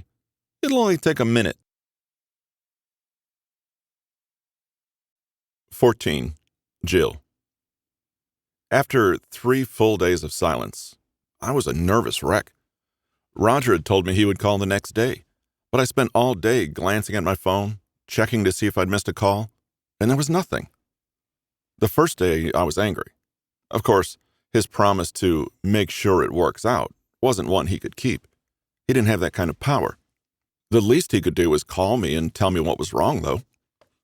The second day, I started to worry. What if his dad had found out he was trying to leave? Surely he wouldn't have hurt his own son. Or worse, right? But he could be in captivity, just like I was. He could be locked up somewhere, and I would never know it, because no one would come to tell me. I tried my hardest not to assume the worst, but found myself calling him more and more frequently throughout the day, leaving distress messages, begging for him to call back to me. By the third day, I was positive he was kidnapped, or worse. There was no way he would willfully leave me in the dark for that long, right after I'd specifically asked him to keep me updated. I spent the day trying to call him until I realized with horror that my phone was dying. I didn't have a charger. I immediately stopped using it, but kept it in my hand at all times, praying for it to ring and for Roger's voice to come from the other end. It didn't happen. That night, I finally noticed headlights coming up the road. I jumped to my feet and ran to the window, peeking out the blinds and looking for Roger. It was too dark for me to see what kind of car had pulled up, but once it was parked and shut off, 3 figures stepped out of it. None of them looked like Roger. I took a few steps back from the door, going from relieved to terrified in seconds. When the locks turned and the door opened, my blood went cold. Darren Moretti, what was he doing here? What did he want from me? Had he gotten impatient with my dad already? I thought back to Miles's joke about losing my fingers. The 2 men with him were ones I didn't recognize, bodyguard types, in black suits and sunglasses. "Hello again, Miss Johnson," Darren said with a polite smile, hands in his pockets. He took a look around the room, first at the pile of books still on the island, then at the leftover takeout I'd been picking at, and finally at the expensive clothes Roger had bought me. "Well, my son has obviously been very busy here. Was he bringing you more little gifts every day?" "Oh, we had lunch together," I said cautiously. "Twice." As much as I wanted to be defiant and gutsy, I had no idea what was going on. For all I knew, Darren was there to kill me and drop my corpse at my family's doorstep. Trying not to think of that, I asked, "Where is he?" "Oh, I'm sure you'd like to know." Still, he was totally casual, like there was nothing weird about this scenario at all. He glanced into the living room, then went to sit in one of the armchairs across from the sofa. "Have a seat. There's just a thing or two I'd like to discuss." Despite my wariness, I did what he said, keeping my eyes on him at all times. "I'm listening." Darren folded his hands in his lap, his posture staying perfectly straight. "You know, I'm really not sure what it is about you that feeds that obsession of his. How, after all this time, you still have him wrapped around your little finger." "I don't know what you mean." Did he think I was the one manipulating Roger? Sure, maybe I'd considered doing that for a while, but it was long gone from my mind at this point. I genuinely wanted to help him now. "I think you do.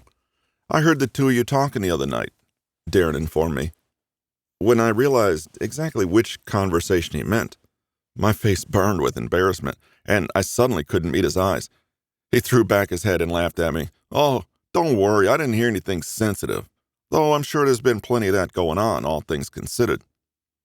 What the hell did that mean, all things considered? "So what did you hear?"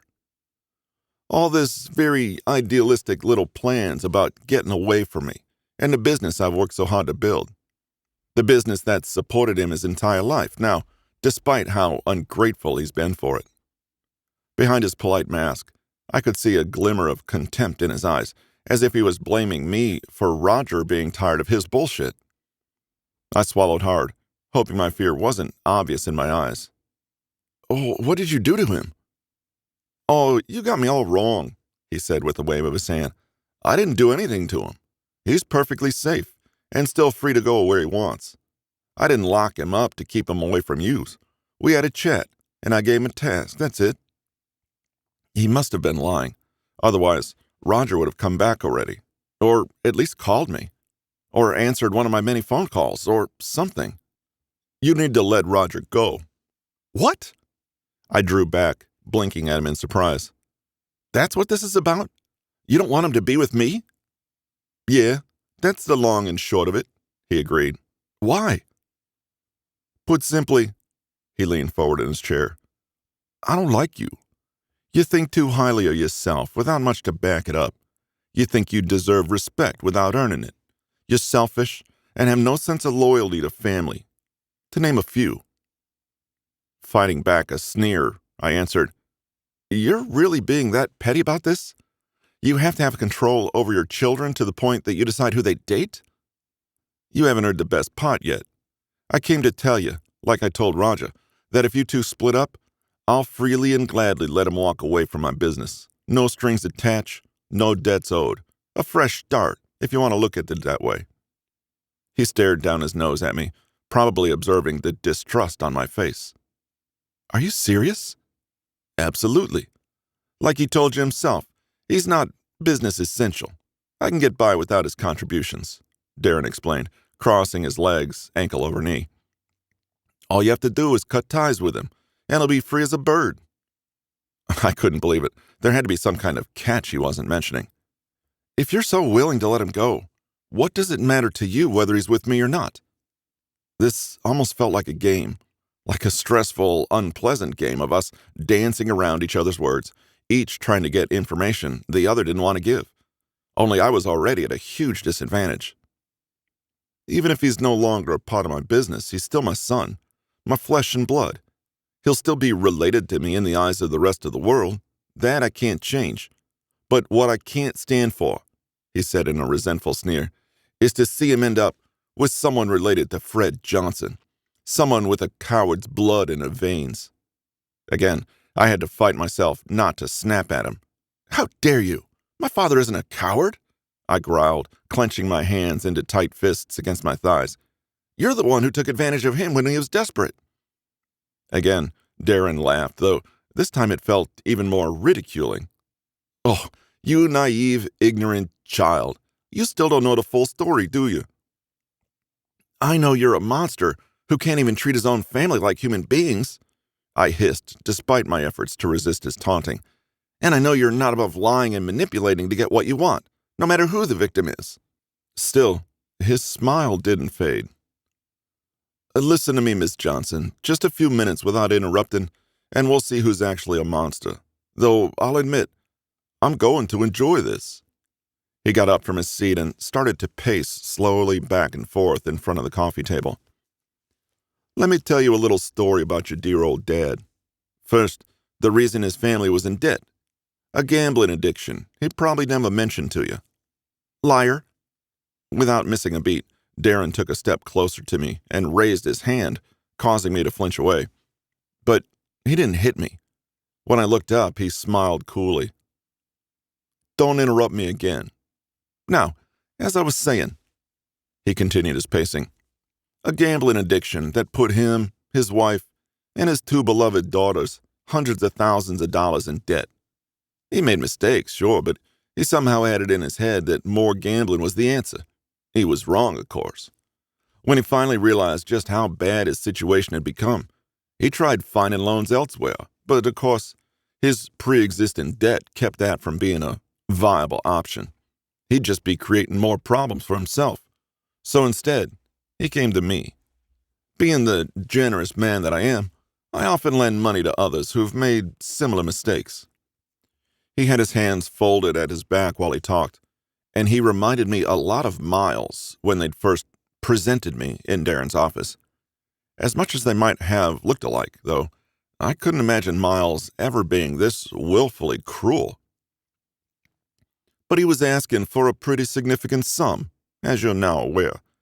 As much as I like to presume the best of people, I am a businessman, and in my line of work, assuming the best of people gives them the opportunity to fuck you over. So, Fred, I told him, I'll be happy to lend you the money you need. Being a father myself, I understand how important it is for a man to provide for his children. He was smirking now, as if he was enjoying putting on this elaborate performance, even though we both knew it was bullshit. But I'll need you to do something for me. Let's call it insurance. Of course, he was desperate, so he agreed without asking exactly what the favor was, but I made it clear to him anyway.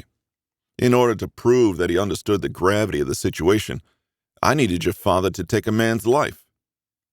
He paused in his pacing and stared me down, watching for my reaction. What? I must have misheard. He couldn't mean what I thought. And if he did, my dad would never have agreed to it.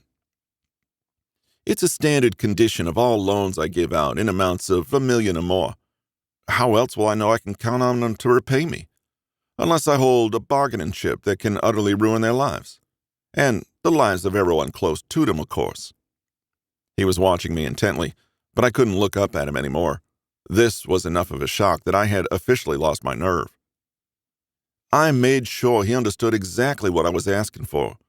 He would kill an enemy of mine, and I would gather irrefutable proof that he was guilty. Then I would keep this proof until his debt was paid off. And he did it, Miss Johnson. Your father killed a man because he needed money so desperately. To support you. It was too much. It was all too much to accept at once. My dad? My sweet old dad who always tried to talk things out with reason? My dad who managed a grocery store and insisted on helping old women with their produce? He couldn't have. He couldn't possibly.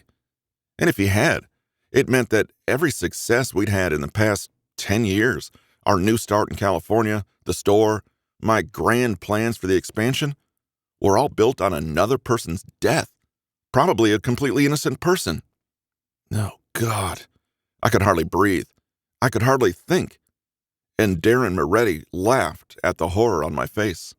Something stirred in me and urged me to attack him, to punish him for putting us in this position. I launched myself at him over the coffee table, trying to tackle him, to hit him, to scratch his eyes out. But he easily threw me to the floor, and his laughter didn't stop. "You bastard!" I shouted, leaping at him again. "You're the one who did this. It's all your fault." One of his bodyguards stepped forward to hold me back by my shoulder.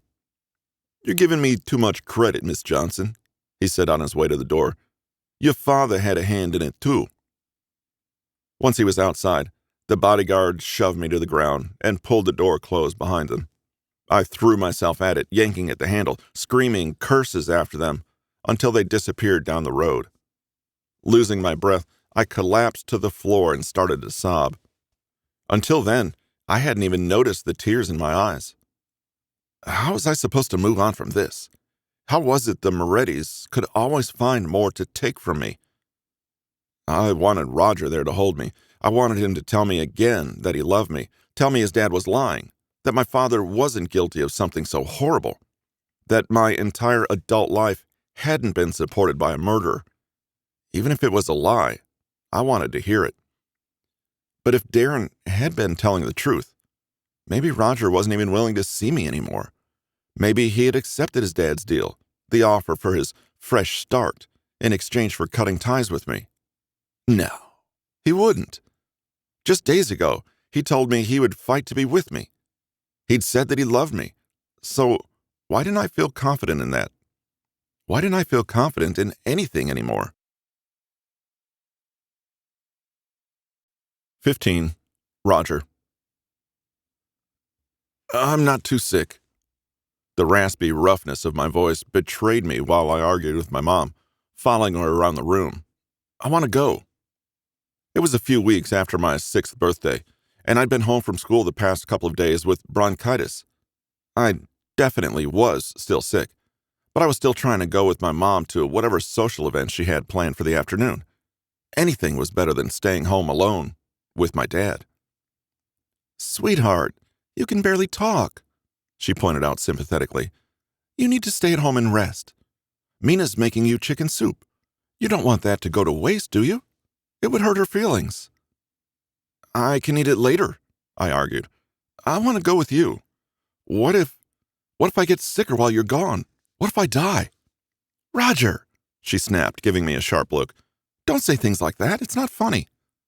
"Sorry." I collapsed next to her vanity while she was putting on her earrings, and she let out a heavy sigh. "My goodness, what a dramatic son I have," she said, scooping me up into her arms. "It'll only be a few hours, then I'll come right home and check on you." "But I'm going to be so bored. Dad's too busy to talk to me." She'd been with me every day that I'd missed school, which was probably why I threw such a fit about her leaving. She frowned and put her hand on my forehead. "Well," she said cautiously, "you don't have much of a fever. Do you really feel like you're okay with going out?" "Mm-hmm." That was a lie. I felt like garbage, but I hated the idea of being alone too much to acknowledge it. "In that case, maybe—" "Latasha." Dad stepped into the room and stared at us critically. "Shouldn't you be going? And Roger, shouldn't you be in bed?" "Well, I was thinking of taking him with me," Mom said, holding me a little closer. "What? He's sick as a dog. You can't take him to a party like that." "It's a social function," she corrected, miffed. "Besides, maybe the fresh air will do him good." "No, he needs to rest, and if you don't leave soon, you're going to be late, so just leave him." She frowned hard, and for a second, it looked like she might keep arguing. But since she was against it in the first place, she didn't bother. Looking down at me with an apologetic smile, she said, "Sorry, honey. Your father's right. You should stay here and get your rest. Then you can go with me next time, okay?" Realizing that Dad was a lot less likely to change his mind than she was, I gave up. "Fine." But there wasn't a next time. That was the day of her accident. A T-bone collision that crushed her sleek sports car and killed her on impact. Not her fault. She did nothing wrong. She didn't fucking deserve to die. And if I'd been with her, if my dad hadn't insisted on keeping me home, I would have been killed too. My survivor's guilt still haunted me 20 years later. I pulled my car to a stop near an Italian restaurant called Il Giardino dei Piaceri. It was owned by another family like ours, and had served as a neutral meeting place for mafia exchanges for years. People like my dad liked their traditions. I sat in the car for a few seconds, then slammed my hands into the steering wheel and sat back, pushing my hair out of my face. Why her and not me? Why her and not me? Why her and not me? I didn't know if I'd ever stop wondering, thinking about how much better off the family would be for her presence. What was I doing for them? How was I justifying being alive when she wasn't? I didn't have any exact memories of her, but that day was one I could never seem to shake. What I was there at the restaurant to pick up, I wasn't quite sure. My dad hadn't specified, and I hadn't asked. An envelope. That was as much as I needed to know. 3 days had passed since our chat and the deal he'd offered me. "Stop seeing that Johnson girl," he said, "and you can go. I won't try to stop you. I won't even tell anyone you walked away like an ungrateful coward. We'll say it was mutual. But you have to cut her out of your life. I know how you are about her. It's how you were 10 years ago, too. You'll end up marrying her if she'll have you, and I can't allow that. I can't allow her and her pathetic family to be connected to mine. God forbid you should have a child with her." He sneered in disgust. "And if I keep seeing her?" I asked, ready to challenge him, ready to fight him over this. My dad took a deep breath and let it out slowly. "Then we both know what'll happen. I'll end up making things difficult for you, and it'll be a lot of unnecessary grief for everyone. If you insist on being with her, I'll have to make it clear you're no longer my son, meaning you'll no longer be under my protection. And I think there's some people who'd be very interested in that information. Don't make me disown you, son. It doesn't look good for me either. Just get rid of the girl." After several long seconds of silence, I agreed. I got surly and acted like it was a huge problem, but deep down, I was relieved. He said he would just let me go after this last task. All I had to do was give up Jill. And I wouldn't, obviously, not after everything I just told her, not after finally accepting how I still felt about her. But if I could make my dad think I was done with her, just for a few more days, I could get out of his reach before he found out I was still with her. And by the time he did, there'd be nothing he could do to punish me. Of course, that was all assuming he planned to go through with the deal. He generally kept his word on agreements like this one, maybe out of a sense of honor, as if he had any. I just hoped that would apply to me, too. Once I'd taken a minute to breathe and push my feelings about my mom back into my memory, My apprehension about all this. I went inside and told the hostess I was looking for Mr. Nasuno. She nodded and led me to a booth at the far corner of the room. The man sitting there was around my dad's age, with dark gray hair and a walrus mustache. He sniffed loudly when I sat down. "Moretti's boy, aren't you?" he asked. I nodded. These exchanges usually happen silently, so it was odd that he was speaking at all. He reached into the inner pocket of his suit jacket, an old-fashioned suit like Dad wore, nothing flashy and fitted like Miles, and removed a thin envelope which he slid conspicuously across the table. It was a good thing everyone in this restaurant already knew what kind of place it was. Otherwise, he might have attracted unwanted attention. I took the envelope and put it inside my own jacket with another nod. But as I was about to get up, he spoke again. "One of the older Moretti boys. That makes you Latasha's son, doesn't it?" For a second, I was torn about what to do. Then I sank back down to the seat, watching him warily. Maybe out of respect or because they didn't want to upset me, people rarely brought my mom up when I was around. Since I was already thinking about her, I couldn't help taking the opportunity to talk about it. "Did you know her?" I asked. "Certainly did. Wonderful woman, your mother. Kinder than the sort you usually see in our circles." He folded his hands on the table and watched me with beady, unblinking eyes. "Heard her oldest just got back into town from an extended vacation." "Yeah," I said with a frown. "You could say that." He nodded slowly.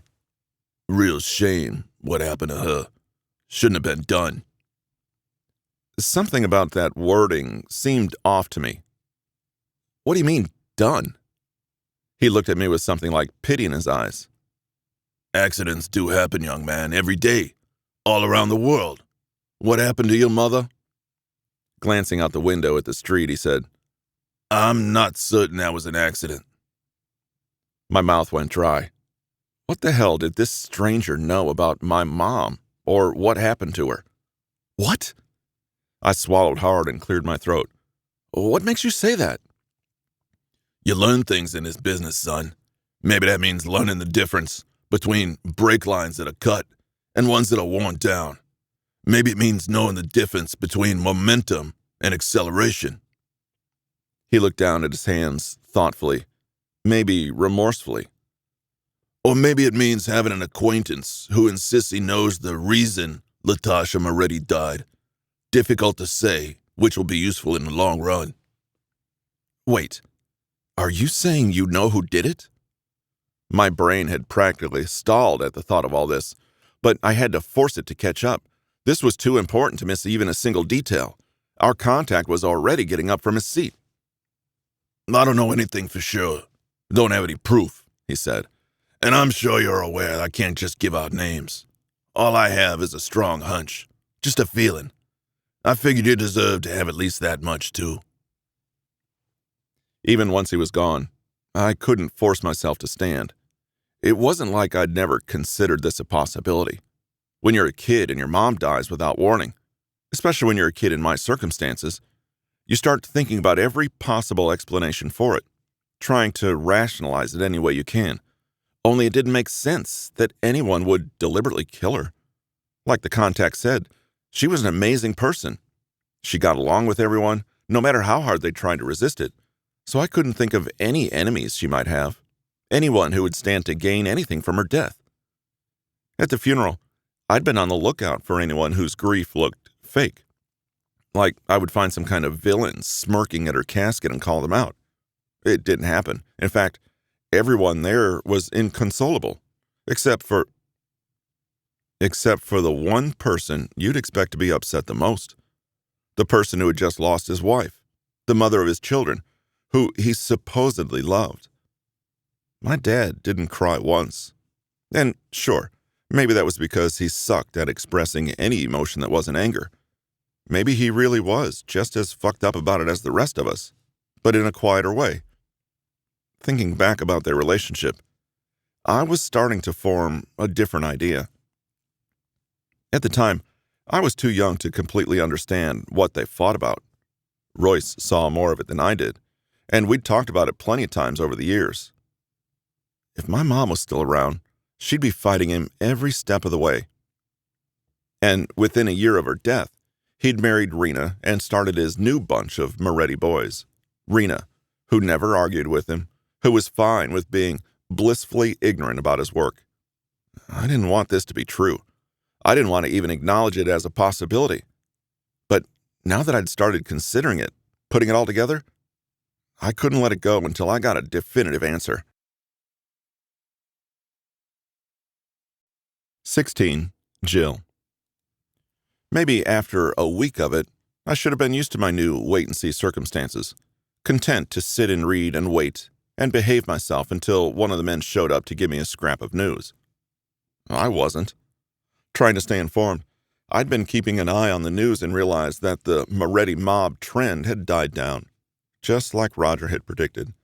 I hadn't seen any mention of them or me in days.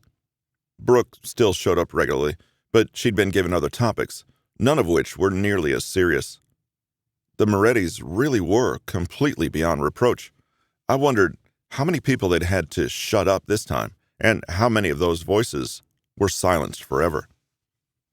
I dwelled so long on what Darren had said about my dad that I wound up having nightmares about it and then not sleeping at all. My phone had finally died after my 10th attempt to call Roger. I was alone and utterly helpless until someone decided to come for me. As much as I wanted to believe that someone would be Roger, I was even having my doubts about him.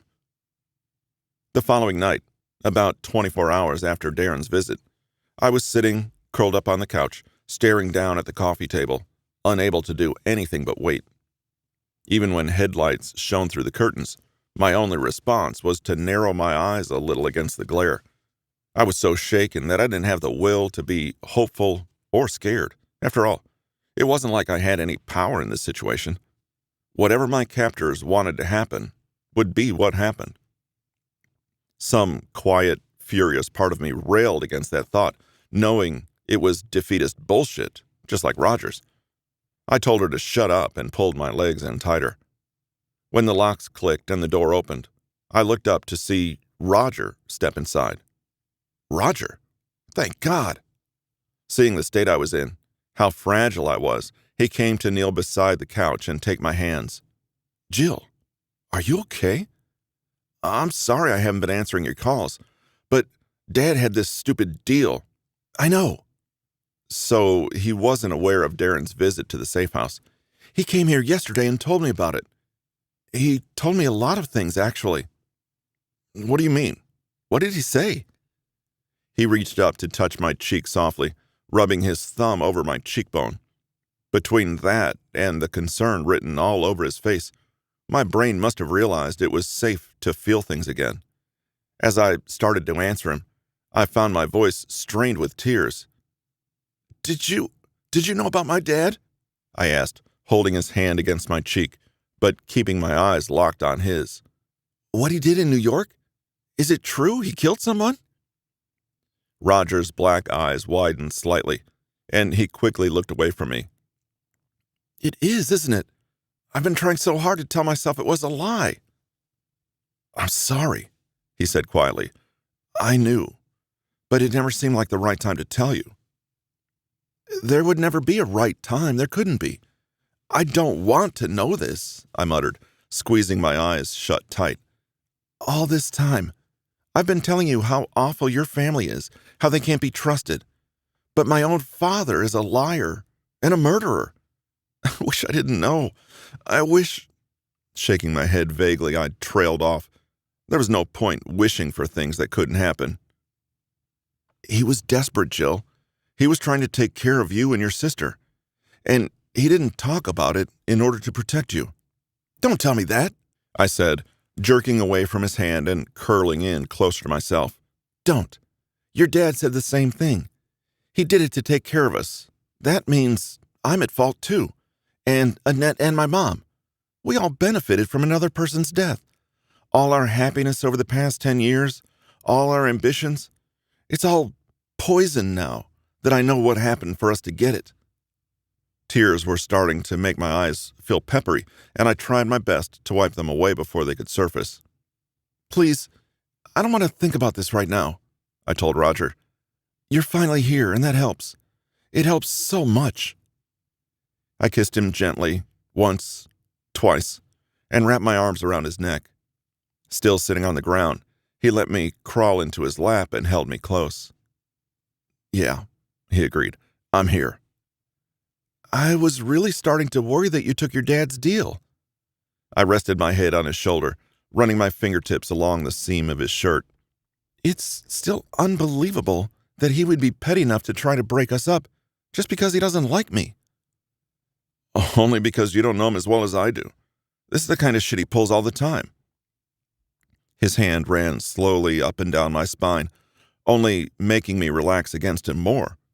But I told you I wouldn't let that happen. The only reason I've gone the past few days is so he wouldn't throw a fit before I could get away. Somewhere behind his words, I heard, I had to make him think we're breaking up to make this easier for me, which is the reason I completely ignored you for 4 days straight. But I didn't want to fight with him about it.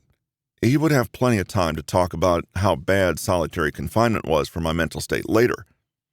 Now that he was done working for his dad, we could see each other like a normal couple, no sneaking around, no unexpected absences.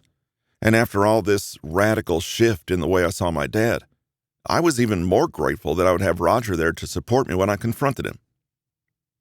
Can we go? I asked, glancing toward the door. You're done, right? Free as a bird? So let's leave. I got to my feet, taking his hands in mine and trying to pull him up. I'll introduce you to a life as a normal, law-abiding citizen. We can stay at my apartment for tonight.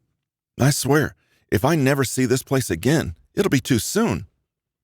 My attempts at lightening the mood didn't draw a smile from him like I'd hoped, and he resisted my tugging. Actually, he began, moving to sit on the couch, and I dropped his hands immediately. You're not going with me, are you? I didn't want to believe it, but what other explanation could there be? Jill, listen. Are you serious? My head was spinning from being thrown around between so many emotions, but anger was the easiest one, so I held on to it tightly. After all that talk about wanting to get away, after your big revelation, and finally accepting that there's no point in staying, you still can't let it go? There's something I still have to do here. His voice was painfully, infuriatingly calm. And I can't do it if I walk away. I want to leave it behind and be with you, but I can't yet. Just give me a little more time. How many times are you going to ask for a little more time, Roger? I couldn't even look at him, shoving both hands into my hair and grasping it to keep myself grounded. How many times is there going to be just one more thing? This is important, he insisted, shoulders hunched in what looked like shame. Not just to me, but to my whole family. They need me to... God, your family? I growled. I'm so fucking tired of hearing about what your family needs from you. I thought you were past this. You thought I was past it? Past caring about the people who raised me and made me who I am? From the edge on his voice, I could tell he was starting to get irritated too. By that point, I wanted to fight, some way to act on all the frustration I'd been dealing with for a week, so much that I was willing to goad him into one. You can be who you are without being constantly connected to them, Roger. You said yourself that just caring about them isn't making anything better. Whatever very important thing you're trying to accomplish, did they even ask you to do it? Are you really so hung up on your loyalty that you can't do anything for your own sake? Don't act like you understand my loyalty, he snapped, finally getting to his feet. Despite him towering over me, I didn't back down for a second. Ever since you got here, you've been telling me to ignore what my family wants in order to help you, so don't pretend you give a shit about them in the first place. We're not talking about them right now. We're talking about you. You are not your brothers or your niece. No matter what you've been taught all your life, you are not your family. And you aren't a traitor if you take a step back from them. They've done more for me than you know. Everything I have, I owe to them, he told me, like he still thought this logic was going to appeal to me somehow. It's not easy to make a selfish choice when I know they need me. It's not as simple to let it go as you're imagining. It doesn't have to be simple or easy. That doesn't mean you can't do it. Again, there were tears making it hard to speak, but I ignored them. I came closer and grasped Roger's shirt in both hands. I want you. I want you so much more than I expected to. So much more than I want to. I do, and you need to know it, but I can't handle being involved with all of them, too. Just tell me you'll walk away from it like you said, like you want to, and we'll both be so much better off. He kept his gaze locked on mine for a few long seconds, then closed his eyes and lowered his head. I can't. Hadn't he said that he loved me? Hadn't we agreed that this was the best option for both of us? I'll make sure it works out. I was right to worry he wouldn't follow through. No matter what he said, he was too afraid to leave his family, too afraid to find out who he was without their influence. I was the one stupid enough to think he could. There was no point in wishing for things that couldn't happen. Of course you can't. Still not looking me in the face, he reached into his back pocket and pulled out my cell phone to offer it to me. You can call someone to come pick you up. You're just letting me go? I asked listlessly, still too mired in shock and hurt to put up my wall of anger. Just sending me away? You shouldn't go too far on foot. He ignored my questions, as if I hadn't spoken. It's dangerous. What do you care? I growled, snatching the phone from his hand. If I'm not useful to your family anymore, what does it matter what happens to me? I turned to leave, desperate to get out of his sight, before my tears could surface, but he caught my arm to stop me. All I need is a little more time, he said, his voice low, and for you to understand how important this is. I wouldn't stay if it wasn't. I wouldn't be willing to watch you leave if it wasn't. But you're not going to tell me what it is. It wasn't a question. If he'd planned to explain exactly what he needed to do, he would have done it already. But he didn't, which told me it's just a bullshit excuse to put off leaving. Probably something else his dad had asked him to do, something helpful to the business. And if he was more interested in that than in staying with me, I was obviously not as important to him as he'd said. There's no way for me to understand if you won't explain. I'm done taking you at your word. I can't do it anymore. I pulled my arm away and headed for the door again. Babe, he touched me again, and I turned around by reflex to shove him away from me. Stop! For once in your goddamn life, just accept the decision you made and move on.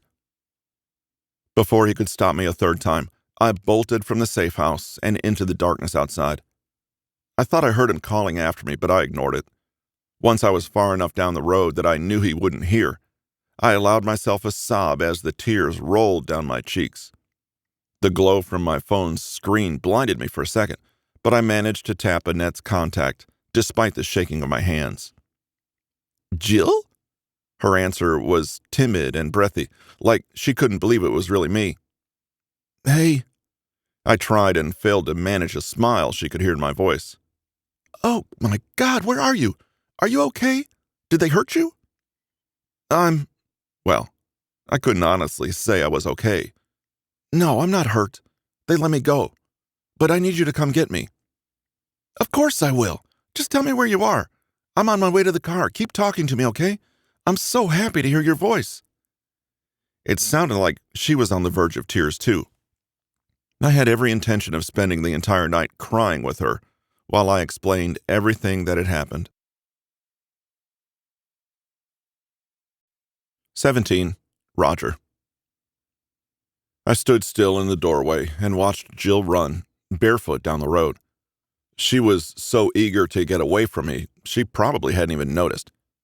I couldn't get over what she'd said, how there would always be just one more thing.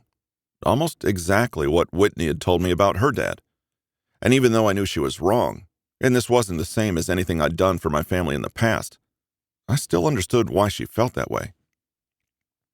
My original plan on the drive to the safe house had been to explain everything to her, tell her about the contact I'd met, what he'd said about my mom, tell her my suspicions about my dad and Rena, that I needed to find out exactly what had happened before I could leave. But the more I'd thought about it, the more I realized just how weak my reasoning was. All I had was a feeling, after all, a strong hunch. And really, I knew it wouldn't matter. I knew that as soon as she heard I was breaking my promise to leave with her, she wouldn't be interested in the reason why. All she would see was me refusing to leave, giving her another reason to doubt me. And her reaction said I was right. I thought about going after her in the car, trying to get her to talk to me again, or at least staying with her until someone showed up to help.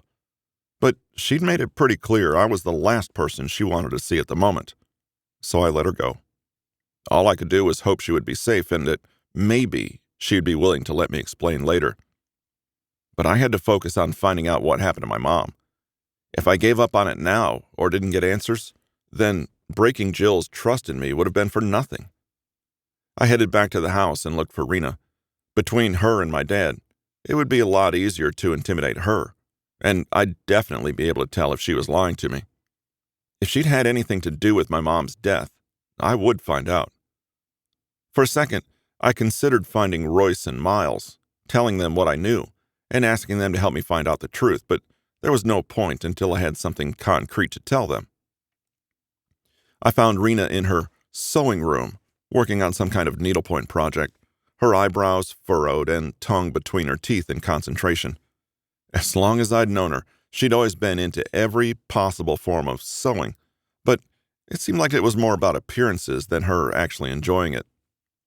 She'd given me a handsome scarf for my 20th birthday because that's what moms do. We both knew she wasn't my mom and never would be. We both knew I didn't think of her that way, but she tried. It was hard to believe she could have been involved in any sort of murder plot, but I couldn't discount anything without investigating. When I opened the door and she glanced up, her hot pink lips pulled into a smile. "Hi, Roger. Do you need something?" "Yeah, I was hoping we could talk for a minute," I said as I sat down on the sofa near her desk. She must have picked up on my dark tone because her smile quickly disappeared. "Of course. Is something wrong?" She put her sewing to the side and folded her hands in her lap. "You've been gone since this morning, and I was beginning to worry a little. I know you're a grown man, so it's silly to get all worked up when you don't come home right away, but it was just so long." I tried to gather my thoughts and put them together in an intelligible sentence while listening to her babble and watching her start to wring her hands. "If I'm being totally honest, I've been worried about you all week. Miles told me all about this business that's been going on with Jill. What an unbelievable coincidence that she's come back into your life after all this time. I was actually hoping we would get the chance to talk about that." "Do you know who killed my mom?" I demanded, stopping her in her tracks. It wasn't the smooth opener I'd been rehearsing, but with their talking nonstop, it was all I could get out. She took in a gasp of horror, and her hands flew up to cover her mouth, squared-off fingernails matching her lips. "Killed?" she repeated quietly, as if she was scared of the word itself. "Roger, why would you say that? Your mother was in an accident, a horrible accident. She wasn't killed by anyone." "I'm starting to think that's not the case." I watched her closely, looking for any sign of dishonesty or defensiveness. "You and my dad got married pretty quickly after her death, and Gregorio was born pretty damn soon after that. So if there was anyone who benefited from it, it was you two." Tears started to fill her eyes. Her face twisted into a mask of distress and pain. "No," she breathed. "Please don't say that. I never wanted any harm to come to her. Never." She paused, looking away from me guiltily. "I'll admit that your father and I were seeing each other for some time while they were together.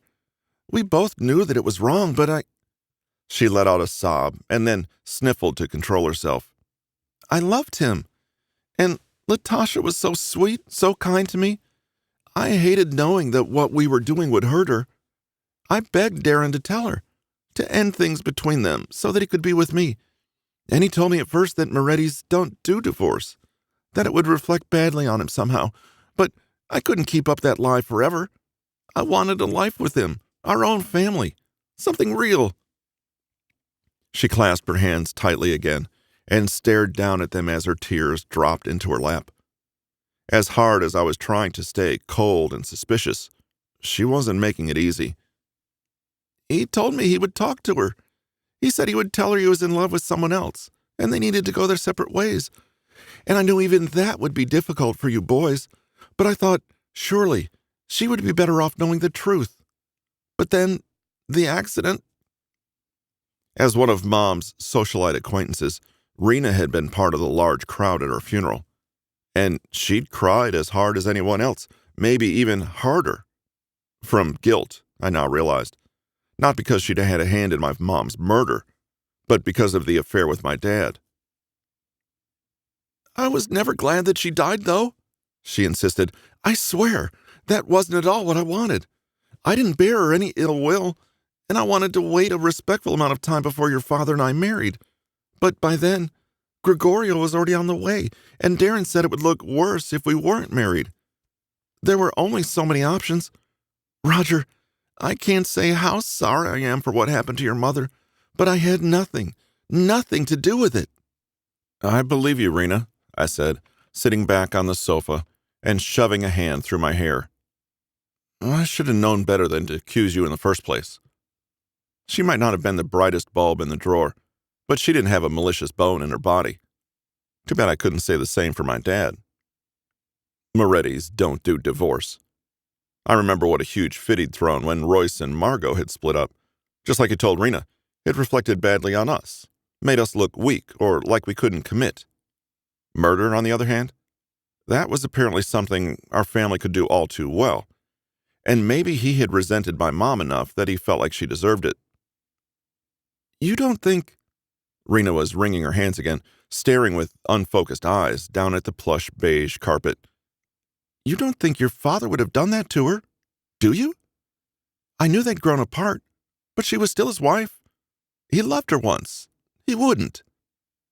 She looked up at me with wide eyes, like she was suddenly afraid for her own safety, if she were to piss him off or if he found someone new. And I didn't blame her. I don't know. I want to believe he didn't. I want to believe the whole thing was an accident, and I'm jumping to conclusions, but honestly, I don't. I forced myself to my feet. "Do you know where he is? Seems like my only option is to ask him up front." "No, I haven't seen him in a bit." Her voice was pitched a little lower, like she was no longer making her usual effort to seem cheerful. As I was starting to leave, she called, "Roger?" "Yeah?" "There's been a lot of talk around the house lately, since Royce and Whitney came home. I've been meaning to ask, are you planning on leaving us?" There was no condemnation in her voice, no anger or betrayal. "I don't know. Yes." I heaved a sigh. "I don't know." "I think if that's what you want to do, you should," she said, turning her chair a little more to face me. "If that's what will make you happy. Darren insisted it was necessary to the business for Royce to come back. And, of course, Royce is very good at what he does here. He's definitely an asset. But he's also family. I know you three aren't my children, but I still love all of you. I hate seeing him so unhappy. He's made a very selfless choice, being here, to protect his loved ones." Her smile was a little sadder than normal. It finally occurred to me that she wasn't completely ignorant about my dad's work. She was just trying to make the best of it. And it sounded like she might have tried to talk my dad out of bringing Royce back. "Jill is still staying in one of the safe houses right now, isn't she?" she asked. She was, but I saw her earlier. Now she's on her way home. "She left." Rena looked genuinely upset by that news. "But weren't you two patching things up? I was hoping to see her start visiting again. I always enjoyed having her around." "Well, we were supposed to. It didn't work out the way we were planning," I muttered. "She said if I stay here, she doesn't want anything to do with me." The words left my mouth before I could stop them, despite how much I wanted to keep all this to myself. "Oh, I can understand how she might feel that way. It's not easy, always wondering if the man you love is going to come home or not. But I hope that you two can work something out.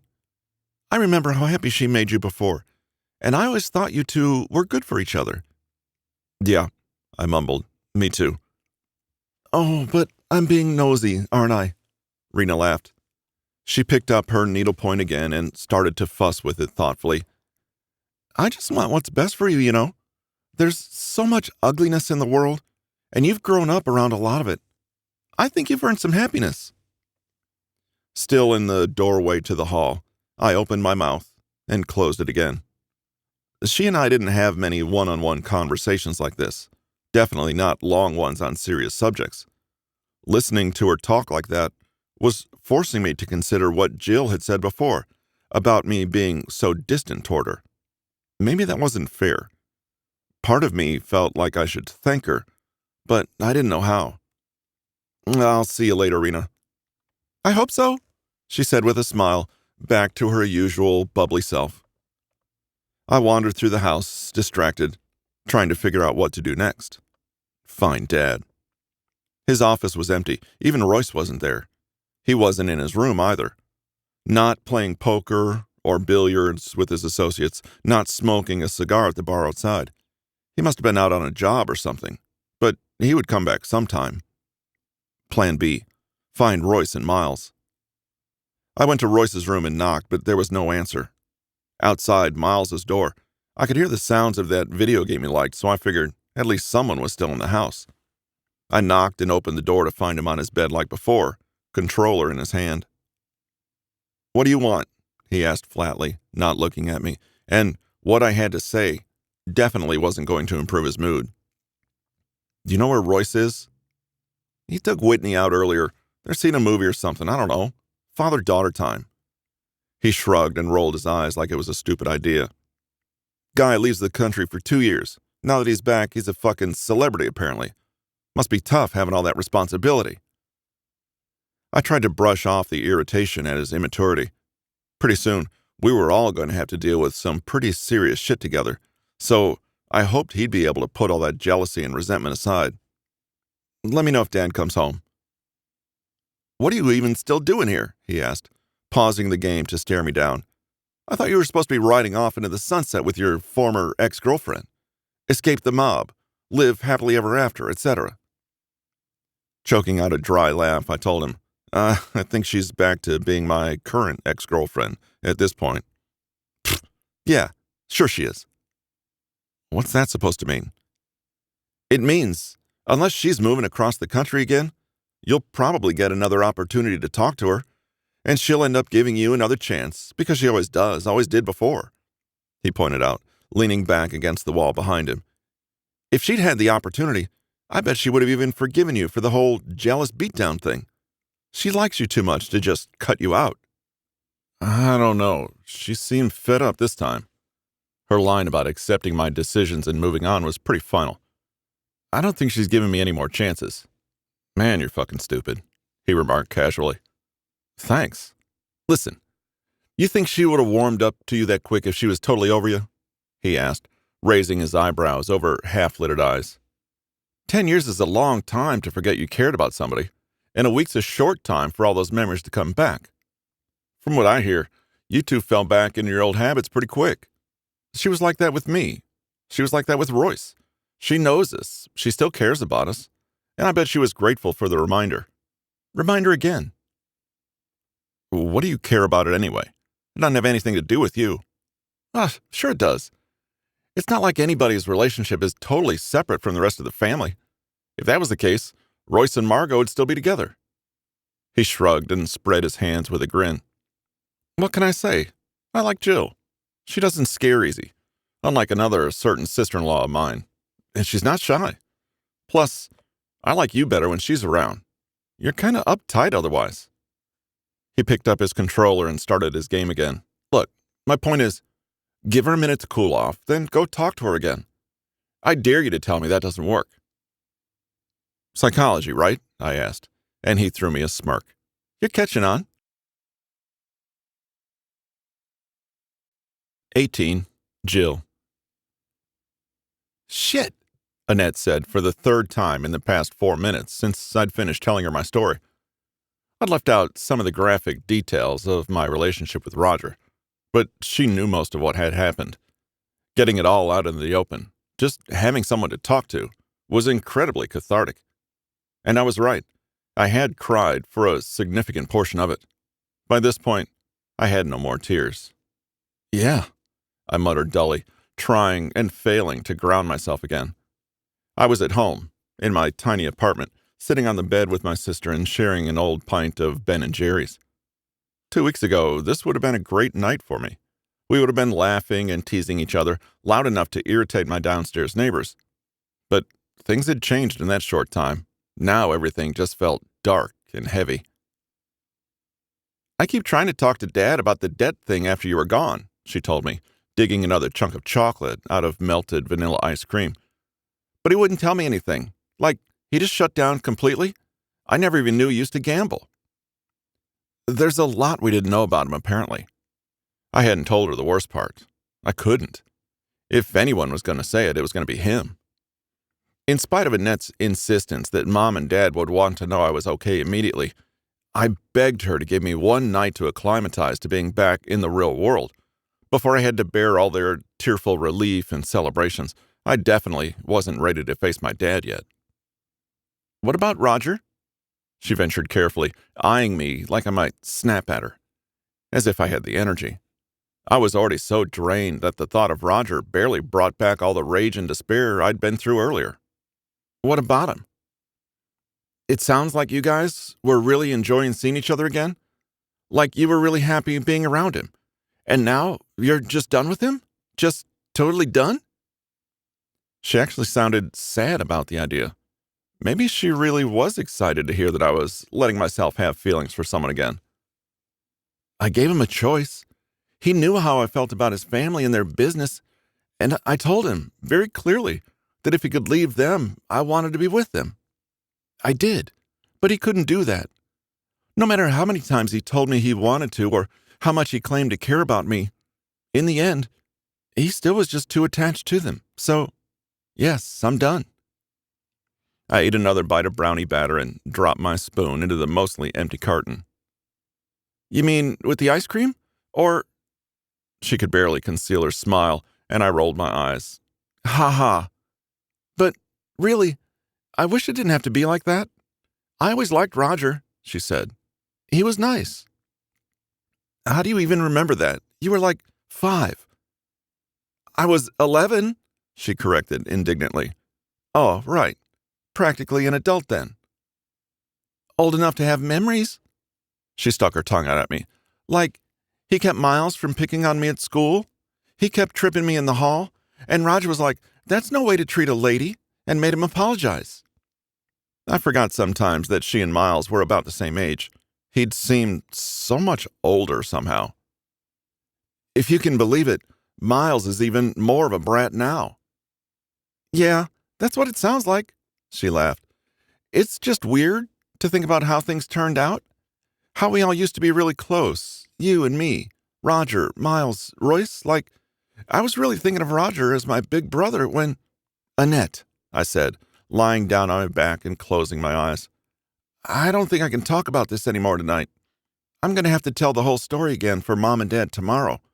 So, can I have a break? Can we talk about something else? She was reminding me way too much how familiar the Morettis were, how much I'd cared about all of them, in the past. Sure. But I don't really have any good news. She told me about the store, how the Escondido location had totally stalled without me. With all the publicity after I was kidnapped, they'd gotten a lot busier, and Dad was having a hard time managing all the extra customers and busybodies trying to see what they knew about the Mafia. Definitely no good news. But it didn't bother me as much as I expected. Maybe because I was too tired to be bothered. Maybe because I couldn't look at the store the same way anymore, after everything I'd learned. The next morning, after much stalling under the pretense of enjoying being back home, I finally let Annette drag me to Mom and Dad's place. It was the house we'd had since our move to San Diego, not huge or crazy like the Moretti properties, but modest. We rang the doorbell and Mom answered. She took one look at me, and immediately burst into tears. Dragging me into a hug, she sobbed into my hair while I patted her back and tried to tell her there was nothing to worry about, that I was okay. She called for my dad, who quickly came downstairs and had a similar reaction when he saw me. I was less receptive to his hug. "My God, Jill," Mom said, cupping my face in her hands, still crying steadily. "Where were you? What happened?" We went into the living room, and I sat in the middle of the sofa with Mom on my left, holding both my hands, and Annette on my right. Dad stood nearby, seeming anxious to hear the story, probably worried I'd found out his secret. In this version of the events, I left out my rekindled relationship with Roger altogether. Annette looked at me a little funny when I skipped over those parts, but I shot her a warning glance, and she stayed quiet. "But they didn't hurt you?" Mom asked when I'd finished. "You seem so exhausted, honey. Were they feeding you?" "I had food, Mom, don't worry. I was just spending all that time alone that really messed me up, feeling so helpless." Shaking my head, I muttered, "That was the worst part." "The police came to speak with us," Dad told me, "after your friend put that video from the store on the news." My friend, Brooke. Yet another thing I had weird, mixed feelings about. "They actually seemed kind of excited," Annette said, "like having the video proof was a big deal, and they'd finally be able to arrest the Morettis or whatever." But, of course, it didn't work out that way. The look on Dad's face was sour and bitter at the same time.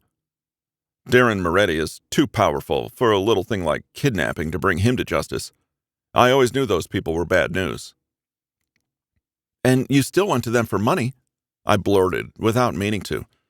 "Let's not pretend like Darren Moretti is the only person who's done anything wrong, Dad." I just couldn't stand sitting there, listening to him act sanctimonious after what he'd done. His eyes went wide when I snapped at him, and so did Mom's. "What do you mean? Did someone else hurt you?" she asked, but Dad was caught in the hard glare I'd fixed him with. He could tell that I knew. "Jill, could I talk to you alone for a second, sweetheart?" "No," I said flatly. "Let's talk here." Seeing him wince, I wanted to feel bad, but I couldn't. "Is something wrong?" Mom asked, looking from me to him, then back again. Visibly sweating, Dad swallowed hard. "I really don't think—" "They deserve to know, Dad. The whole story." I wasn't asking. "I want you to be the one to tell them." After another moment of pleading with his eyes, and the realization that I wasn't going to let this go, he lowered himself shakily into his old maroon recliner. "I guess it was bound to come out eventually," he said, leaning forward against his knees and clasping his hands. "I should have been honest with you all years ago." Between his hesitation and our questions, it took about an hour for him to get through the story. Mom was crying by the end of it, covering her mouth with one trembling hand and staring at him in disbelief.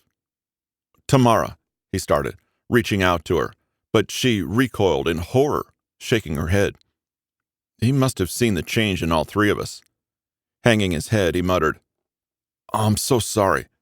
I know that nothing I say will change what I've done.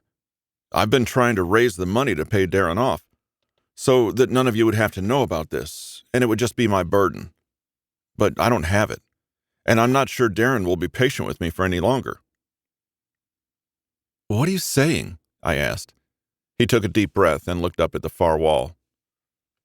"I think it's time I turned myself in," he said, drawing another loud sob from Mom. Unable to look at him anymore, she turned to embrace me and buried her face against my shoulder.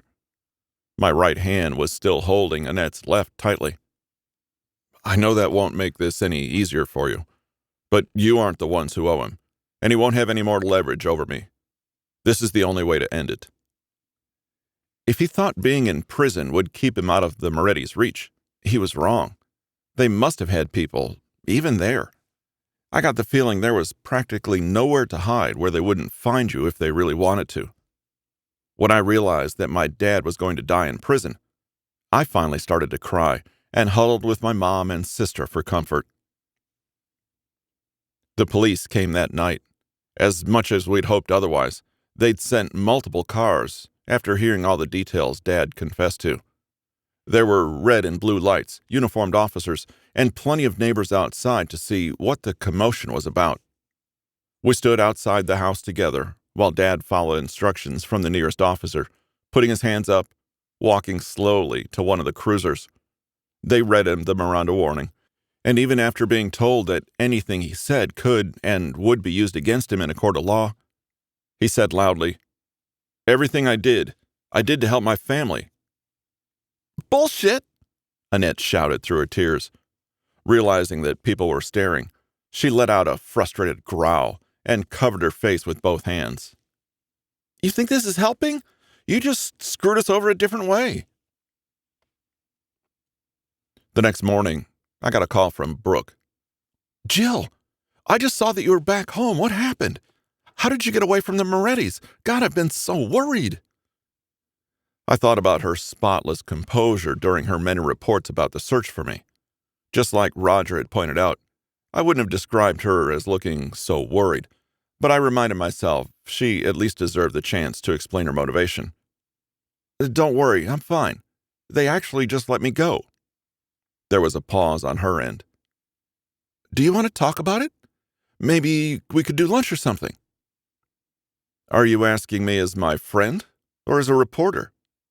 She wasn't the first reporter to contact me, though most of them didn't have my personal phone number. Still, everyone was looking for the story of the Moretti hostage who had lived to tell the tale, a story I wasn't even marginally willing to share. "Jill?" Brooke sounded hurt by my question. "I've seriously been worried about you. I just want to know you're okay. It's fine if you'd rather not talk about it.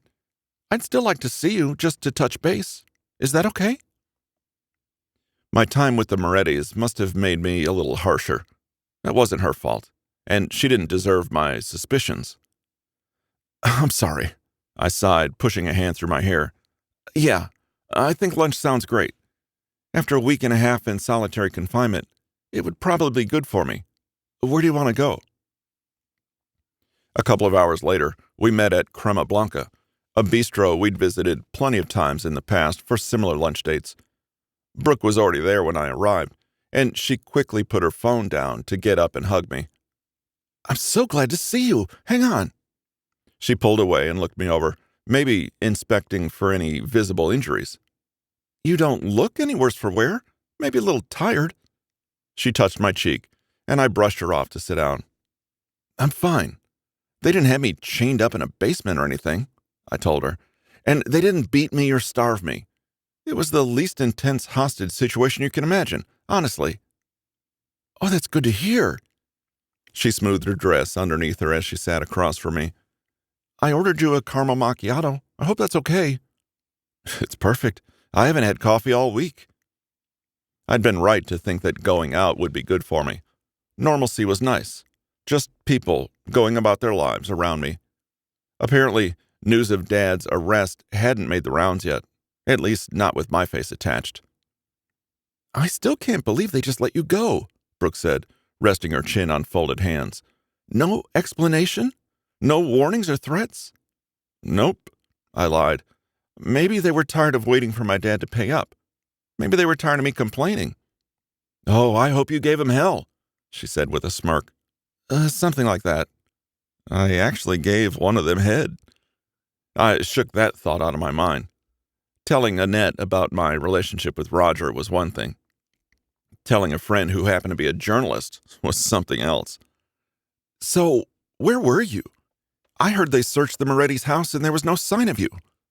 Almost an exact quote from her report. "Yeah, I heard about that too. For the majority of the time, they had me in this remote, safe house out on a mesa somewhere." I gave her a wry smile. "I watched the news out there a lot, actually. I saw a couple of the reports you did on the whole story." "Oh? Really?" She didn't seem to feel guilty for it at all. In fact, she seemed proud that I'd caught it. "How interesting that they let you have access to something like that." "Well, it's not like there was anything I could do with the information. They took my cell phone when I first got there," I explained. A server brought my coffee, and I thanked him with a smile. The first sip was so good I couldn't help sighing in delight. Good choice. You weren't gone long enough for me to forget your favorites, she said. The detour was brief, though, as she quickly went back into her curiosity about my stay with the Morettis. Did they ever talk to you or threaten you? Did you actually meet Darren Moretti? Brooke, I said, leveling a look at her. Why do I feel like I'm being interviewed right now? She blanched slightly and looked away. I'm sorry. It's just instinct, I guess. I'll stop, I promise. She crossed her heart and changed the subject. Do you have any idea when you'll go back to work? Or have you thought about that yet? Only a little. I was actually dreading going back. There was no way to know for sure until I tried, but I had the feeling that it would never feel the same as before. I would never love it as much. I'm not sure exactly how to approach it, honestly. It's something to think about in a few days, once I've gotten settled again. That makes sense. But aren't there decisions that need to be made before that? She asked. With your dad arrested, that kind of makes you the de facto owner, doesn't it? Again, her questions were feeling very pointed. You know about that, huh? I have to know about everything newsworthy that goes on in town. Is that what it was? Newsworthy? I asked, eyes locked on the red lipstick stain she'd left on her mug. Well, yeah. Mild-mannered 50-year-old grocery store owner contacts police, confesses to a murder committed 10 years ago across the country? If that's not news, I don't know what is. She actually laughed at that, somehow not realizing that this was a bit of a sore subject for me. Right. I guess I'm having a hard time seeing it that way, since I'm so personally involved. Speaking of personally involved, she said with a mischievous smile, a little birdie told me that you and Roger Moretti knew each other before all this went down. Is that true? Be honest now. It was subtle, but I saw her turn her phone on the table so the mic end was facing me. Acting on a hunch, I snatched up her phone and found that it was, in fact, recording our conversation. I stopped the recording and put the phone back, fixing Brooke with a hard glare. She at least had the decency to look ashamed. Were you actually worried about me at all? I asked. Or was that just a convenient excuse to get me to tell you all the awful things I just went through? Of course I was, she insisted. My professional interest in what happened doesn't erase the fact that you're my friend, but Jill, you can't act like this isn't an incredibly important story. Important? I repeated. How so? Maybe you don't know this because you aren't part of the industry, but it's insanely difficult to get any information on the Morettis to press, she said, picking up her cup and taking another sip. White chocolate mocha, if I had to guess. I mean, dangerously difficult. The fact that you have an inside perspective, that you got to glimpse at how they work and how they live, then they let you go alive, that's a miracle. How can you justify keeping it to yourself? So, you're just trying to do your journalistic duty, right? Just trying to inform the masses? As opposed to? She asked with a slight edge in her voice. I don't know. Using my traumatic experience to get yourself some accolades? Using my trust in you as my friend to get information you know I'd rather not share publicly? She let out a frustrated huff, like I was being difficult and unreasonable. Why is it so important to keep this information secret? Unless you have some kind of private personal stake in it. She was watching me carefully, and I hoped my emotional response to her prodding wasn't visible. Or do you? Is that why you're so reluctant to share? Because you're a part of the family now? I scoffed and rolled my eyes. Why would they have sent me away if that were the case? I'm not here to know, honey. Leaning in closer, still scrutinizing my face, she went on. That's it, isn't it? That's the reason you're being so cagey about the whole thing. You weren't actually there as a hostage. You were there as Roger Moretti's pet. Fuck you, Brooke, I hissed, pushing away from the table to get up. I don't want to say it if it isn't true, she continued. I don't want to publish it if it isn't true. But if you don't give me some indication of what's true and what isn't, all I have are my journalistic instincts, and they're telling me your stay with the Morettis was actually very comfortable. Her not-so-subtle attempts at blackmailing me rolled off my back with no effect. I don't care what you say or what you publish, I told her, pulling my purse onto my shoulder. Do whatever you want. And when you do, We'll both know that your journalistic instincts amount to nothing more than a fucking gossip column. You're not discovering anything. You're not shining a light on the inner workings of the mafia. The bullshit you have to say wouldn't even be worth them shutting you up. On the way back to my apartment, I found myself wondering why I'd gotten so defensive about this. Maybe it was because I was still sore over my breakup with Roger. I didn't want to admit I had feelings for him.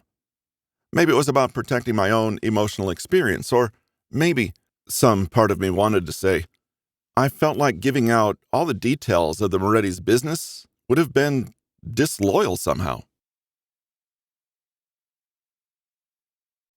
19. Roger. For as long as I could remember, I'd been afraid of turning out like my dad. After what I'd done to Justin, I started thinking that it was inescapable. So I'd given in to his pushing for me to join the business. I'd followed his orders despite knowing they were wrong. I let him convince me that Royce was a traitor for trying to break away and live his life, for wanting better for his daughter. I saw all the lives our family had ruined and wrote them off as collateral damage. It's not right, but it's how things are. Because I thought it was all I was capable of. Jill knew that was bullshit. Deep down I knew it too, but like she said, it was easier to just not question it. It was easier to be on the side with the power and pretend it was because I belonged there. But if it was true that my dad had been responsible for my mom's death, I couldn't accept that anymore. I couldn't accept anything that put me on his side, that condoned the way he did business or the way he treated others. Mom tried to tell him when he was wrong. She tried to tell him he could be a better man, that the easiest option wasn't always the right one. And the fucking bastard had killed her for disagreeing with him. I wasn't going to be that person. I wasn't going to be the idiot who lost an amazing woman because he refused to change, because he was afraid of looking weak. No way was that important enough to give her up over. I just hoped telling her that would be enough to get me another chance. Jill had told me about her tiny apartment. I knew that it was in North Park, at least, a busy area in downtown San Diego with a high population density. How many apartments could there be in that area? I refused to use our family's resources to find her. Instead, I went there myself and walked the streets, looking for places like she'd described. She mentioned a fountain she could see from her bedroom window. That narrowed it down some. Then, I looked for places with one-bedrooms on the 8th floor. Of course, it wasn't easy to do all this research without getting a few weird looks. But I felt like it was important that I do it myself. No mafia shortcuts, just extra effort. At least, I hoped that would win me some brownie points. Even when I found the place, it wasn't like I could just go up to the 8th floor and start knocking on every door in the hall. I waited in the lobby and tried calling the number I'd gotten from her phone. She didn't answer. For a while, I paced the room, trying to decide how to proceed. The staff at the desk asked me multiple times if I needed help, and I couldn't tell them, nah, I'm just waiting for my ex-girlfriend to come down so I can talk to her. I wound up sitting in the lobby, hands folded, bouncing my foot nervously for around 2 hours before Jill finally came in. She was digging through her purse and didn't see me at first, but when she looked up and her eyes met mine, she frowned hard. "What are you doing here?" she asked coolly. I remembered Miles's encouragement. He thought she would, without a doubt, forgive me. The wary look in her eyes said it might be possible, but I was going to have to work for it. I was hoping we could talk. I kept my hands off her, kept from getting too close, since I knew how easy it would be for her to reject me completely. "About what?" "I feel like our last conversation made things between us pretty clear," she said, arms crossed. "It's about that, actually. I want to explain myself." She let out an impatient sigh. "What's there to explain, Roger? Have you changed your mind? Again? I'm getting really tired of getting my hopes up that it's about my mom," I told her quietly, hoping that would be enough to at least make her listen. Her eyes blinked wide, then quickly narrowed again. I could see her calculating for a second before she let out a sigh. "Come upstairs," she said, leading me to the elevators. I followed at a respectful distance, trying not to make any assumptions about whatever was or wasn't still between us. Despite us pretty effectively breaking up the last time we'd seen each other, if we were together in the first place, My first thought after everything I'd learned about my mom's death was that I wanted to share it with her. I had plans to meet with Royce and Miles that afternoon to tell them, which was going to be a shitty experience without a doubt, but I felt like it would be 10 times easier with Jill there. When we got up to her place, I saw that the word tiny really wasn't an exaggeration. This was where she lived? It couldn't have been more than 400 square feet. How much did she get paid working at their store? I found myself thinking about how I would do better for her, if she would let me. Are you telling me the reason you had to stay, your one last thing, had something to do with your mom?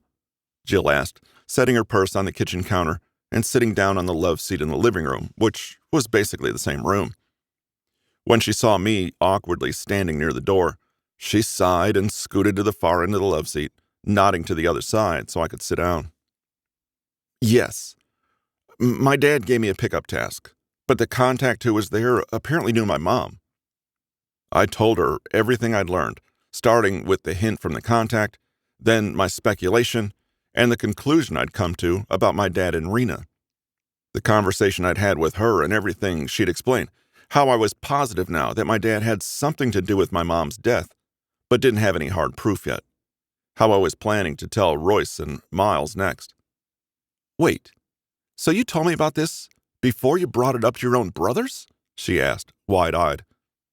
It's going to be hard for them to hear. They're going to want to do something about it right away, I'm sure. Maybe I was hoping to talk it all out and give myself a second to breathe, I admitted, staring down at the gaudy rug under her coffee table. I know it doesn't really involve you, so maybe I shouldn't have bothered you with it. Don't say that. I understand how important this is to you, she said, moving closer to put her hand over mine on my knee. If talking to me about it helps you at all, I'll listen. But why didn't you tell me this before? I would never have tried to stop you if I'd known what you were really doing. I guess I assumed you'd want me to leave anyway, I said. I thought you might say there was nothing important enough to keep me from leaving, not even this. And I couldn't agree with that, not without finding out for sure what happened to her. Jill shook her head. I understand that, of course I do. Next time, don't assume how I'll react. Just be honest with me about what's going on, and let me give you a response. Next time? I asked, turning my hand over to hold on to hers. You heard me. You already know I want to be with you. When you said you couldn't leave, I thought it was a choice you were making. I thought you were deciding that staying in your dad's good graces was more important than being with me. But this isn't a choice. It's not you refusing to branch out from what you already know. It's something you have to do. I can't fault you for needing to see this through. And if you have to stay with them to do it, then fine. For now. She curled her fingers around mine and looked earnestly into my eyes. If I can help, I want to help. Thank you. I leaned in a little, and she smiled as she closed the gap to kiss me. God, she muttered when she pulled away. I knew your father was an asshole, but I never would have imagined he could do something so horrible to his own wife. Maybe it shouldn't surprise me. He only values people who are useful to him, and she was too much trouble. So much for fucking family. This was the same man who'd always insisted blood was the most important thing in the world, but given everything else I knew about him, I probably should have expected that he was a hypocrite along with everything else. I'm sorry, Roger. Jill squeezed my hand, and the pain in her eyes was obviously genuine. You'll talk with Royce and Miles. The three of you can confront him and get some kind of justice for her. Yeah. Not that punishing him would change anything. It wouldn't bring her back. But if he really was guilty, he had to pay somehow. My dad was arrested last night, she said out of nowhere. What? Why? She explained what had gone down at her parents' place the night before, how she had told him to confess what he'd done to her mom and sister. Then he'd taken it a step further and turned himself into the police. The way she explained it, detached and practically numb, only made me more worried. Are you okay? I asked when she finished the story. She shrugged. I will be. It's already happened. There's no way for me to forget what he did or pretend I'm okay with it. All I can do is try and move on. Shaking her head, she went on. But it doesn't matter right now. We need to talk to your brothers and figure out what to do about your dad. It seemed like we were both in pretty fucked up places with regard to our parents, but at least we would be able to deal with it together. When I went back to the house, Jill came with me, keeping her hand in mine the whole time. Royce was already waiting in the conference room, looking better rested and less stressed than the last time I'd seen him. Seeing Jill at my side, he looked between us, then at our clasped hands, and smirked at me knowingly. "Feeling more comfortable here now that you're not a prisoner anymore?" he asked her. "Only a little. You guys are still way too rich and extravagant for my taste," she said. "Fair enough. But I'd like to go on record saying I didn't decorate this place." Miles gave me a similar grin when he saw Jill there.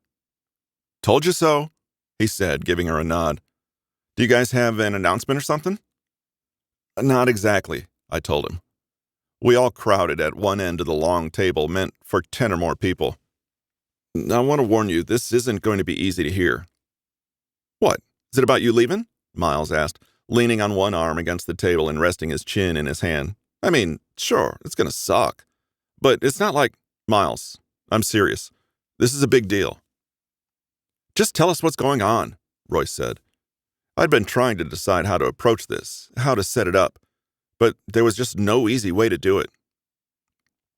"I met somebody recently who knew Mom, one of our contacts, and he told me her death wasn't an accident."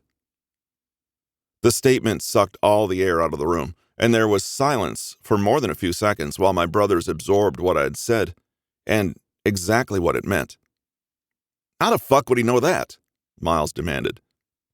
"Said he had an acquaintance who was in on it," I explained. "He wouldn't give me the name." "Well, let's fucking find him and make him give us the name. How could you just let him walk away?" "People don't give away names easily in our circles, Miles," Royce pointed out, surprisingly calm about the whole thing. "Most of the people we work with could be tortured for weeks and still wouldn't rat. That's the whole reason we work with them. So, what are we supposed to do with this information?" "There's more," I said, sure that this would get an even worse reaction. "I think Dad might have had something to do with it."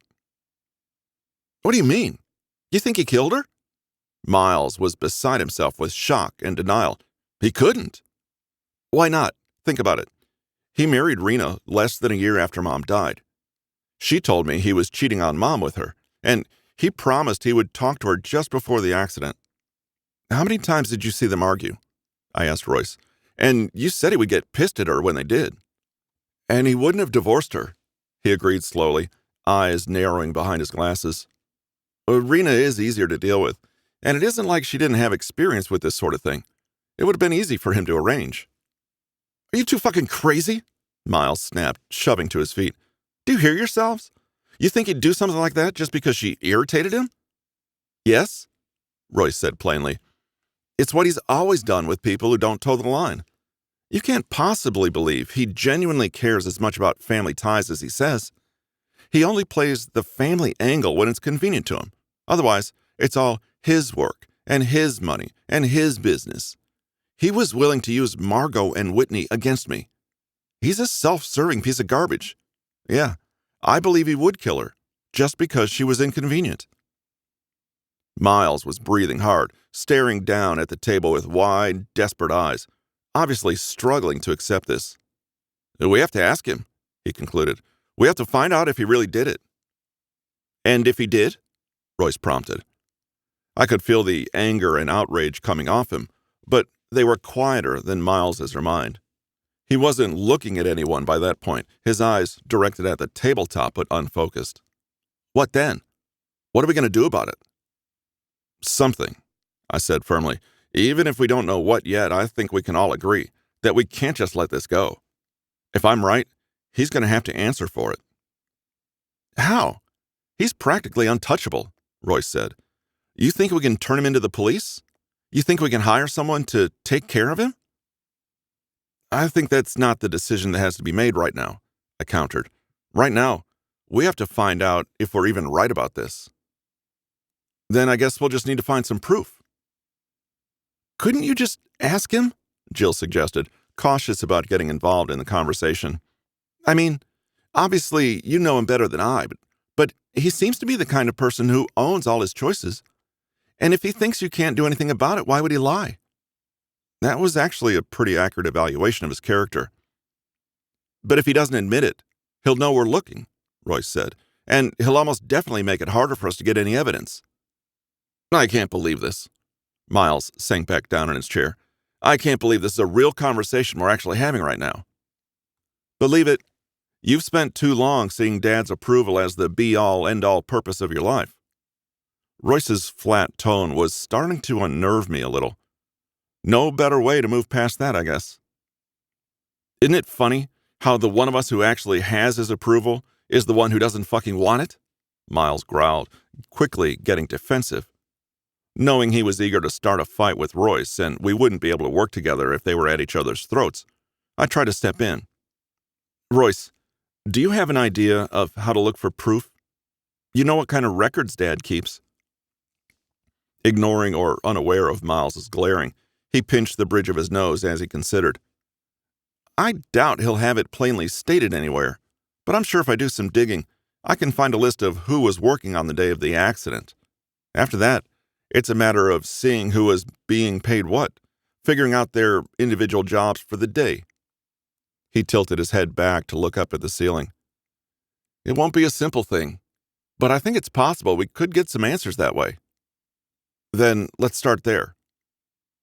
I still like the plan where we just go talk to him, Miles muttered, but it turned out that wasn't an option. I'd been a little iffy about bringing Jill back to the house after my conversation about her with Dad, but he still hadn't come back from whatever job he'd gone out to do the day before. When Royce went to his office to try to look through his records, he wasn't there. Miles went to ask Rena while I asked around with the staff, but none of them had seen him at all that day. Rena says he didn't come home last night, Miles said, phone in hand and a scowl on his face as he came back from her room. But he sent her a text earlier today, just said something came up, and he'll be away on business for a while. That's weird. Royce's face was scrunched up in suspicion. If it's business, I would expect him to share it with me, but I haven't heard from him since yesterday morning. Yeah, and he never sends texts, Miles agreed. It's always phone calls or emails. What the hell's going on? Do you think he knew you were suspicious? Jill asked. Maybe he ran, so he wouldn't have to explain himself to you. Oh, if he doesn't want to explain, he won't, Royce assured her. And he's not the kind of man who runs from anything. He's usually pretty easy for me to read, and I know this is definitely not like him. Well, him not being here just makes it easier to do your research, doesn't it? She reasoned. Maybe you can find the proof you need before he gets back, so when he does, you'll have him where you want him. Miles suppressed a snicker. You know, it's kind of too bad you guys aren't leaving. You would have made a great mafioso. 20. Jill. There was no one else in the visitation room when I got there, but that didn't help me to relax much. This would be my first time seeing my dad in private, more or less, since his arrest. The trial had taken some time, especially since Darren wasn't available to participate. After a full 3 months, he was still missing. The only reason I was there to visit was because my mom had asked me to go. I wasn't exactly looking forward to the conversation we were about to have. The guards brought Dad in on the other side of the room, and he sat in the booth in front of me.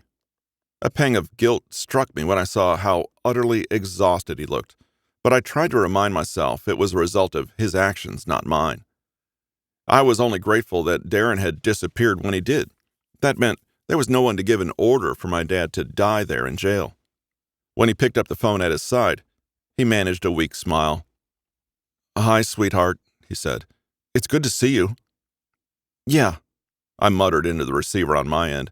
"You too. How is it here so far?" "It's about what I expected. Lonely, more than anything. But I'd rather not talk about what goes on in here. I'm much more interested in how you're doing. Your mother came by a few days ago, but she was crying so much she could hardly talk to me." His eyes drifted down toward the table he was resting against. "Is Annette still refusing to consider visiting me?" "I mean, she does have reasons," I reminded him. I'll take that as a yes, he sighed. Yes, but I'm sure she won't feel that way forever. And what about you? He met my eyes again, pleading for some kind of sympathy. I tried my best to feel some, but it wasn't easy. Did you come here because you wanted to talk to me, or because you felt obligated? It's not because I'm obligated. I'm still deciding how I feel about all this, I said frankly. You're still my dad. I still love you. But this isn't easy to look past. He nodded slowly and, after a few seconds of silence, asked, Can you give me an idea of how things are out there? I'm so cut off from everything and everyone in here, and I can't stand not knowing whether my family is all right. I knew the feeling. We're surviving, I said tersely. All right might be a stretch. Mom hardly leaves the house, so I try to visit her whenever I can. Annette has been focusing harder on school. I'm finalizing the sale of the store soon. His face fell even more. I was afraid it might come to that. It was my choice. I tried to go back to work after your trial, but I shook my head as I thought about how hollow the store had felt, how pointless it seemed to be there. I couldn't, and Annette won't go anywhere near it, so I figured this was for the best. I'm sorry, he said quietly, for what seemed like the millionth time. Rather than telling him how hard it was to accept that apology, I just shrugged in response. But what are you doing with all your time in that case? The store was everything to you before.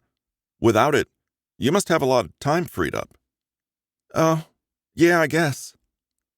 This was the part I was trying to avoid bringing up. Surely it wouldn't do him any good to hear it, right? But if he really wanted to know, I wasn't eager to keep any secrets. I took a deep breath and reminded myself I had no reason to fear his judgment anymore. I've been spending a lot of time with Roger. Roger, he repeated incredulously. Roger Moretti? The one who kidnapped you? You can't be serious. I am. You know, we were together before. 10 years ago. And we still have feelings for each other. He's been incredibly supportive and helpful throughout all this. We could lean on each other during our respective family crises. Every day I felt closer to him.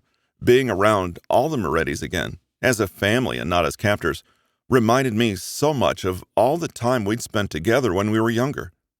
In some ways, I was actually happier than I'd been in a long time. Well, I'm sure he's seen it plenty of times, Dad muttered dismissively. I think you've pretty effectively lost your right to tell me who I can or can't date, I snapped right back. I'm just worried about you, Jill. I'm concerned for your safety. You know what he does for a living, what his family does. Those people are dangerous.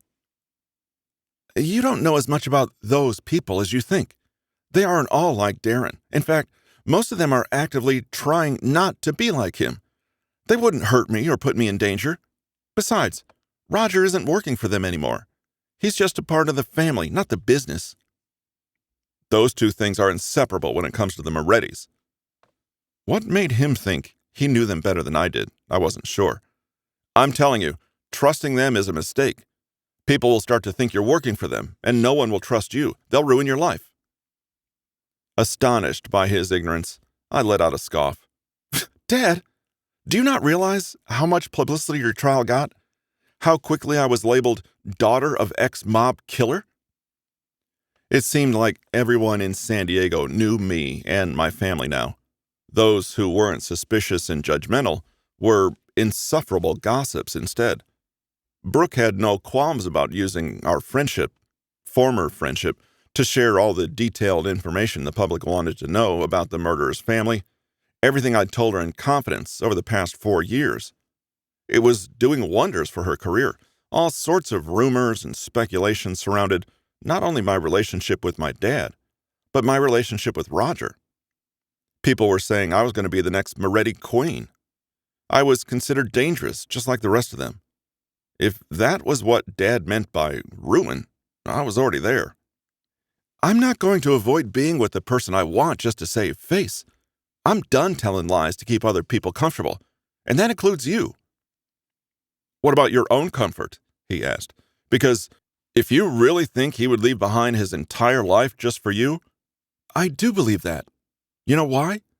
Roger didn't lie to me for 10 years straight, thinking it was for my own good, I told him. He hasn't lied to me once, in fact, and he would never kill another human being for money. You don't have to remind me what I've done, Jill. I haven't forgotten it for a single day since it happened, my dad seethed. You've never been in the situation I was in. You don't understand what it's like to have no other choice. There's always another choice, even if it's not the easiest one, even if it means answering for your mistakes. I hung up the receiver and got to my feet, ignoring him as he called after me. The talk had gone about as well as I'd expected, and I couldn't keep sitting there, trying to justify myself to him. I wouldn't. Roger was waiting for me outside. Hey, that didn't take long, he noted when he saw me. Was he not in the mood to talk? I said what I needed to. Stepping into his arms, I rested my head against his chest, and he held me without question. We'd talked plenty about how difficult this was going to be, so he understood that I needed the comfort. Can we stop by the store for a minute? I don't want to go in or anything. I just want to see it. Sure. Whatever you want. For the third time in the week since I'd found a buyer, we drove back to the store and parked outside. To say being there gave me mixed emotions would be an understatement. I did have a ton of great memories there, but I couldn't look at it anymore without thinking about what it had cost. It was too tied up in my dad's lies, Darren's ruthlessness, and our family's pain. You sure you want to sell it? Roger asked, looking up at the green Johnson Family Market sign on the front of the building. When you talked about it before, you were so invested. All those plans you had for growing the chain. I mean, if it's about the money, we could help you out. I don't think another Moretti loan is going to do the trick, I said dryly. I'm not talking about a loan. I'm talking about us helping you with your business because you're... He hesitated, aware of my similarly mixed feelings about being part of his family. Because we care about you. It's not my business anymore, and expanding without earning it myself wouldn't mean anything. Besides, it's not like anyone is willing to do business with my family anymore. I laughed, but there was no real amusement behind it. No, I'm ready to leave it behind and do something else with my life. Something I know is real and not built on a bunch of lies. Roger leaned over and kissed my cheek, forcing me to smile genuinely. I'm looking forward to seeing what you pick. His lips found my neck, and I suppressed a shiver from the warmth of his breath. Whatever it is, I'm sure you'll end up killing it. Interesting choice of words, I laughed as I pushed him away. Hey, you were talking to Royce earlier. Did he find anything new? At the mention of this subject, Roger's good mood instantly faded. Kind of. He finally found Dad's financial records for the day Mom died. So we have some names, but that's it. There are still a lot of other details to sift through, and whoever he hired to do it probably won't be eager to confess. He frowned deeply, running a hand through his hair as he considered. So we're not much closer to the proof we need.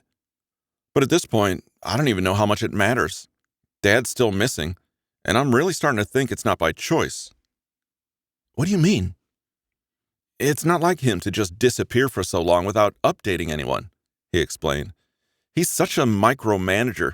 He would be checking in on operations every other day. But Royce hasn't heard from him once, and it's been months. He hasn't contacted Rena either. So, whatever's going on, I don't think it's business as usual. And I don't know what that implies for the rest of us. You think someone abducted him or something? That was a difficult thought to accept, considering how much power Darren had in his position. Anyone who had more must have been a pretty high-profile character, which was a little disconcerting. I don't know. Roger sighed in frustration. That's the problem. I have no idea what happened to him or what it implies for us. The last thing I want is to put you in danger. But you recognize that that's not your decision to make, I finished for him with a smile. And you know I'm not going to let a little danger keep me away from you. Don't worry. I know better than to exclude you from anything without your permission.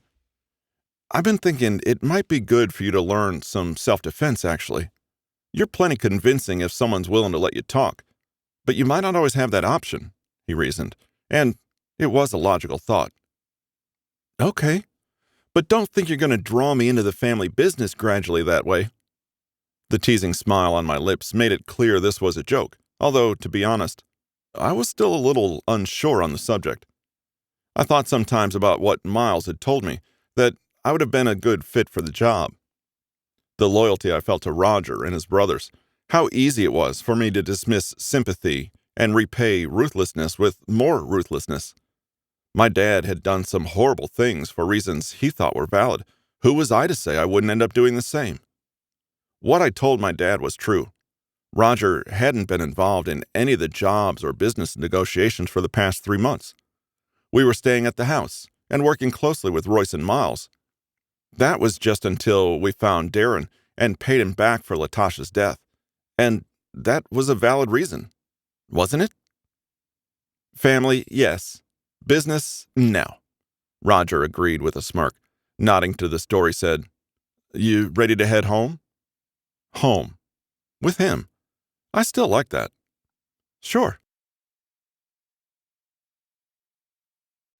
21. Roger. 6 months. Dad had never been gone for 6 months straight before. Not for my entire life. We'd pretty much exhausted every resource we could think of, and every day it seemed more like we would only find him when he wanted to be found, or whoever had taken him wanted it. I still couldn't think why anyone would go to the trouble of taking him in the first place. Just one more unanswered question on a frustratingly long list. Our extended family and all our business contacts had started to panic a little.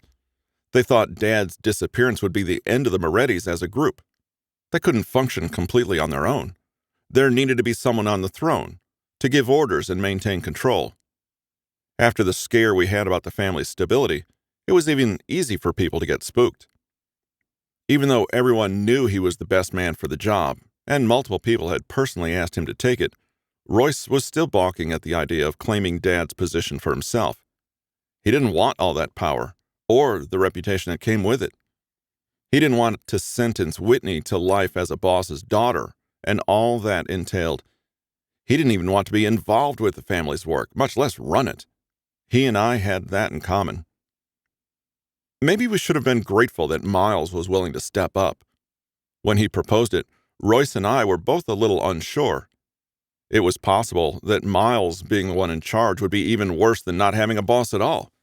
But, like he pointed out, having someone in charge would make everyone else more comfortable.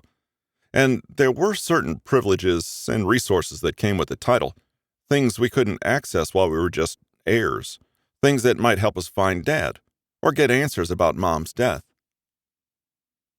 Are you going to do it? Miles asked, looking between the two of us. Because if you're not, we literally have no other options. We don't know when or if Dad's coming back. We can't expect them to show up and solve this for us. Meaning, one of us needs to take the job. And I know why you're both looking at me like that, but I know I can do this. Are you sure? Royce looked unconvinced. It's not an easy job to do, and you don't know all the ins and outs. So teach me, Miles countered. Tell me everything you know about running the business. I'll put it into action. Nobody's going to question if I'm committed to the job. What I lack in experience, I'll make up for in charisma. He grinned, obviously excited about the prospect. He was still only 23, but there had probably been younger bosses in history. And most importantly, I'm willing to do it. You two aren't. Doesn't that kind of settle it? I glanced at Royce, hoping he would either persuade Miles otherwise or agree to give him lessons. Without him, he was going to get himself killed, and quick. Okay, Royce said, nodding slowly. If you'll actually listen to me, I'll support you from the sidelines, but listen, I'm not going to do the job for you, and I'm not going to be your advisor forever. Once you're okay on your own, then I'll be fine with you stepping back. Come on, guys. Try to have a little confidence in me. At least pretend to. It'll work out, you'll see. He made the announcement next week, calling all the most important players into the conference room and giving a well-rehearsed speech about taking responsibility and thinking about the family's future. Between his slicked-back hair, his confident body language, the way he easily talked his way out of any objections that were raised, it really was like watching a younger version of Dad. I wanted to believe he would turn out better, but I couldn't help worrying anyway. Maybe with Royce and me keeping an eye on him, he'd have an easier time thinking about his actions before he made any more rash decisions. After the meeting, once all his guests had left, he dropped the dignified air routine and whooped and high-fived Royce, who'd been giving him lessons since our first conversation. As apprehensive as he'd been about the whole thing, he was still smiling, like he was proud of Miles' progress. "Don't get cocky," he warned. "It's only going to get harder from here." "Yeah," Miles agreed, "and I'm going to keep crushing it." "I guess the meeting went well?" Rena came into the living room from her sewing room, leading Jill and Whitney behind her. The three of them had been spending more and more time together lately for some reason.